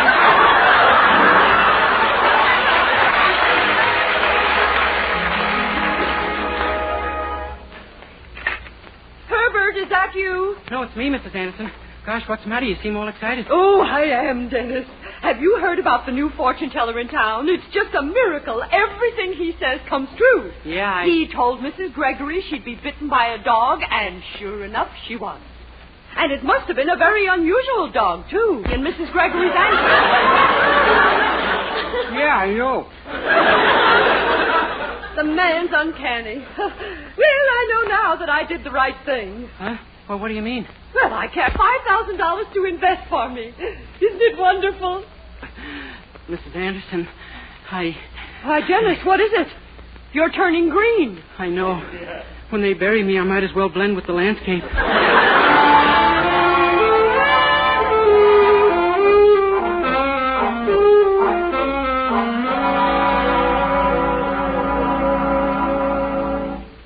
You mean it was you who made all those predictions come true? Sure, Gambini's just a fake, and now he's talked your mother into turning all her money over to him. Oh, good golly, he's not only a fake, he's a crook. I know. I'm getting more and more amazed at the type of men they passed out good conduct medals to. Gosh, what do we do, Mildred? Oh, if we could only discredit Gambini in some way so Mother'd demand her money back. Say, how about Daddy's home recording machine? Huh? Suppose you asked him if he was a crook and he admitted it. We could record it and play it for Mother. Mildred, you're crazy. He'd never admit anything like that. He doesn't have to. All you have to do is get him to say yes and no, and we'll dub in the questions later. Dub in the questions? Sure. First, we'll make a record of you saying, Gambini, do you admit you're a dirty crook? Then we'll put in his yes. Then you'll ask him if he intended to return Mother's money, and we'll add his voice saying no. You see? But, Mildred, you... Dennis, I tell you, it's foolproof. Well, in that case, I guess I can handle it.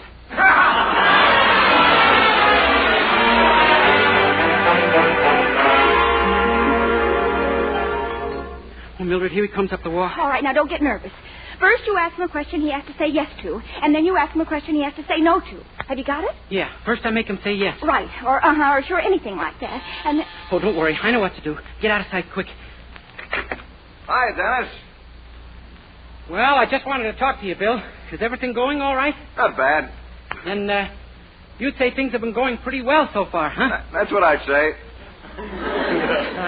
Yeah. I guess we got quite a future together, huh? In a word, my boy, great. That's not the word, believe me. Huh? Say, did I tell you I had a little trouble when I was doing that Frenchman for Mrs. Phillips? She didn't know what the word we meant. You know what it means, don't you, Bill? Who doesn't? Can you tell me what it means, Bill? Who couldn't? I must be doing this wrong.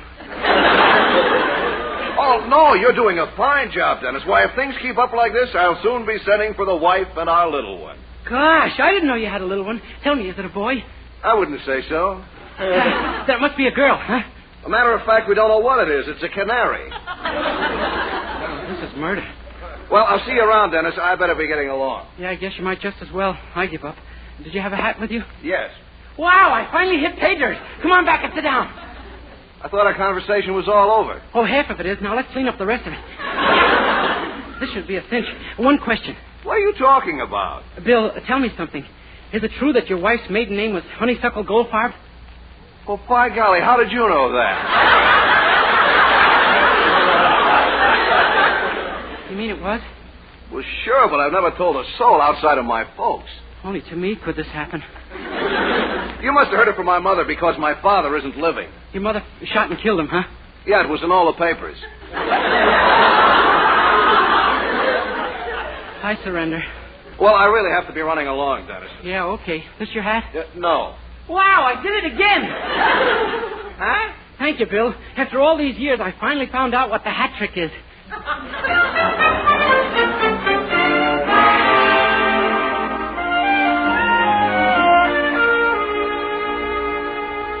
A thief? The great Gambini? Yes, Mother. That's why I returned your money and left town when he heard we had this phonograph record. Sure, all you got to do is listen to the record, Mrs. Anderson. It's all the proof you could ever want. Why, it doesn't seem possible. Put it on. Okay, listen. Gambini, I'm going to ask you 2 questions. First, do you admit you're a dirty crook? No. Oh, my gosh. Second, did you have any intention of returning Mrs. Anderson's money? Yes. Holy smoke, I dubbed in the questions wrong.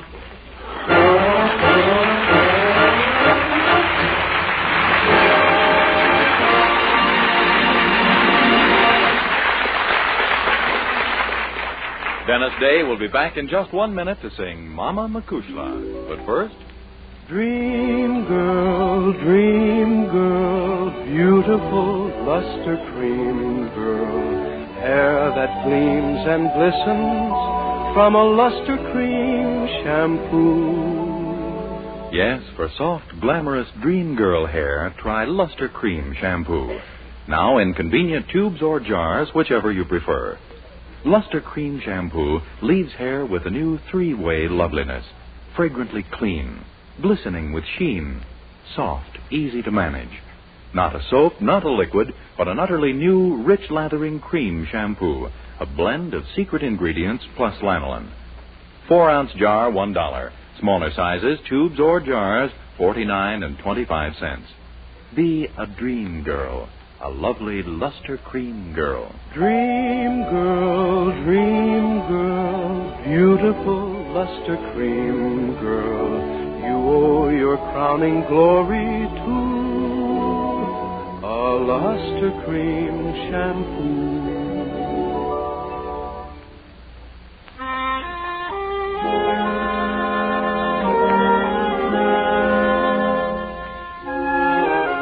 Here now is Dennis with the music of Charles Dant and the orchestra singing his popular new RCA Victor recording, Mama Makushla.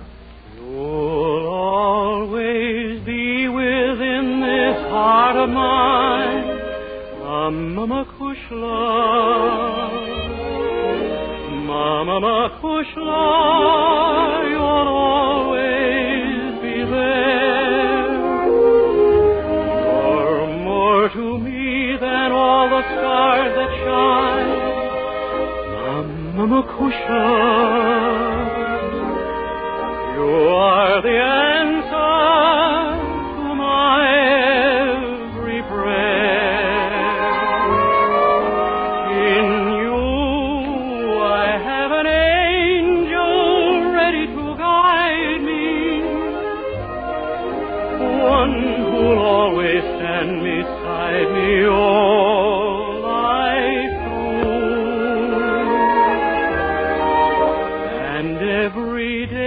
to me is Mother's Day. Mama Kushla, Mama Kushla, I'll always love you.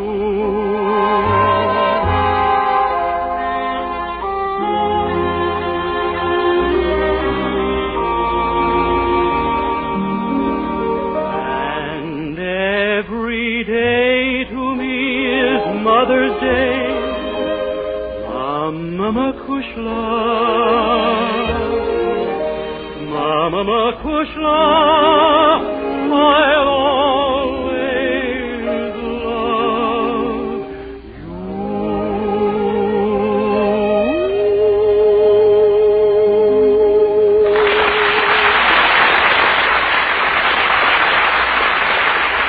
Good night, everybody.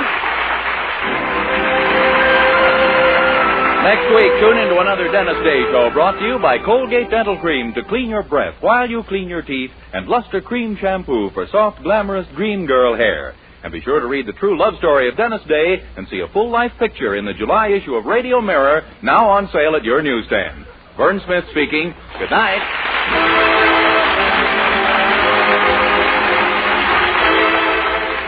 This is NBC, the National Broadcasting Company.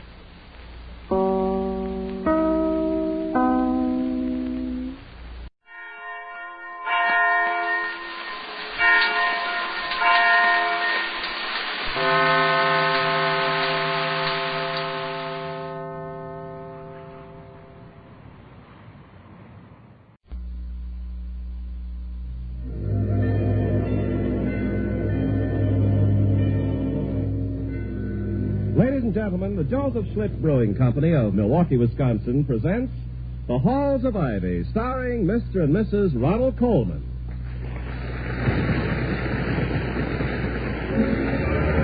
I was curious. I tasted it. Now I know why Schlitz is the largest selling beer in America. No wonder it's the beer that made Milwaukee famous. If you like good beer, you'll find it pays to be curious and learn about Schlitz for yourself. And now, The Halls of Ivy.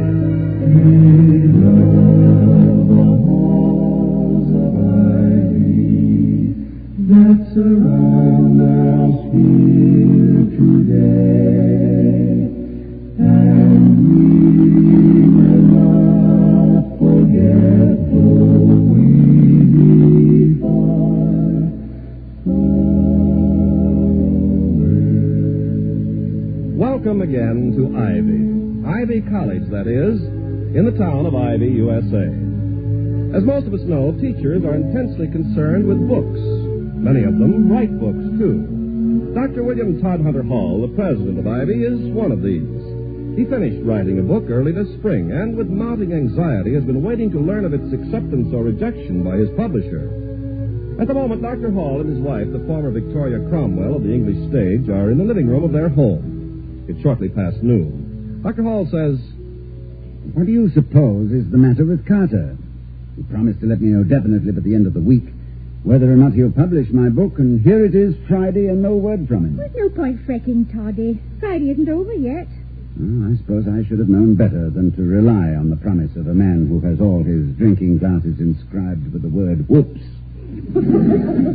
Why the devil haven't I heard from him? My Aunt Violet always used to say, no news is good news. Well, with all due respect to your Aunt Violet, whose conversation, if what you say is so, must have been exquisitely dreary. Well, that may be Carter now. Alice will answer it. Good.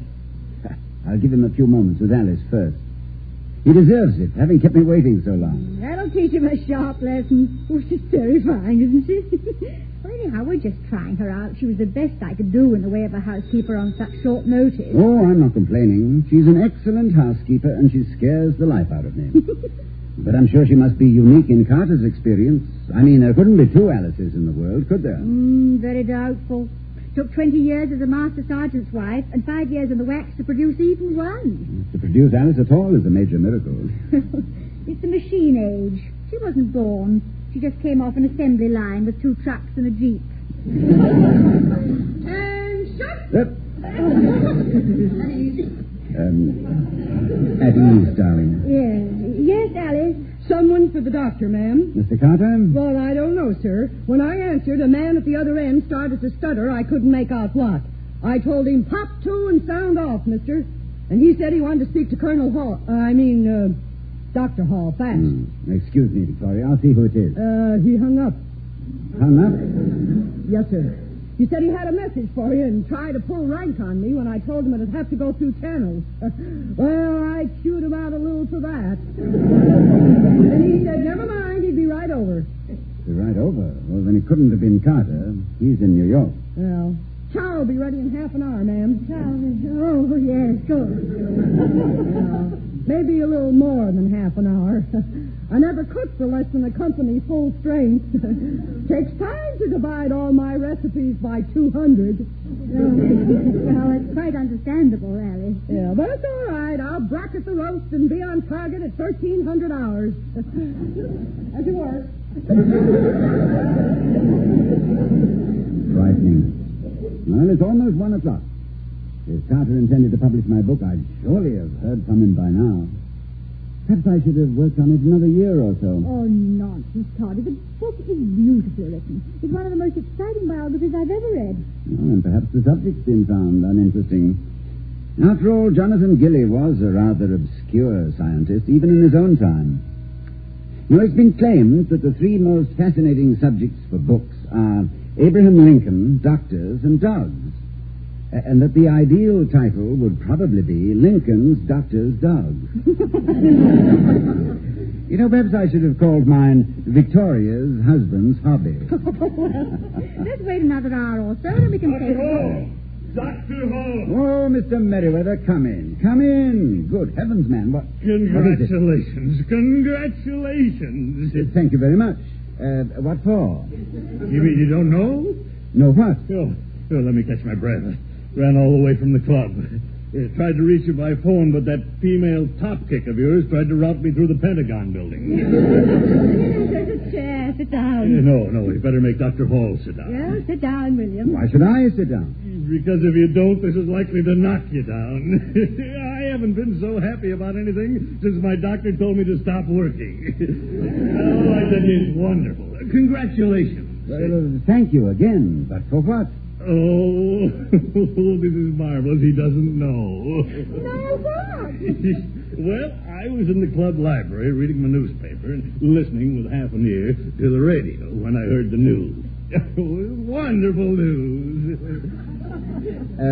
Don't let me rush you into revealing it, Mr. Merriweather. No, my husband stands always like this, digging his fingernails into his palms and holding back a scream. Well, ma'am, in the middle of this news broadcast, I heard the name. Jonathan Gilly. Jonathan Gilly? Jonathan Gilly? Frankly, I wouldn't have known Jonathan Gilly from Ben Hogan's caddy, except that you told me you'd been working on a biography of Gilly for several years now, and you really had better sit down, both of you. We'll take the chance. Go ahead and bowl us over. Dr. Hall, you won the Scofield Prize. What? Well, what's the Scofield Prize? Someone tell me before I start climbing the wall. Well, the annual prize for the best biography submitted for publication during the past year. $20,000 prize money, ma'am. 20,000 and the best biography. Oh, Toddy. Oh, Mr. Merriweather, I can kiss you. Go ahead, ma'am. I can stand quite still and let you. Oh, Toddy, I'm so very proud of you. And just a few minutes ago, I was fuming at my publisher for not letting me know whether or not he was going to accept the book at all. Oh, he'll publish it all right. He's likely to be selected for the Book of the Month Club. And if this Gilly fella looks attractive in a low-cut gown, you're a cinch for the drugstore reprints. Well, I don't know what to say. Isn't it ridiculous? My little book, the Scofield Prize for the best. Well, the Scofield Prize, eh? That's what the man said. Isn't it wonderful? This calls for a party. Yeah. Of course, we'll have a rouser. And tonight, Mr. Merriweather, we've no time to send out invitations. Will you spread the word around? Certainly. Invite everyone, but everyone. And Vic, tell Alice to call the market. That little delicatessen, you know. Tell her we want enough for several hundred. This is going to be marvelous. For tonight we'll merry, merry be. For tonight we'll merry, merry be.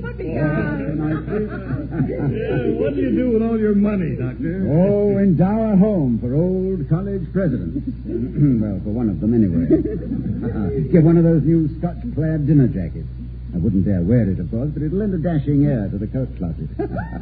We'll take a trip to Europe.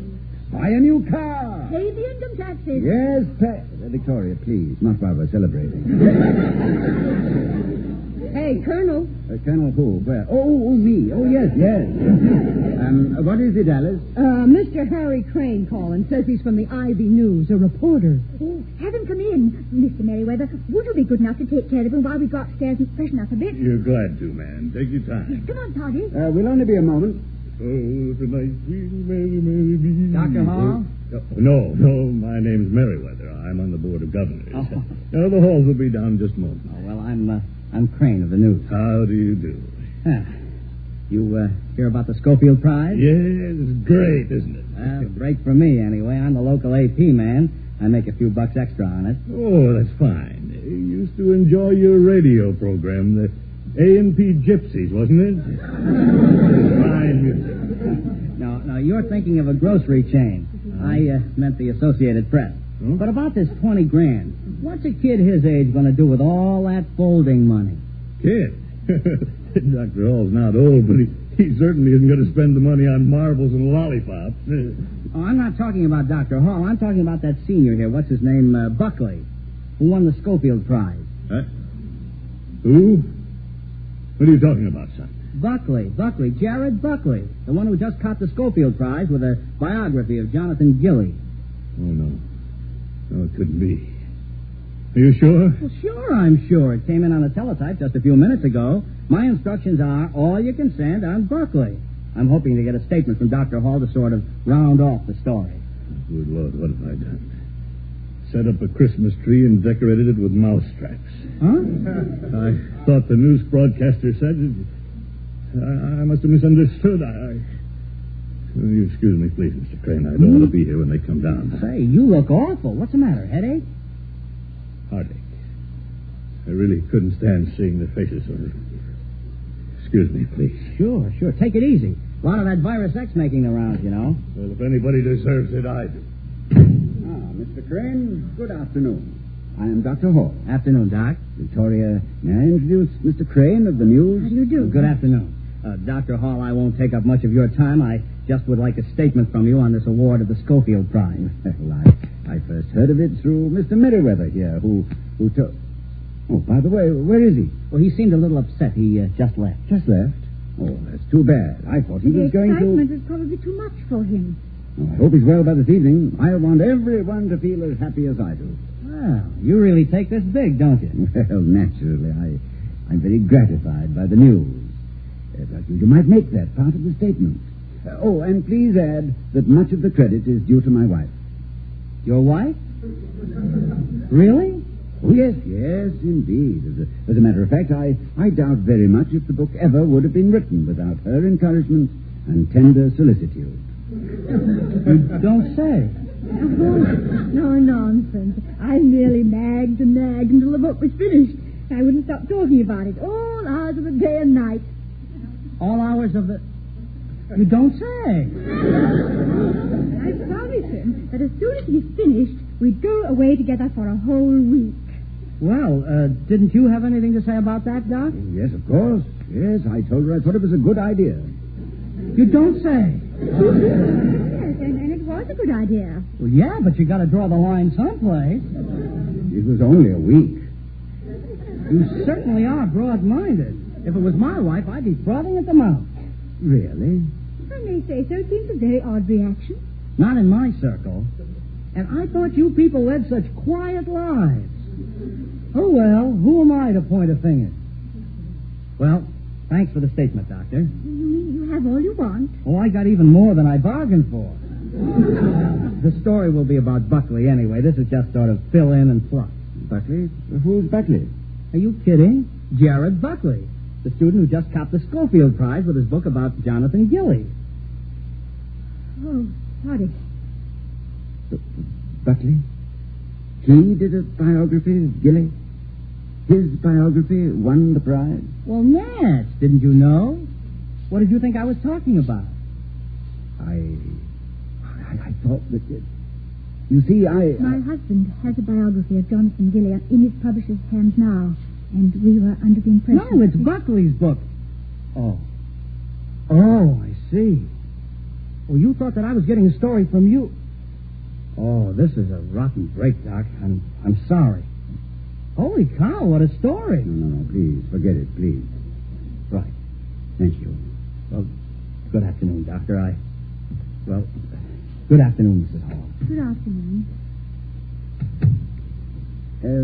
Victoria, do something for me, will you? Of course, dear. Phone my office and have them ask Buckley to come here this afternoon. I'd like to see him. All right, Toddy. And Toddy? Yes? I think there must be something dreadfully wrong someplace when things like this can happen to people like you. Oh, thank you, my darling. I'm glad you think I should be immune to the buffetings of fortune. But speaking of buffets, shall we have lunch?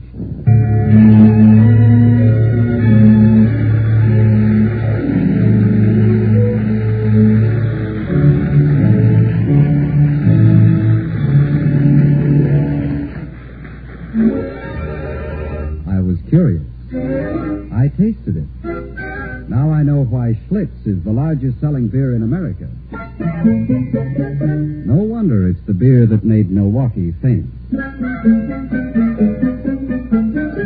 There's a story behind those words, a story of something pleasant that could very easily happen to you. So before we return to the halls of Ivy, let's find out how a curious golf professional took a lesson from a group of beginners. When you golfers learn something from me, it's all in a day's work.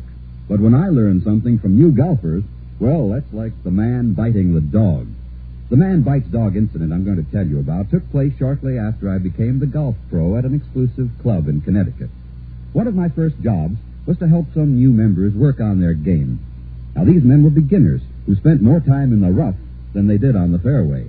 But even so, they enjoyed golf a lot more than some experts I've met. And their enjoyment didn't stop at the 18th hole. I'd see them in the clubhouse after the game, having as much fun as if they'd just broken 100. And I couldn't help noticing that Schlitz always seemed part of that happy picture. They always had a good time, and they always drank Schlitz. So I began to wonder if this beer would give me as much pleasure as it gave them. There was only one way to find out: by trying Schlitz. So I ordered a bottle, and I took my first taste. The look that appeared on my face was second only to the look of satisfaction I reserve for photographers on those infrequent occasions when I win tournaments. That look said as plainly as if it had been printed on my face. No wonder Schlitz is the largest selling beer in America. No wonder it's the beer that made Milwaukee famous.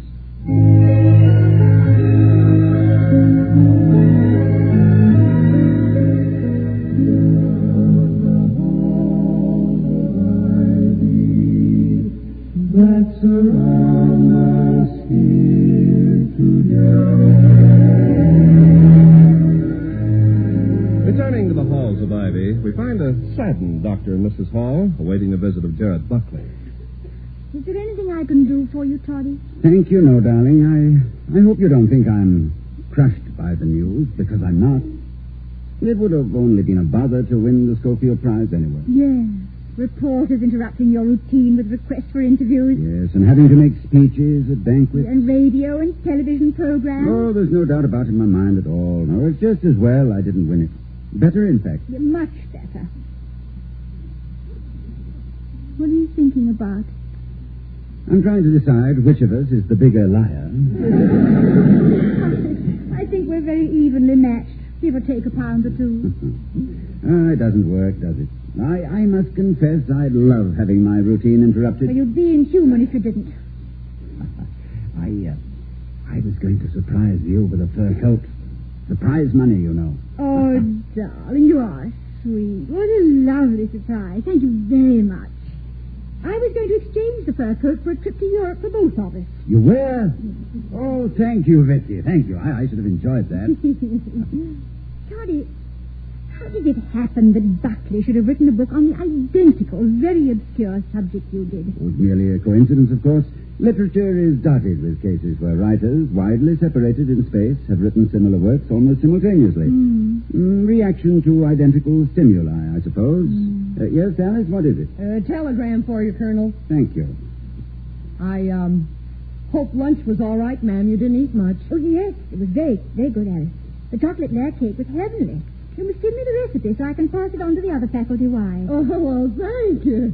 I learned the recipe at Cook's and Baker's School in the Army. Now, you take 30 pounds of flour, you add 3 gallons of water and 3 gallons of milk, then add a smidgen of vanilla extract, not more than a quart. Now, 4 dozen eggs, From Carter. 2 sacks of sugar. Well, thank you, Alice. I'll get it from you later. Yes, ma'am. It's from Carter. Dear Hall, in view of Scofield Prize award, we do not feel we can accept your manuscript for publication at this time. Sorry, sincerely, and so on. And that, my love, is that. 2 years of research and a year of writing right down the drain. Oh, curse the luck. Oh, Toddy. Oh, I mean it. When I think of all the hours and days when I was so snowed under with administrative details I couldn't work on the book at all. But for that, it might have been finished sooner. I could have given it more time, made it better. Being a college president and a teacher, that's what hindered me. Oh, please, Toddy. Well, I'd like my name to have gone a little way down to posterity. Should scholars in the future take my book from the shelf and read it? To have extended the domain of knowledge just that much more. I know how hateful it is to be disappointed so cruelly. But living's full of disappointments. Yet we manage to survive and even do very well. Yes, I know. Each disappointment always seems the worst. What about the time when I was returning to America after my sabbatical, and you were supposed to go with me and couldn't? Yes. I'd started packing. Yes. You bought the ticket, and we were all ready, I remember. And then 2 weeks before sailing. While we were dancing at that club. What was its name? You remember? It was a new one. Had just opened. Oh, they had a Viennese orchestra that must have grown up in waltz time. What was the name of that?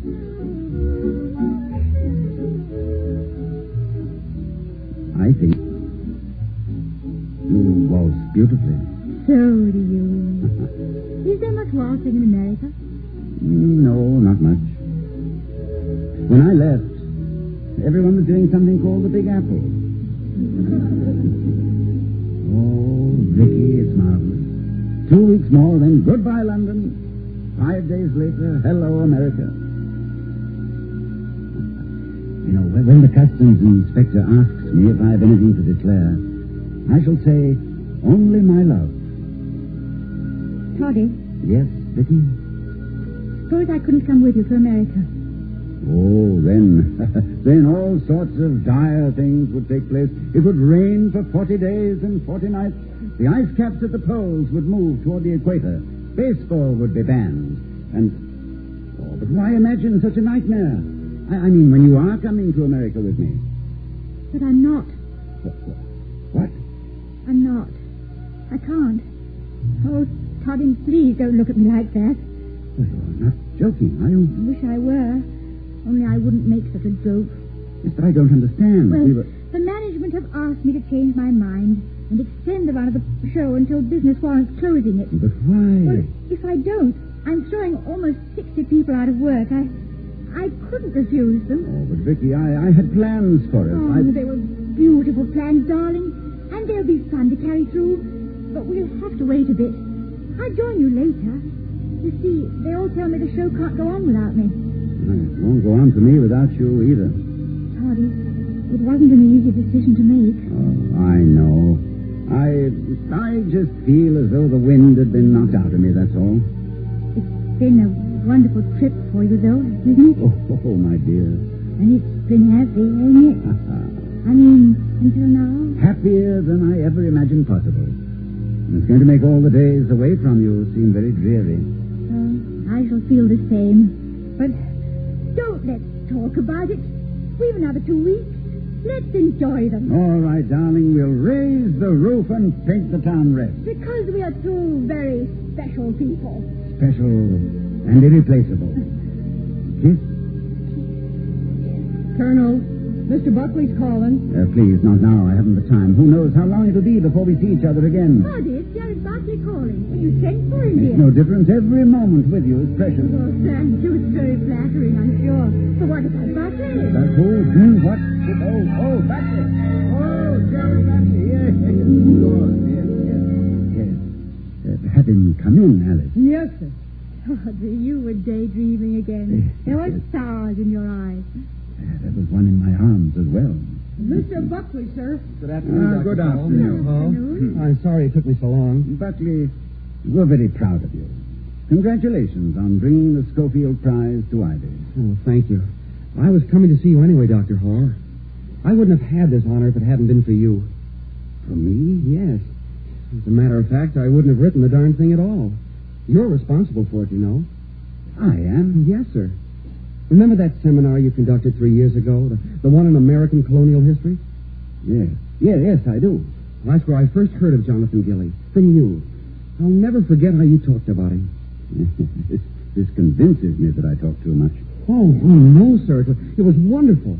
You discussed him with so much enthusiasm, so much fire. I found I couldn't stop thinking about him. Well, the fire must have spread more than I intended. When I started doing research, I couldn't find half the books I needed. Someone else must have been working on that period of American history. I wouldn't be at all surprised. And then last year, I decided to write the book. Did you ever write a book, Doctor? That's a good question. As a matter of fact, yes, 2 or 3. My best one is unpublished. That's a funny thing. Once I started, I got into a sweat for fear someone else would write a book about Gilly before I did. Silly, wasn't I? I mean, who'd be interested in doing a book about an obscure 18th century scientist? Oh, it might have occurred to someone else. It might have at that. I guess I'm lucky it didn't. Anyway, well, this is the original manuscript. I'd be very happy if you'd accept it as a sort of a souvenir to remember me by. Will you accept it? Thank you, Buckley. I accept it with pleasure, gratitude, and a touch of envy. That's very kind of you to say that. Is there anything else, sir? No, nothing else. Just congratulations and the wish that this may be only the beginning of a very successful career. Well, thank you. Good afternoon. Good afternoon. Goodbye, Mr. Buckley. Well, Vicky, I'm glad it was Buckley. Nice boy. You're not so bad yourself, Professor. but I'm in the wrong profession, I sometimes think. If I weren't a teacher, I wouldn't have conducted that seminar. And then I wouldn't have brought Gilly to anyone's attention. But garrulous old Hall had to open the gate to his own apple orchard. Teaching, bah. Toddy, I think you ought to read this. Read what? What Buckley says about you. About me? Yes. Here. It's the foreword to his book. Oh, let's have a look. And the Emperor of China said to his ministers, "Go search through the land for the wisest of my subjects, he who has the greatest knowledge and the highest ability to use it. And when he is found, bring him to me, and he shall be my adviser and sit at my right hand." And the ministers searched through the land and found him and brought him to the Emperor. And with him came one other. And the Emperor welcomed the wisest of his subjects and gave him great honor. But, asked the Emperor, who is this other one who comes with you? And the wisest of the Emperor's subjects answered, "This was my teacher." Yes. But go on, read the rest. To William Todhunter Hall, teacher, this book is dedicated. You see, Toddy? There's nothing better. What can compare with it? You're a teacher. Yes. Yes, thank God, Vicky.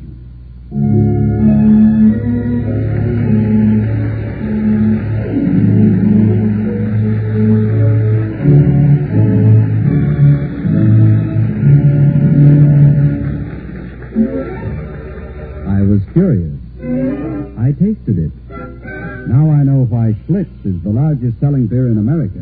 No wonder it's the beer that made Milwaukee famous. Here's a note for your date book. Starting Wednesday, May 10th, the Halls of Ivy will be heard on Wednesdays instead of Fridays. And here again are Mr. and Mrs. Ronald Coleman. Good night, everyone. Good night. Be sure to see Ronald Coleman's latest picture, Champagne for Caesar. We'll be seeing you next Friday at this time at the Halls of Ivy, starring Mr. and Mrs. Ronald Coleman. Ken Carpenter speaking. Incubator Baby's parents appear on We the People, next on most NBC stations.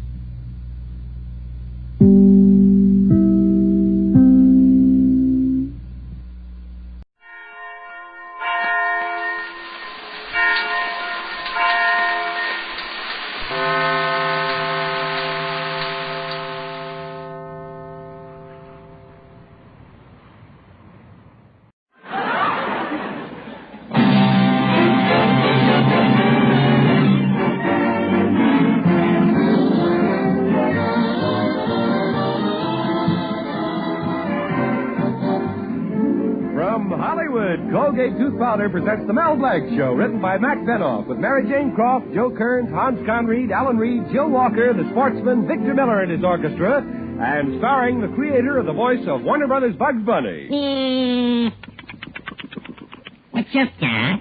Yes, Colgate Tooth Powder for a breath that's sweet and teeth that sparkle brings you the Mel Blanc Show, with Mel playing his new character, Zookie. Hello, everybody. Hello, everybody.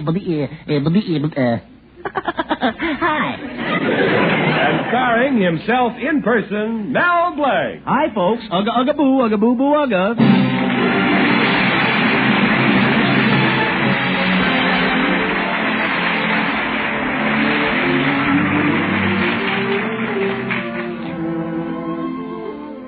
Throughout the pages of history, heroes have been depicted as men of great force and iron will. However, even great men are human, and it is their little human characteristics that prove their greatness.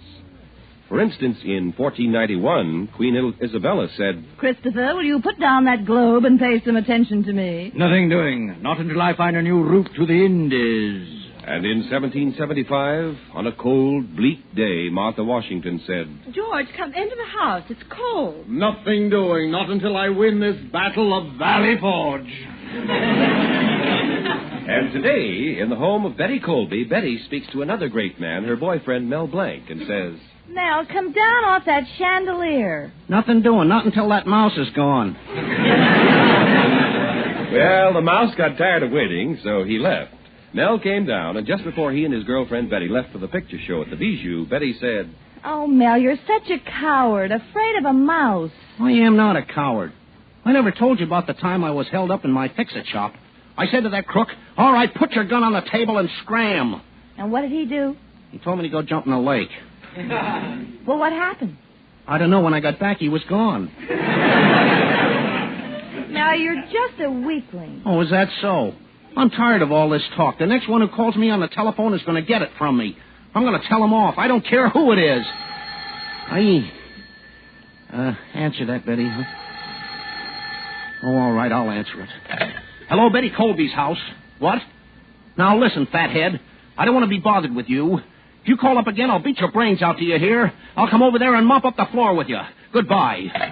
Well, who was it? I don't know. She didn't say.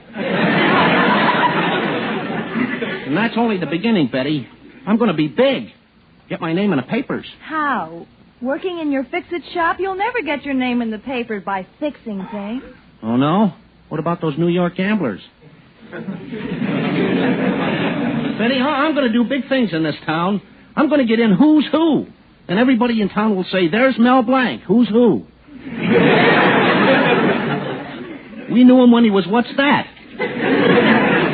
Well, you're certainly talking differently, Mel. Maybe now Father will begin to respect you.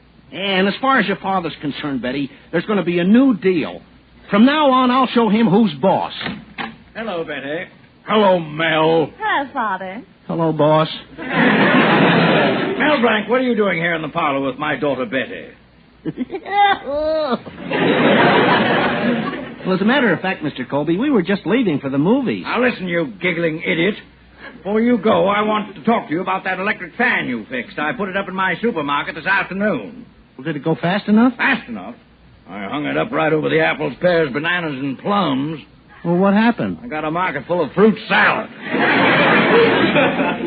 Well, gosh, Mr. Colby, I'm sorry. I meant to do well. Oh, Father, this loaf of sliced bread you brought home, you know something? There's a slice missing. Slice missing? That's funny. I had a few complaints at the store about the same thing today. Oh, well, it's probably nothing. Nothing? A slice of bread missing from every loaf, and you call that nothing? Betty, keep your hands off that wrapper. What's the matter? We'll need it for fingerprints. The bread maniac is on the loose again. Oh. Now, the first thing... Oh, blank, you idiot. Keep out of this. Mr. Colby, stealing bread is serious. You're not dealing with an ordinary criminal. This man's a bread napper. Yeah, well, who knows how far he may go?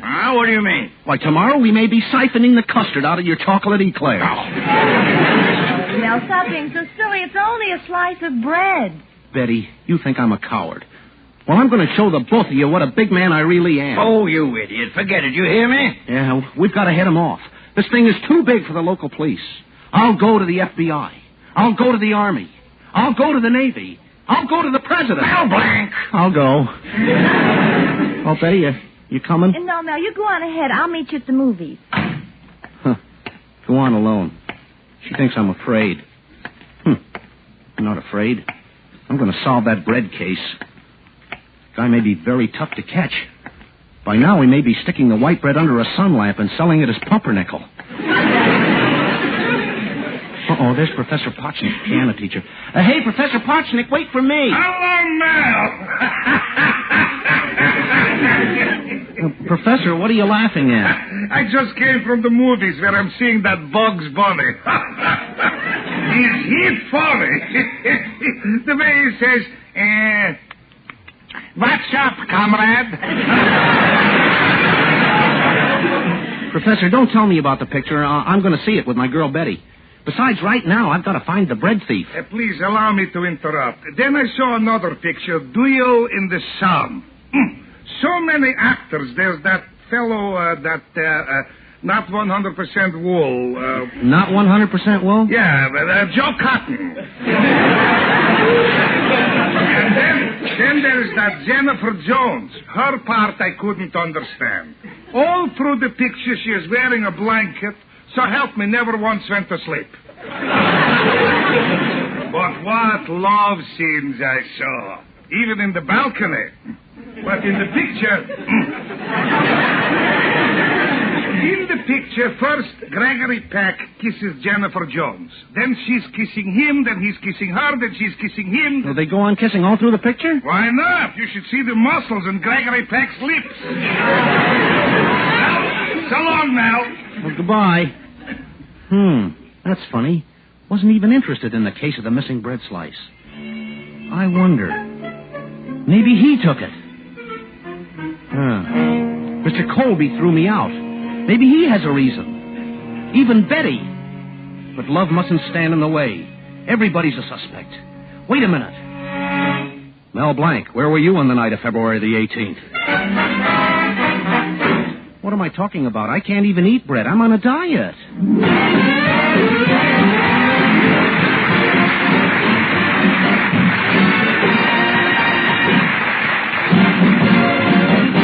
Use Colgate tooth powder. Keep smiling just right. Use it each morning and use it each night. It cleans your teeth, makes breath so sweet. Use Colgate tooth powder. Want teeth that sparkle and dazzle, a breath that's fresh and sweet? Then try Colgate tooth powder. For the new all-purpose Colgate tooth powder cleans your teeth and sweetens your breath. Yes, this new all-purpose tooth powder produces an amazingly rich, active foam that's marvelously effective. Every time you brush your teeth with this new all-purpose Colgate tooth powder, your whole mouth feels clean, sweet, fresh. Your teeth regain their natural sparkle. It's been proved in 7 cases out of 10 that Colgate tooth powder instantly stops unpleasing breath that originates in the mouth. And as for cleaning, you can depend on Colgate tooth powder revealing the natural brilliance of your teeth, giving them that pearly, polished feeling. Yes, Colgate tooth powder, the new all-purpose tooth powder, does everything you can expect or ask of a dentifrice and does it beautifully. Try Colgate tooth powder today for teeth that sparkle and a breath that's sweet. Use Colgate tooth powder. Now, the sportsman, Victor Miller, the orchestra, and Blue Skies.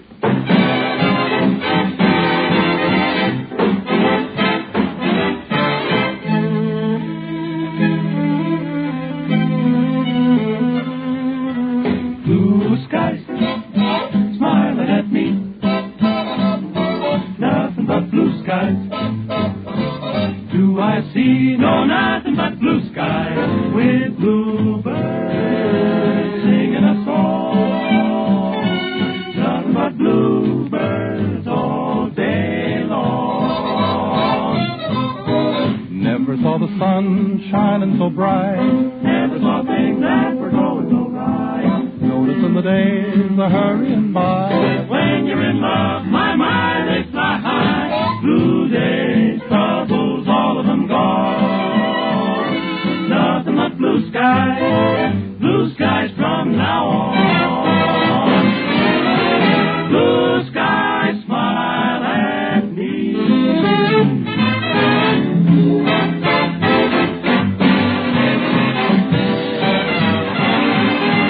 Bluebirds rip a song.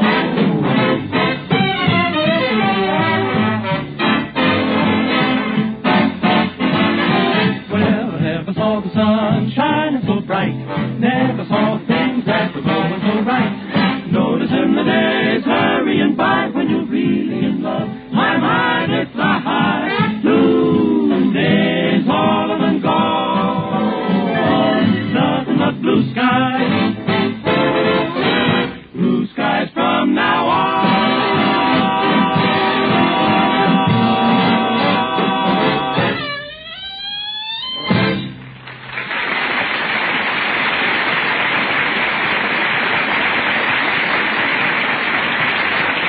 And now back to Mel Blanc. Betty has spurned Mel because of his lack of courage. And Mel, trying to redeem himself, is hot on the trail of the bread thief, the person responsible for the mysterious disappearance of a slice out of every loaf of sliced bread in Colby's supermarket. Right now, he's walking down toward the movie house when he's accosted by Hartley Benson, the town Beau Brummel. Hello, Mel, old boy. Hello, Hartley. Nice seeing you. Yes, it usually is quite a treat. Say, Hartley, who do you know who would want to steal sliced bread? Oh, probably someone with a lot of crust.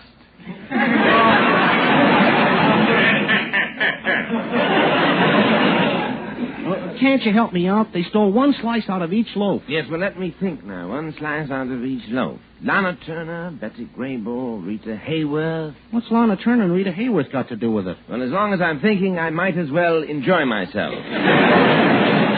By the by, you needn't bother waiting for Betty outside the theater. You see, I am taking her. You're taking her? I'm supposed to meet her at the theater. Well, she evidently changed her mind. You know, old boy, while we look at Bugs Bunny, I'll snuggle up to your honey.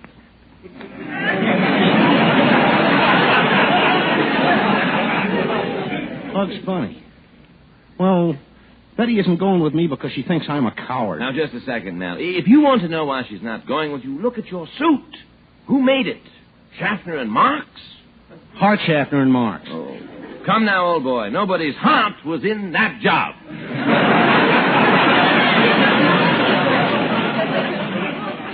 Oh, yeah? Well, this jacket happens to be a Hollywood model. Oh, yes, so it is. The shoulders are built for Mickey Rooney and the sleeves for Gary Cooper. Well, goodbye, old boy, and don't worry about Betty. She'll be in very good hands.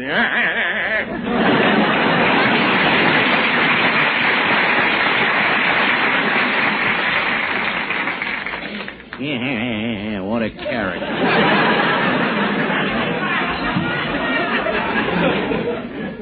Thinks he's handsome. Take off those shoulder pads, let his stomach out, get him off those elevator shoes. Now bet he look just like me. I wonder if he's the bread thief. No, he's more the ladyfinger type. Uh-oh, here comes my lodge president, Mr. Cushing. Hello, Mel. Ugga-boo-ugga-boo-boo-ugga. Greetings, mighty potentate. Ugga-ugga-boo, ugga-boo-boo, ugga. Say, I saw your wife. She looked awfully mad. Well, she was a little peeved. I got home at 1 a.m, Friday. 1 a.m, Friday? What's so terrible about that? I left the house on Tuesday. Well, as a matter of fact, Mel, she's very nice about it. She sat me down in the easy chair, gave me my slippers and pipe. Your eye looks a little swollen. Yeah, it was a lead pipe. Gosh, mighty potentate, why don't you tell your wife to stop beating you? Well, I did, Mel. We had a terrible argument last night, and when we were through, she said, "John, you burn me up." Gad, what a temptation. Well, at least I won the argument. I can leave the house whenever I want to. I can go to the laundry, the grocery store, the tailor. Well, that's fine. You want to go with me to the movies? Well, I'm sorry, Mel, I can't. The chain won't reach that far. Well, stop making up those things, mighty potentate. Say, how'd you ever come to marry your wife? Well, I'll tell you, Mel, I was young and idealistic. I wanted to marry for youth, love, and beauty. And my wife came along with all that money, so I compromised. Was she pretty? Ha! Mel, yesterday she spent 12 hours in the beauty parlor and 5 minutes in the fish market, and believe me, the lobster she brought home looked better than she did.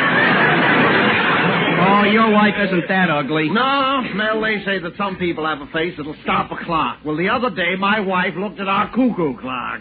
Did the clock stop? No, the cuckoo dropped dead. Say, just a second, mighty potentate. Do you know someone who would be stealing bread in this town? No, Mel, I don't. But if you ever find him, send him to me. Maybe I can interest him in the crumb I'm living with. But you know, mighty potentate, I'm serious. I'm looking for a bread thief. Oh, stop being ridiculous, Mel. Well, maybe you're right. I got off on a wild goose chase for a hunk of bread, and on account of it, Hartley Benson is taking Betty to the movies. Well, don't take it so hard, Mel. I was only doing it to show them I wasn't a coward. Watch out for that lamppost. I'd like to make them sit up and take notice. Now look out! Oh!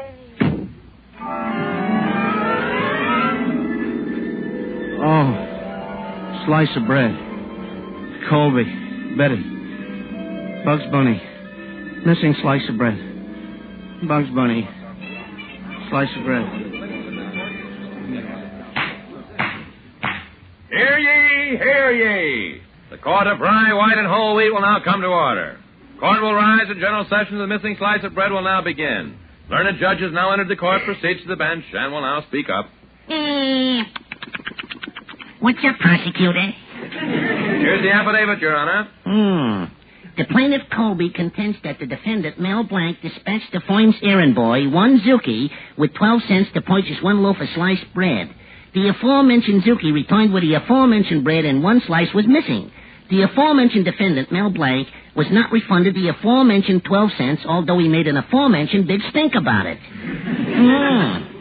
Where's the first witness, Doc? Here I am, Your Honor. Your Honor, have you examined the witness?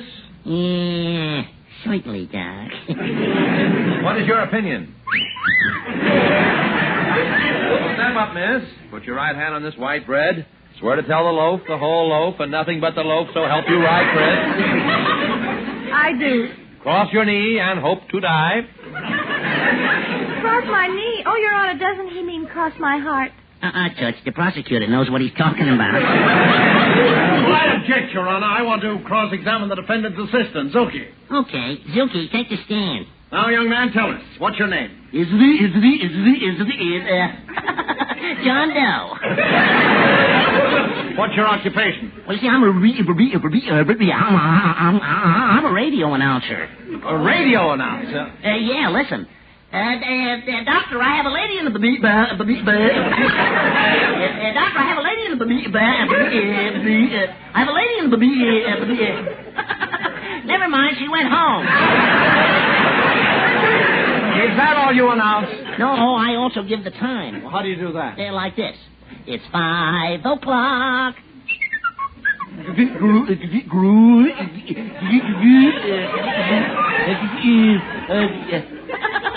It's 6 o'clock. Are you still working as an announcer? Oh, it's certain. Oh, positively. Absolutely. I was fired. For what reason? Dirty politics. You're on a Bugs Bunny. This is getting us nowhere. Just a second, Doc. I have the name of the guilty party. What? Who is it? Mr. Colby. Well, that's a lie. How do you know he's guilty? We discovered this ad he placed in the paper, and it supplies the motive for the missing bread. Yeah, I'll read it to the court. Handsome man with lots of bread desires attractive young lady with lots of bologna. Object, sandwiches. Mr. Colby, let me see your hand. No. Just as I taught. Ketchup. Caught you red-handed. Colby, there's only one question I want to ask you. What's that? If you was Nora Prentice, would you keep your mouth shut? Well? I'm willing to pay the fine, Your Honor. Fine schmine. Colby, I'm sentencing you to solitary confinement. I'm placing you in a little cell 2 feet wide and 4 feet long with nothing in it but a little table. Is that for me? Not so fast. First you have to pay me 400 carats bonus. Well, I won't pay it. You're not Bugs Bunny. You're Mel Blanc. Hey, stop shaking me, Doc. Stop shaking me. Stop shaking me. Stop shaking me. Stop shaking me. Mel, wake up. What happened? You walked into the lamppost. We had to drag you into the theater and revive you. Huh? You were out for so long, we missed the picture. We did? Yes, but we're just in time for your favorite cartoon. My favorite cartoon? Yes, listen. What's up, Doc? Oh, no. Not that.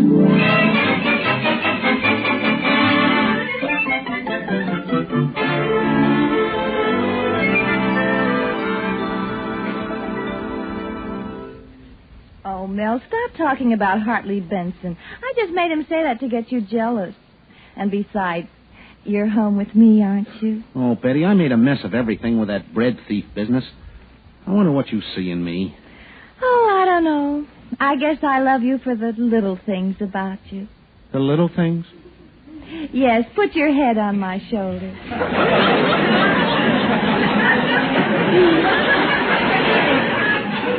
No, Betty, let's dance. I'll turn on the radio. Ladies and gentlemen, this is the Ace Bread Company's program. Today, some of you lucky listeners must have been startled to find a loaf of bread with one slice missing. Betty, do you hear that? We planned it that way. If any of you people are listening to this program... Yes? And you can get to the studio in 10 minutes, we will give him or her, absolutely free... Yes? ...the missing slice of bread. Is that all? What else?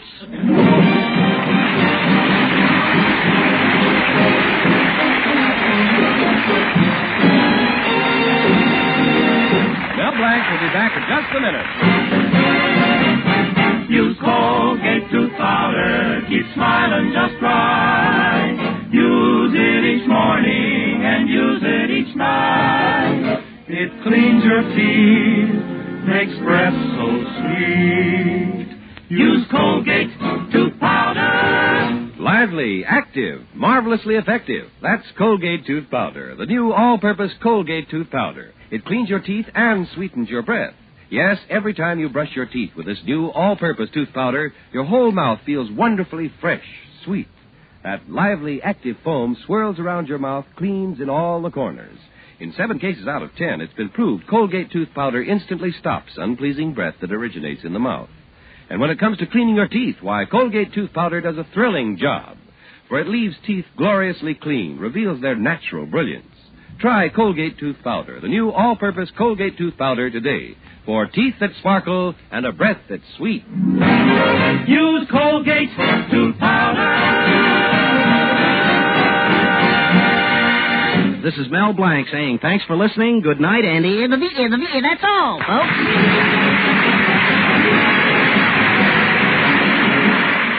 And this is Bud Easton reminding you that Colgate Tooth Powder for a breath that's sweet and teeth that sparkle brings you the Mel Blanc Show every Tuesday at this time. Be sure to join us again next Tuesday night for more fun with Mel and the people you'll meet in Mel Blanc's Fix-It Shop. Say hello to Halo Shampoo for naturally bright and beautiful hair. Remember, even finest soaps and soap shampoos hide the natural luster of your hair with dulling soap film. But Halo shampoo contains no soap, therefore leaves no dulling soap film. Even in hardest water, Halo makes oceans of rich, fragrant lather, quickly banishes loose dandruff and dirt. Halo needs no lemon or vinegar rinse. Say hello to Halo and goodbye to dulling soap film. Get Halo shampoo at any cosmetic counter.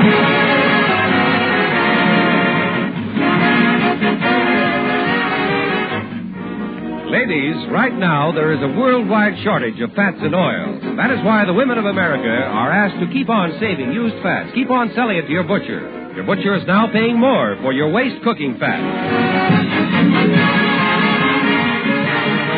Remember, Mel Blanc at the same time every Tuesday night. This is CBS, the Columbia Broadcasting System.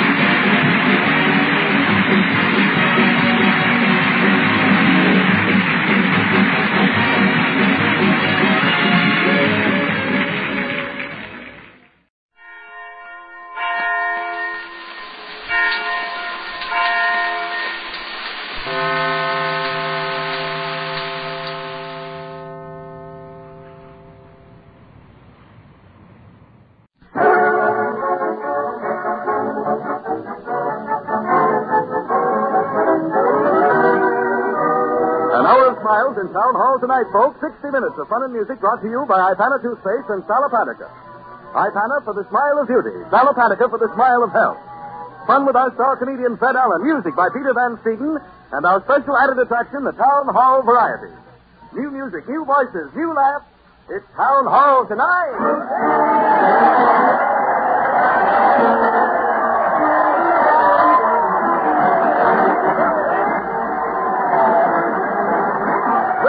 Crowd cheer as Fred Allen leads the parade to the Old Town Hall. Fred's conducting the band with a big sword, followed by those dull blades of the boards from mighty Allen art players. Let's join the shouting song. Everybody's going. Everybody's going. Here they come, elopers. Hurry up, darling. You haven't even packed your things. All I'm taking is you and my radio, sweetheart. It's Town Hall tonight. Detective. Yes, officer. The thieves took $15,000 and my jewelry. It could be worse, lady. Suppose they took your radio. It's Town Hall tonight. Fortune teller. Tell me the truth, Swami. Is my husband out with another woman? Do not worry. Swami's quick suit show husband home by radio, madam. It's Town Hall tonight.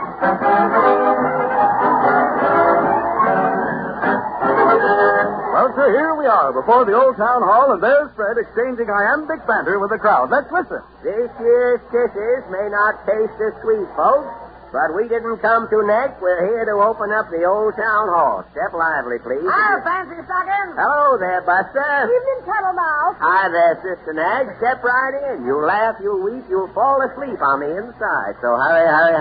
We're all set, Freddy. Oh, fine, Harry.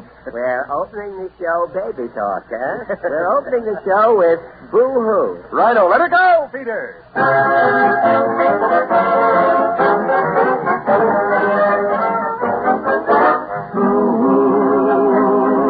You've got me crying for you. And as I sit here and sigh, as I can't believe it's true. I'll tell my mama on you. The little game that you play has made her baby oh so blue. You left me in the lurch. You left me waiting at the church. That's why I'm crying for you. Someday you'll feel like I do, and you'll be moving through.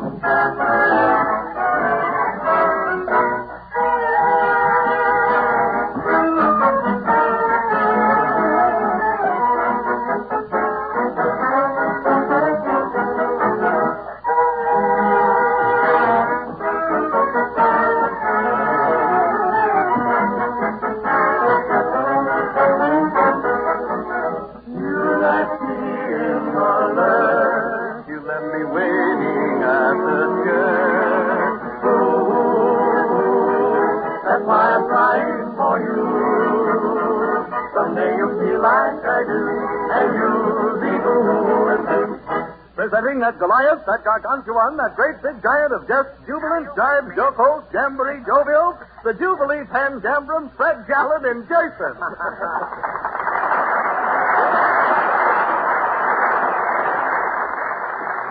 Thank you. That was quite a Norwegian introduction, Harry. I drove down in my Fjord and arrived at the studio here.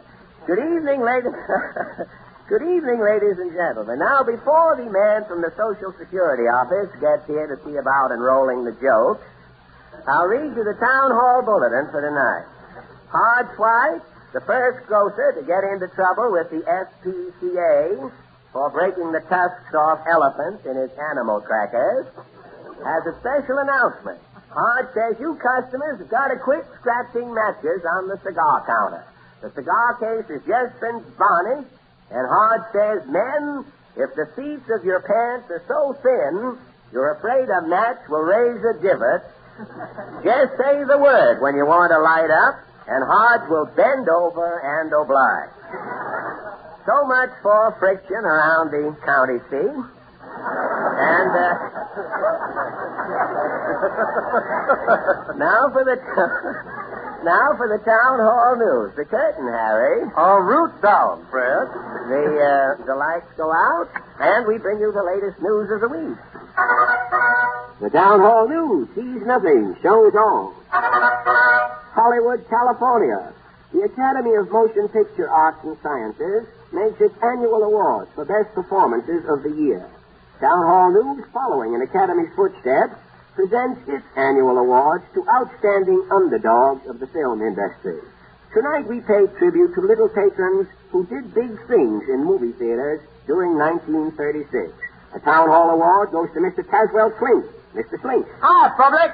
Mr. Slink, you were the first man to refuse to go into a moving picture theater because there was a picket outside. Right. As soon as I seen that guy picketing, I screamed. Were you in sympathy with the cause? I didn't wait to read no signs, buddy. Why did you run? 2 months ago, that picket stole my wife. So? So maybe he wants to give her back. I ain't taking no chances. A Town Hall Award? Yes, sir, the pickets are out in force this evening. A Town Hall Award goes to Mrs. Daphne Squat, champion seat saver in movie theaters for 1936. Mrs. Squat. Yes, I saved 269 seats for friends last year. You have some sort of a system for seat saving, Mrs. Squat? Oh, yes. As soon as I see an empty seat, I light a candle and put it underneath. Mm-hmm. If anybody sits down, they see the seat's warm. When they look around, I say, the party's coming right back. What do you do if somebody sits down next to you and refuses to get up? I just lean over and say, I hope you won't mind my double pneumonia. A Town Hall Award goes to Strong Arm Murphy, the first man to break one of those little bombs in a movie theater and have nothing happen. Strong Arm Murphy. No cracks, folks. You broke a bomb in one theater, Strong Arm? Yeah, I trun it in the aisles and mashed it into the carpet. Wasn't there any odor? It was brutal. And nothing happened in the theater? No, the audience thought it was a picture.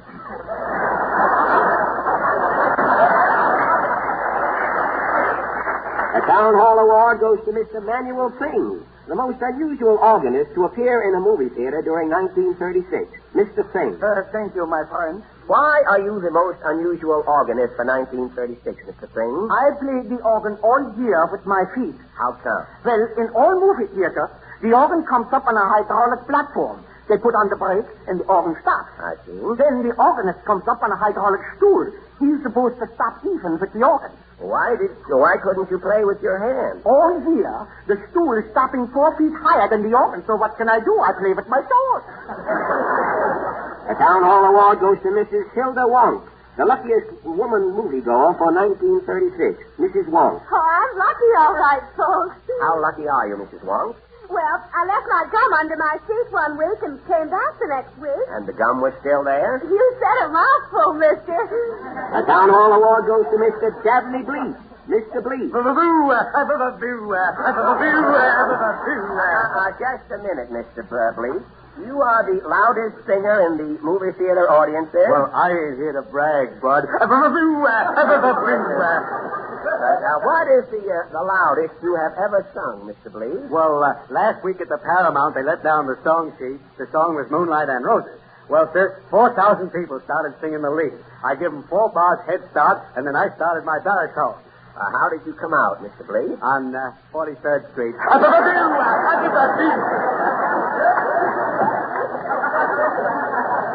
The Town Hall Award goes to Mr. Malcolm Trent. Mr. Trent. I can take it, sir. You made the outstanding remark in a movie theater for 1936. Yeah, it was bingo night. The guy on the stage was calling out the numbers, and finally a lady shouted, bingo. And that is when you made your outstanding remark. Right. I said, oh, heck. What did the rest of the audience say? Oh! Thank you, Mr. Hollywood, California. As March 15th approaches, movie stars prepare to pay income taxes on fabulous salaries. Town Hall News presents candid camera shot of a well-known film star filling out forms. Garçon. Yes, madame? Bring me a double porterhouse steak smothered in lamb chops, plenty of mashed potatoes, and some custard pie. Is madame celebrating? It's getting near March 15th, Garçon. I gotta fill out the form. Winter, Wisconsin. Arbor Twist, 20-year-old farm youth, eats 36 flapjacks in 61 minutes to win National Flapjack Eating Championship. Town Hall News interviews new flapjack champion to get message for youth of America. Mr. Twist. Hello, folks. Well, Mr. Twist, how does it feel to be the flapjack champion of America? Well, I'm too full for words. You can take that 2 ways. Fine. Are you satisfied with your record? Oh, shucks. I could have beat it. What happened? Some smart aleck put glue in the maple syrup, and my tongue stuck to my upper plate. Did you have any bad effects after eating 36 flapjacks? Well, no. I just kept turning over all night in my sleep. New York City, New York. Madison Square Garden is jammed to the rafters. The 62nd International Six-Day Bicycle Race comes to a close. Winners this year are popular Belgian riders Jean Ertz and Omer de Breiker. Town Hall News brings you the sensational finish of this classic event. The winner of the 6-day race crosses the line.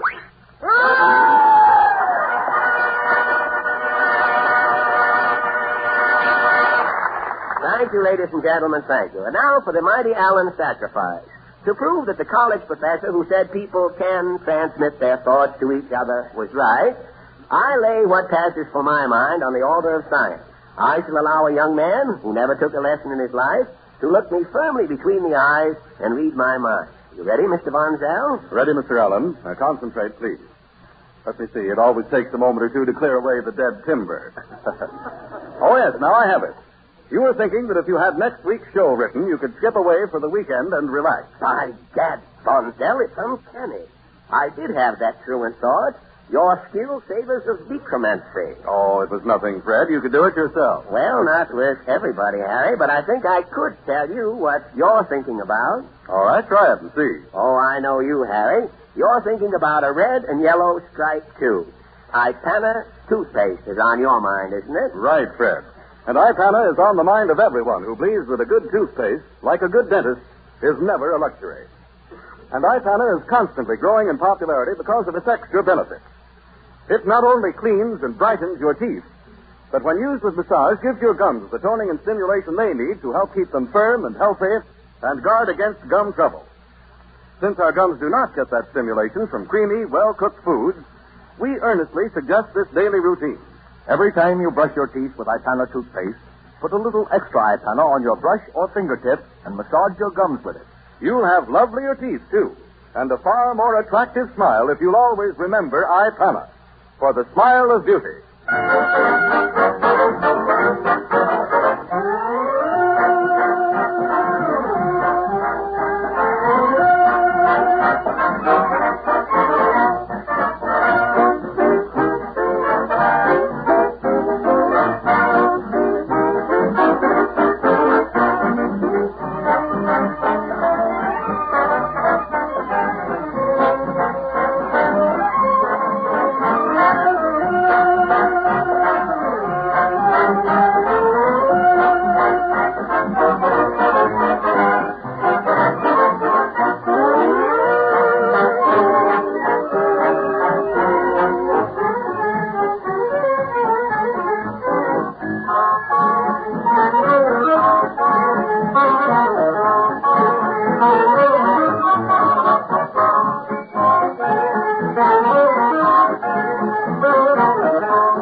Luther Van Steven and the Ipana Troubadours have just played I've Got Rhythm. Now, on Friday night, there's going...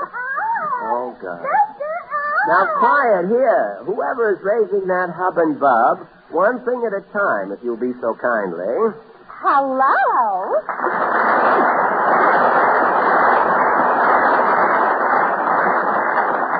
Well, sir, they laughed when I started to stand up in the nightclub. I didn't know I was under a table. If it isn't Portland. Yes, Papa sent me out to mail a letter to the patent office. What's the trouble? The patent expire in Papa's patent leather shoes? No, Papa's got a new invention. It's a lump of sugar that floats. Oh, I heard about that. It's for people who can't remember whether they put sugar in their coffee or not. He lumps Bob up and reminds her. Yes, and Papa's got another invention. It's a rubber coat collar for blue serge suit. What is that? A blue serge suit with a rubber collar? Well, if dandruff falls on your coat collar, it bounces right back up in your hair. Papa's full of ideas, among other things, all right, isn't he? Yes, he invented oversized false teeth for the man who has no sense for humor. I get it. If the teeth are too big, the man can't close his mouth. Yes, that's the idea. He looks as though he's laughing at everything. Has anyone tried out the teeth? I'll say, Papa made a set for himself and they got him into trouble. How? He was laughing when he paid his income tax, so they rushed him away for observation. Well, that's nice. Now, as soon as they get you, you can hold a family reunion. Oh, you'll find out. I will, Mr. Faye. Don't bring no teeth. Mr. Faye. Coming, Kiddo. Coming, sir. Louis, please. The senior member of the firm is always sticking points. So who am I, a silent partner? Silence, sister. Silence. Look here, I was born 2 years sooner. At least for 2 years I could say something. Say something. Yeah. What do you mean? Wait a minute.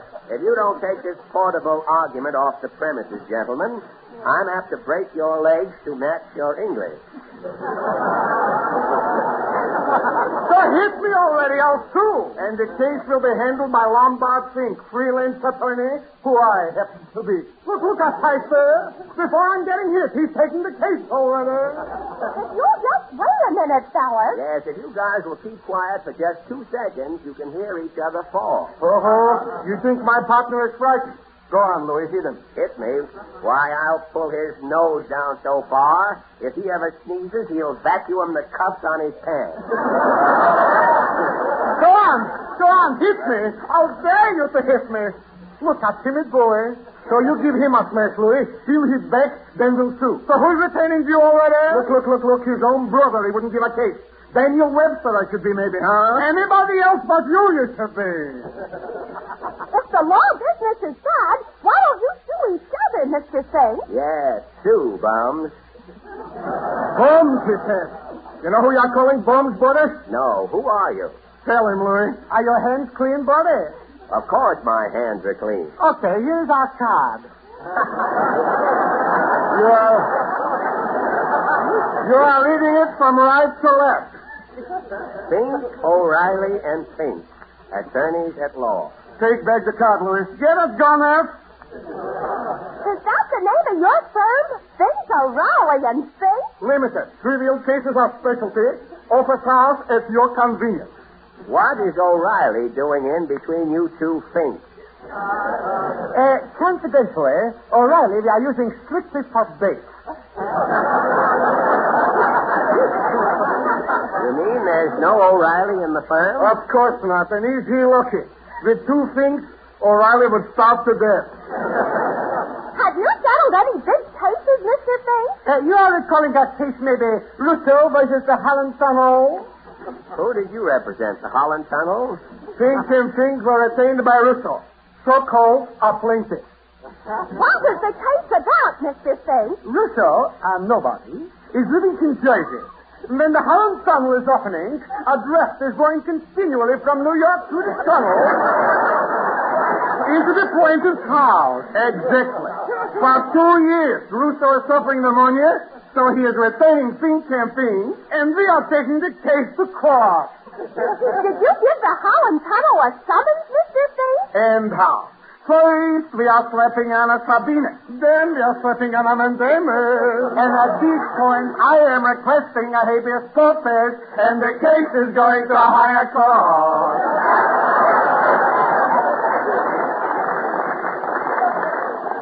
What your firm needs is a baritone, boy.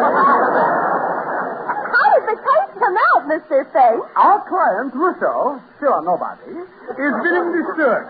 You mean they closed the Holland Tunnel? No. Russo is winning the suit. Needed underwear. It was Jersey justice. Boy, that's some victory. The think it's always a victory. Oh, it's getting monotonous. Don't tell me you Blackstone buzzards win every case. You are hearing in legal circles regarding Peabody versus Bulwark? No, and I'm not interested. Irregardless.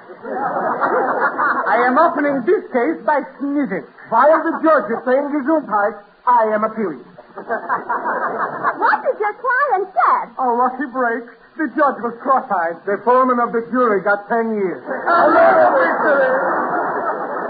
some strategy, Mr. Faye. Strategy, it's a living. Well, this is all very enlightening, boys, but I don't need a lawyer. That's what you think. You got a case, buddy. It's worth $1 million. Saying the word, and we have 3 get spun down in night court. Suing who? Jack Bennett. Jack Benny, wait a minute. Now, why should I sue Jack Benny? For libel, friend, defamation of character. Forgery, usury, injury, and lethargy.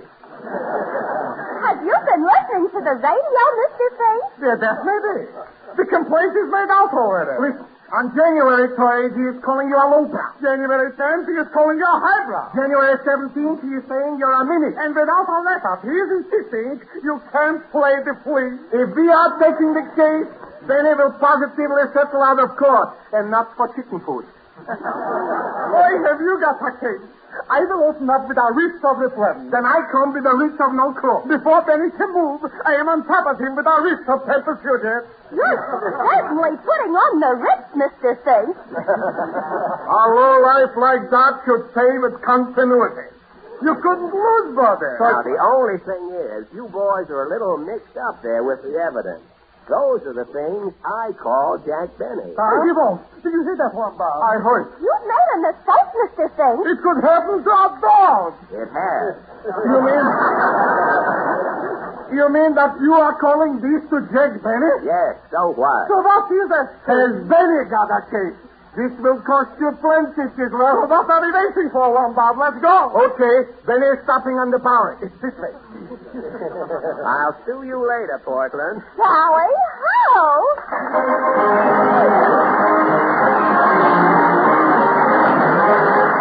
Now the town hall quartet, ladies and gentlemen. Tonight the boys take up the question of farm relief vocally. Their song, The Farmer in the Dell.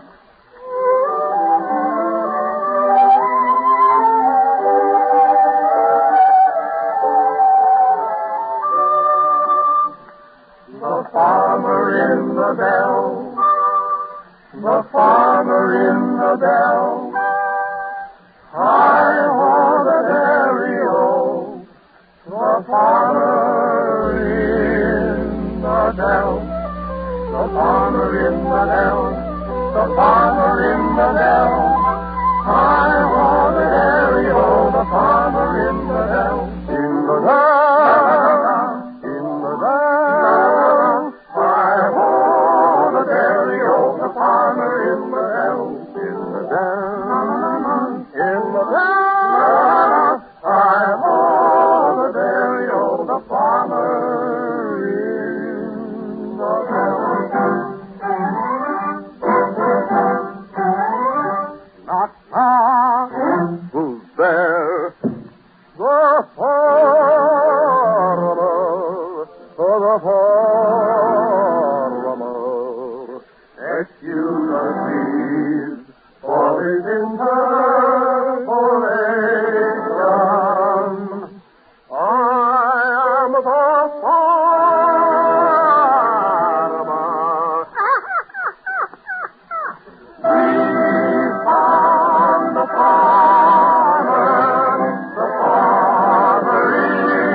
The farmer in the dell. At last we've found the farmer in the dell. And are you feeling well? Yes, I'm feeling very well. The farmer in the dell is feeling very well. Hi-ho.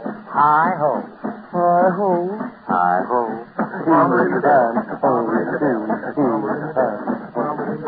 The farmer in the dell. Hi-ho, the dairy-o, the farmer in the dell. Oh, the farmer in the dell. Hi-ho. The farmer in the dell. Hi-ho. You probably know by now that the name of this song is the farmer in the dell.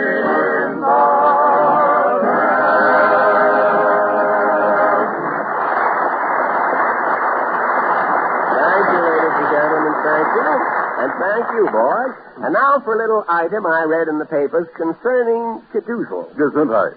Well, Harry, Cadoozle is the name of a chain of stores due to open shortly, in which purchases will be delivered at the counter and their costs totaled by electricity. My, what will they think of next? Well, said Mr. Allen modestly, I'm working on a little device sort of like that myself. And in an off moment, I've named it the Mighty Allen Electro Advisor.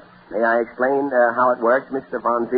Well, why not, Mr. A? Well, it's a complicated contraption that gives advice on love, marriage, divorce, and also on more practical questions. Now, suppose a person is catching a cold.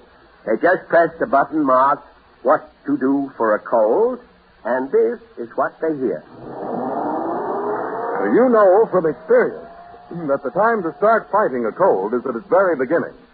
And modern physicians say that you can often throw off a cold more quickly if at its very start you do two fundamental things.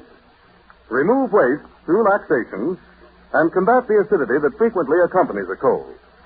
And you can do both of those things at once by taking Sal Hepatica. So at the very first sign of your cold, do this. Make up your mind to get plenty of rest, to drink plenty of liquid, and to eat sensibly. But first, above all else, put 2 teaspoonfuls of Sal Hepatica in a glass of water and drink it. Don't take chances with a cold, ladies and gentlemen. Take Sal Hepatica for the smile of health.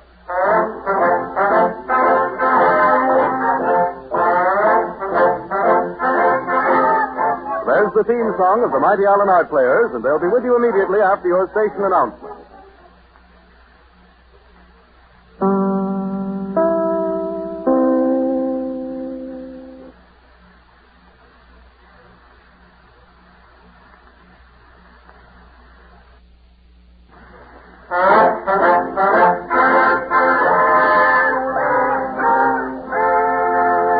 Ladies and gentlemen, the Mighty Allen Art Players bring you the answer to the theater's eternal question. Which came first, the egg or the actor? Tonight they present a nautical mystery called Murder on the High Seas, or One Long Pan Helps Boy Meet Go. Overture, Peter.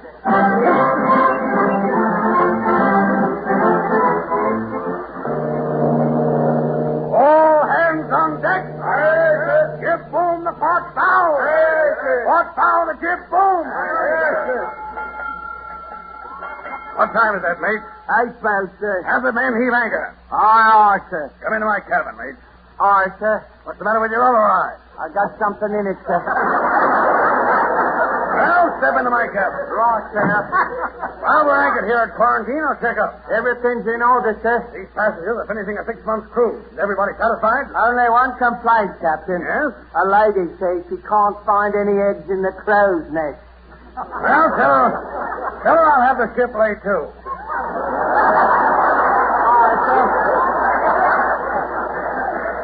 Where's the steward? He's giving out the passports to the passengers, sir. Hold door! Captain. What's the matter, steward? Murder, sir. Murder? Aye, sir. A man shot in stateroom A. Who killed him, steward? I don't know. I was delivering the passport, sir, and I heard a shot. When I ran back to the room, the man was dead on the floor. Hey, stateroom's on this deck, mate. Let's go. Right, sir. Will I come too, Captain? No, steward. First those passports. Aye, sir. This is stateroom A, Captain. Open that door, mate. Right. Help, Carmichael, my husband. How long ago was your husband shot, madam? No, 10 minutes ago, Captain. And you're just calling for help now? Yeah. When the shot was fired, I was eating lunch in the other room. First, I finished eating, and now I'm hollering. Listen, help, help. Quiet, please. Who shot you that? That's a time to ask rebels. Get a copper. What are you going to do, Captain? There's only one man can solve this mystery, mate. No, one long pan. Send the wire. I asked it. All police folks stand by. Calling Detective One Long Pan. Murder on the SS Veronic. Calling Detective One Long Pan. Come on, blow up your water wings, Long Pan. Tie that outboard motor to your mandarin coat. Proceed to SS Veronic. Man murdered. Calling Detective One Long Pan. Hold on. Greetings, salutations. Hi-ho, Captain. Detective One Long Pan on job with Hey Nanny Nanny. Get your goat. Stow that gab, Long Pan. Exactly. Long Pan stole cab. As you stole shall ye away. Stow away. Not bad. Not good. Maybe medium.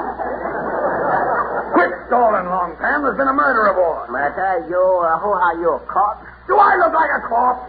No, Long Pan, part life. You're dead from neck up. Why, you? You too. Who are you, White Star? I'm Captain Funnel, and this is my boat, the SS Moronic. Very good. Captain Funnel, SS Platonic. Nobody platonic in Tado. Okay, for sound. Now, listen, are you going to solve this crime? Exactly. You tell Long Pan what happened. Well, first we anchored at quarantine. Anchor submarine. Then I gave the men some orders. What order? Give both the port bow. Heave the anchor. Headroom for Cali Spanker. And then 8 bells rang. 8 bells, very bad. Aesop say, man finds self behind 8 bells, maybe end up corner pocket. Long time, silly Billy. Much hold in. Oh, well, it's no use trying to explain anything to you. Come on, I'll show you the body. Happy suggestion. Stateroom A is right along this deck. Very good. Maybe stop Stateroom B. Take punch Jackie Penny. Well, it's right in here. Oh, it's coming in, Captain. This is one long pan, lady. I'm asking you to get a copper, so you're bringing a laundryman. Please. Long Pan, not laundryman, lady. Long Pan, Chinese G-man. G, as in jello. Toto, again the jello.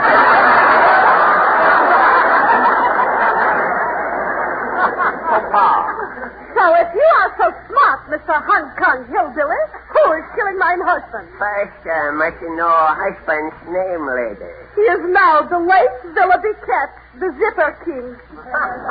Willoughby Cat, Zipper King. Do you see any clues, Long Pan? Long Pan give body double O as a McIntyre. You see, bullet hole in head, right under nose. That's no bullet hole, Schlemiel. That's Willoughby's mouth. You say small mouth, the seafood. Well, there's the bullet hole over his heart, Long Pan. You get quiet, Patinsky. Long Pan detective here. What is book? This book here, become chance. So that's a passport, Mr. Mopey-Dopey. Mr. Mopey-Dopey. You insult law, Mr. Wedgie Tongue. One Long Pan less you for murder Willoughby Cat, Slipper King. Why, you're nuts, Long Pan. Mrs. Cat has an alibi. What lullaby? What lullaby? When the shot was fired, he was in the next room eating. Positively. I was both in pickled herring with onions. How Long Pan know you eat a pickled herring with onions? I will prove in my incisions. If you will so kindly inhaling, I will exhaling. Go. Long Pan satisfied. Oh. Lullaby plenty strong. Onion like incinerator backfire. You're on the wrong track, Long Pan. Stop say, man on long track soon get point. Stomach lip. My husband didn't have an enemy in the world. Very good. Maybe friends you're there. You know what's funny, Mr. Cat died? Mr. Cat died holding his passport. Passport, important clue. Long Pan has solution. Yeah? Who shot him, Long Pan? Mad stowaway. Need passport, leave ship. Shoot Dipper King over transom. So, why isn't he taking the passport? People here shoot, come pronto. That's right. The steward reported to my cabin right away. Very good. Stowaway, go away. Oh, Go away, come and get some other day. Long pan, shiny Edgar Gash.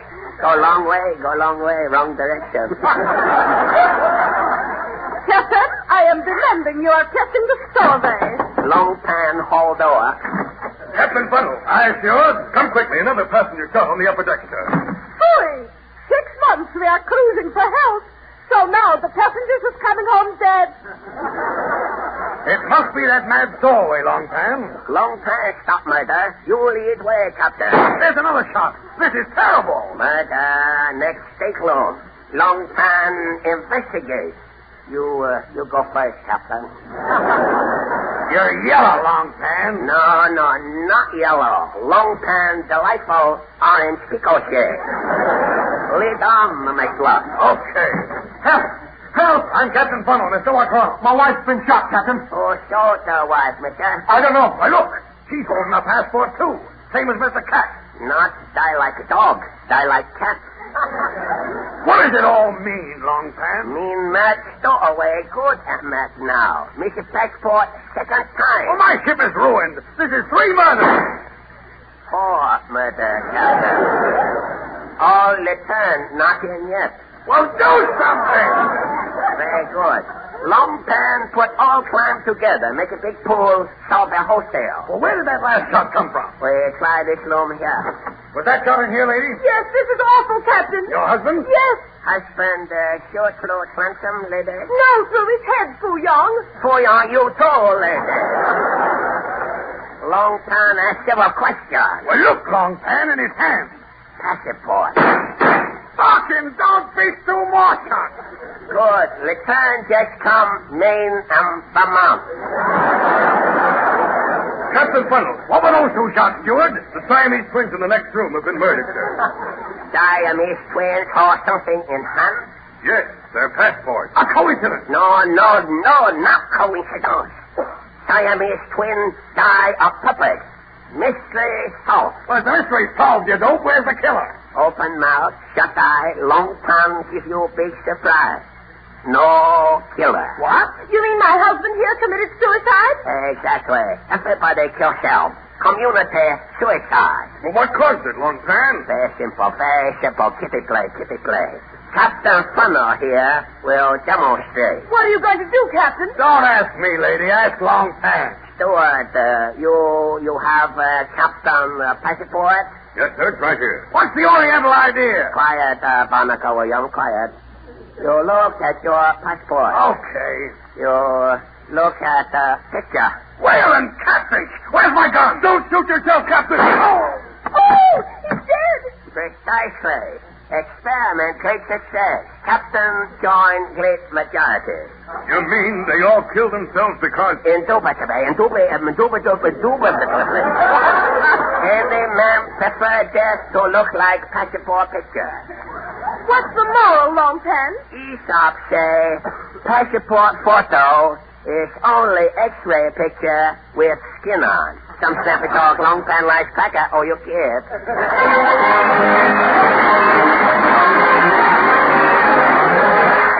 Thank you, ladies and gentlemen, thank you. Now, so much for the Mighty Allen Art Players, and now for the Mighty Allen Oddities. Strange but true facts brought to you through the all-seeing eye of Town Hall's musical candid camera.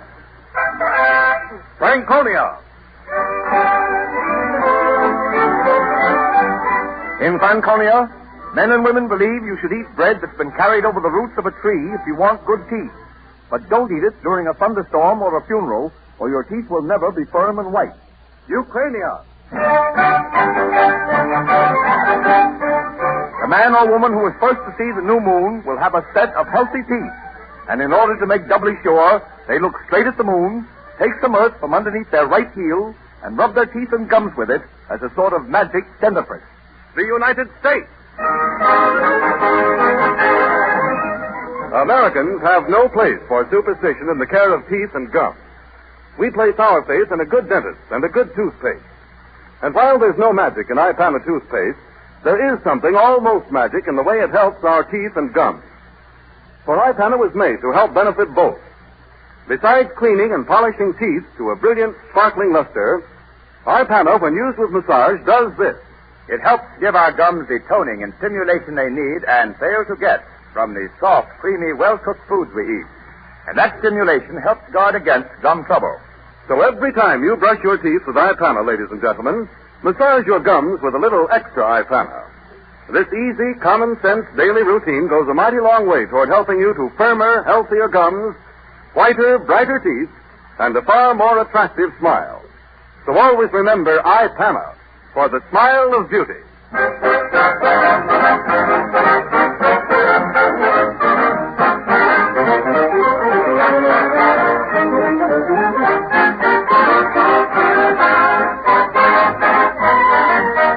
Peter Van Steeden and the iPana Troubadours are playing Slumming on Park Avenue. The vocal slumming is by the Town Hall Quartet.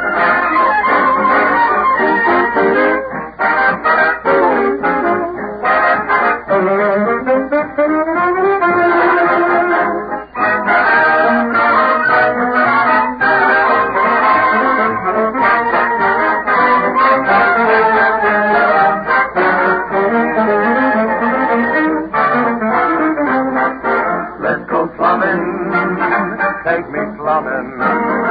Let's go slumming on Park Avenue. Get us hide behind a pair of fancy glasses and make faces when a member of the classes passes. Let's go smelling where they're dwelling. If it everything the way they do. Let us go to it, stay to it. Why can't we do it too? Let's go slumming, no slumming at Park Avenue.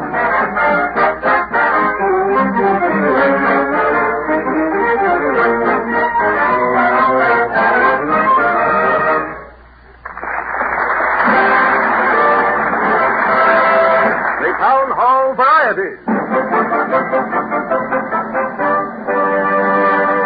Yes, ladies and gentlemen, the stage is being cleared for the next event at the Town Hall. The Mighty Allen Art players are being put back into their bottles, and Fred is giving the guest stars a last-minute pep talk. I guess everything's ready. How about it, Fred? Everything's fine, Harry. Tonight, I think we'll reach a new high. I wouldn't be surprised if we get the show off the ground tonight. It sounds swell, Fred.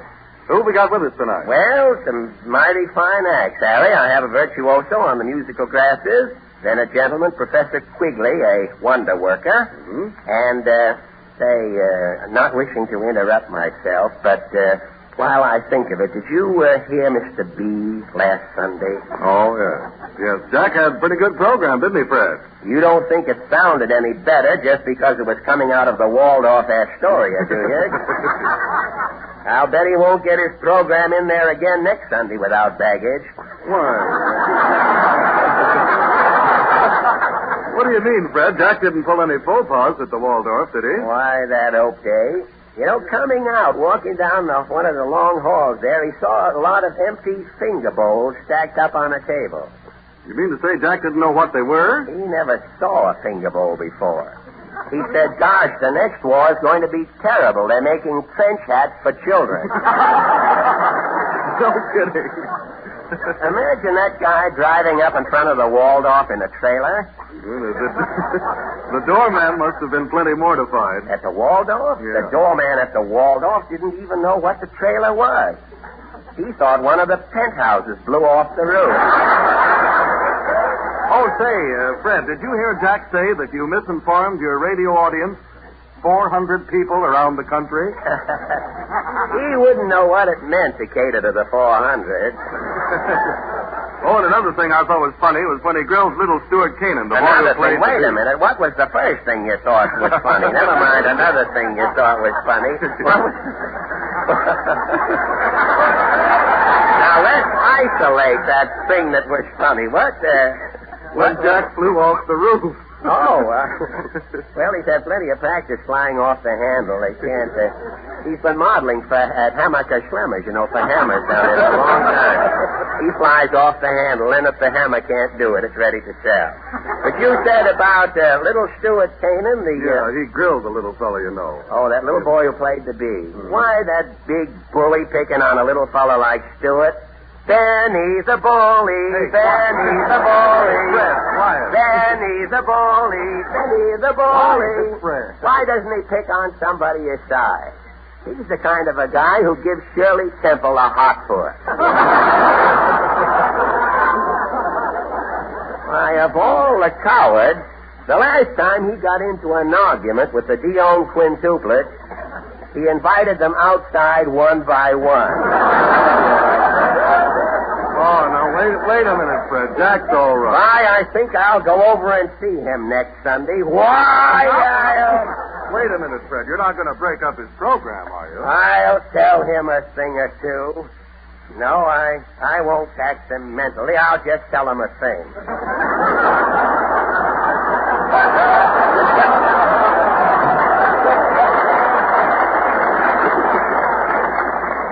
Well, now that that's all settled... It's all settled until Sunday. Now, I'm going to put my venom on to perk, and I hope to have it ready by Sunday night at 7 o'clock Eastern Standard Time. And now for our guest program. I'm sorry to have kept you waiting, Mr. Rogers. You didn't mind, did you? Not at all. I'd like to present Mr. Marshall Rogers. Mr. Rogers has arrived here at the microphone with a table containing some 25 or 30 ordinary drinking glasses, mugs, and tumblers. Oh, that's Peter, that mug in the back.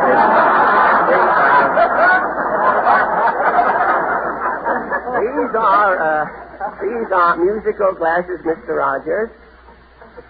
Supposed to be, yes, sir. You can talk at any angle in the microphone. Yes, all right. Yes, they are musical glasses, aren't they?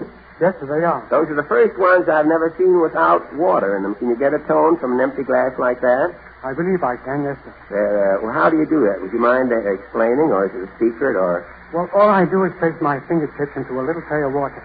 Uh-huh. Then I rub them on the rim of the glass. Oh, on the top of the glass, yes, and when I do that, it causes the glass to vibrate. When the glass vibrates, it brings out the tone, like this. That's very interesting, isn't it? How can you pick out the glasses pitched exactly right? Well, that took a struggle of 12 years. I had to find each one. Oh, I imagine that's... that's quite a search, isn't it? Going through life looking for rose-colored glasses or whatever. Do you talk while you play, or do you just play the music by itself? I'd rather play the music by You don't talk, eh? Well, I imagine a few cracks would be disastrous in it. Did you, by any chance, hear Mr. Benny play the bee a couple of Sundays ago?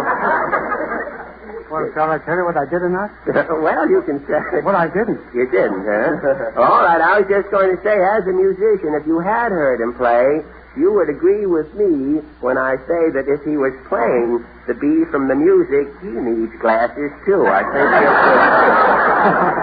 Well, all right, Mr. Rogers. Thank you very much for your kind cooperation, and I'll just ask you what you're going to play. Well, I'll tell you the special arrangement of Some of These Days. Some of These Days, all right. It would be sort of contradictory to play Drink to Me Only with Thine Eyes with the glasses, wouldn't it? Well, all right. Some of These Days. Thank you. You're welcome.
Thank you very much, Mr. Rogers.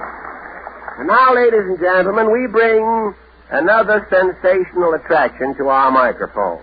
Last year, we brought you the talking bird who wouldn't talk. This year, we called your attention to a violinist who couldn't play. We presented the first carpenter to ever build a box over the air. And tonight, we bring you the greatest novelty to ever appear in radio, Professor Quigley. Professor Quigley is an escape artist, ladies and gentlemen. And tonight he is going to permit himself to be nailed in a packing case, which we have here at the microphone. And you in the studio will see him, and you folks at home will hear him nailed up, and in full view of the audience, Professor Quigley will escape. You have been an escape artist a good many years, Professor. Yes, for 30 years, Mr. Allen. 30 years. Where have you done most of your escaping? Well, in vaudeville and smoke talks and psychopathic wards. Psychopathic wards, you, No, I was there only professionally. Oh, professionally. I escaped from straitjackets and other contraptions. Oh, I see. In use in the psychopathic ward. And tonight, Professor Quigley, you are making your first escape over the radio. That's right. I am going to escape from this packing case here in exactly 3 minutes flat. Well, your condition doesn't matter, Professor. Just as long as you're sure you can get out. That's the main thing. Professor Quigley never fails. You understand, of course, that the time for each guest act is limited, Professor. We have other acts waiting, and I just want it understood thoroughly that if you do not escape in 3 minutes, we'll have to go on with the show. If I do not escape in 3 minutes, I'm giving $50 to charity. Cash? And I owe you. Well, I imagine charity will be patient. All right, now, I just wanted to have everything understood. Now, if you're not out in 3 minutes, we'll have to put on the next guest. Professor Quigley never fails. Fine. Now, if you can go right ahead, if you will. Remember, I demand 3 full minutes. 3 full minutes, yes, Professor. Uncle Jim is going to nail you up in the box there. Harry Bonzell will hold the watch. And you will get the full 3 minutes, 180 seconds, no more, no less. Professor Quigley is being nailed in, folks. You have the watch, Harry. Yes, it's 10 seconds have gone by already, sir. All right, everything nailed up good and tight, Uncle Jim? Everything okay, Fred? All right, thank you. Let's go, Professor Quigley. The professor is nailed in a solid... A stocking, hey, that is yet to be discovered. The professor is nailed in a solid packing case, ladies and gentlemen, loaned to us by the Bristol-Myers Company, makers of Ipana and Sal Hepatica. There is a heavy clasp and padlock on one side of the box, and the top has been nailed down securely. Any noise? Now, how is the time, Harry? 45 seconds exactly, Fred. All right, now I'm going to move the microphone down, ladies and gentlemen, and try to get Professor Quigley to say a few words to you from inside the box. Would you rap on the box for me, Harry, if you will, please? Professor Quigley? Yes? I'm busy.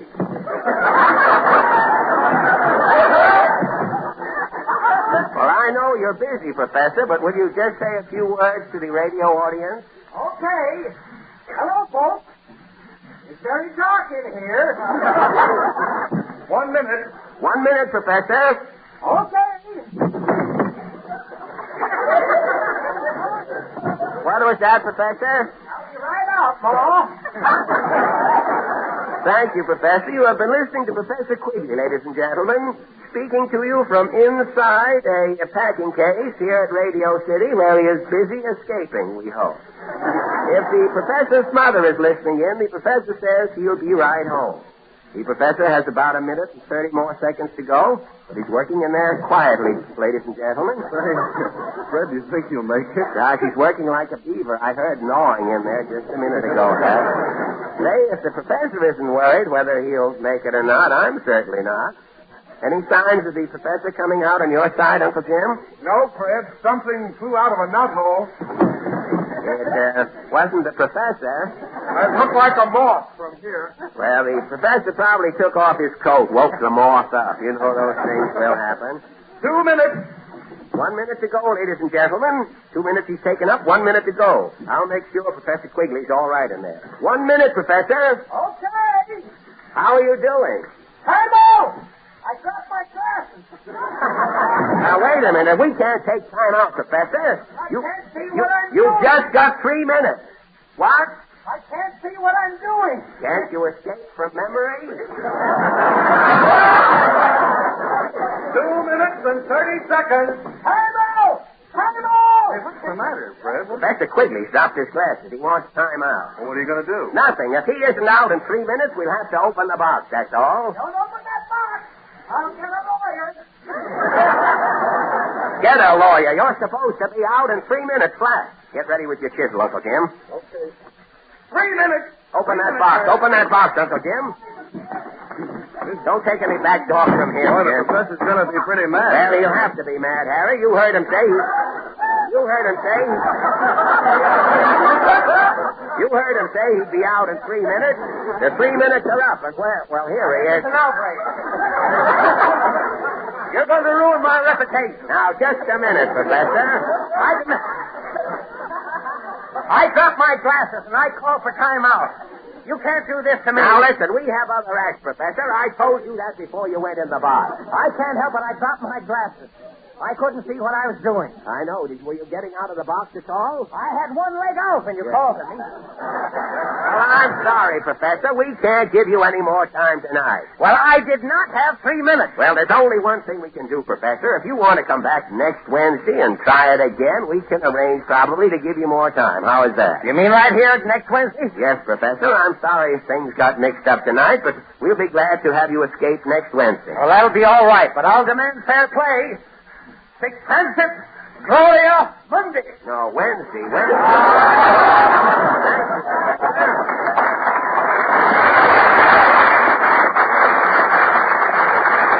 Now, ladies and gentlemen, may I present the Cecil Mack Mixed Choir. 14 male and female voices singing the well-known spiritual, All God's Children Got Shoes. I got you got you, all got you got you. When you get that one, what got you, what got you. Everybody come by and make my head. But what got you. I got to go to the road, got you that road. When you get that one, what got you. Everybody talk about them big white head.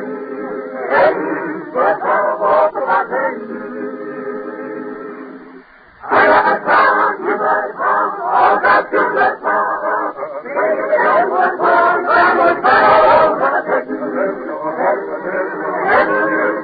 I talk about them big white head.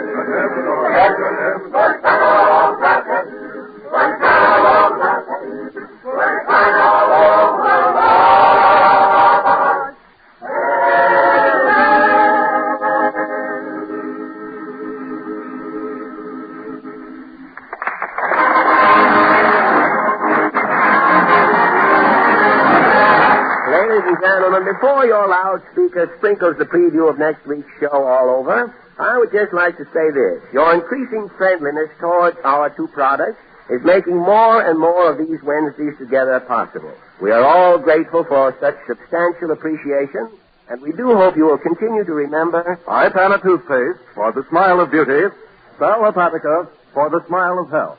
Ipana, Sal Hepatica. Thank you, Harry. And don't forget, ladies and gentlemen, next Wednesday evening, Town Hall tonight brings you comedy. Drama. My answer is final, Sir Gregory. You cannot have my hand. Very well, I shall play the cards I've got. Stock market report. Old American bobsled for a long pull. And music.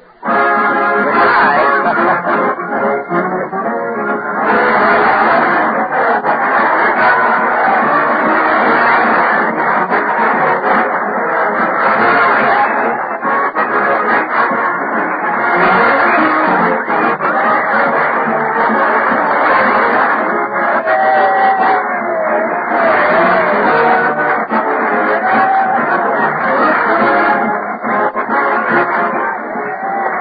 This is the Red Network of the National Broadcasting Company.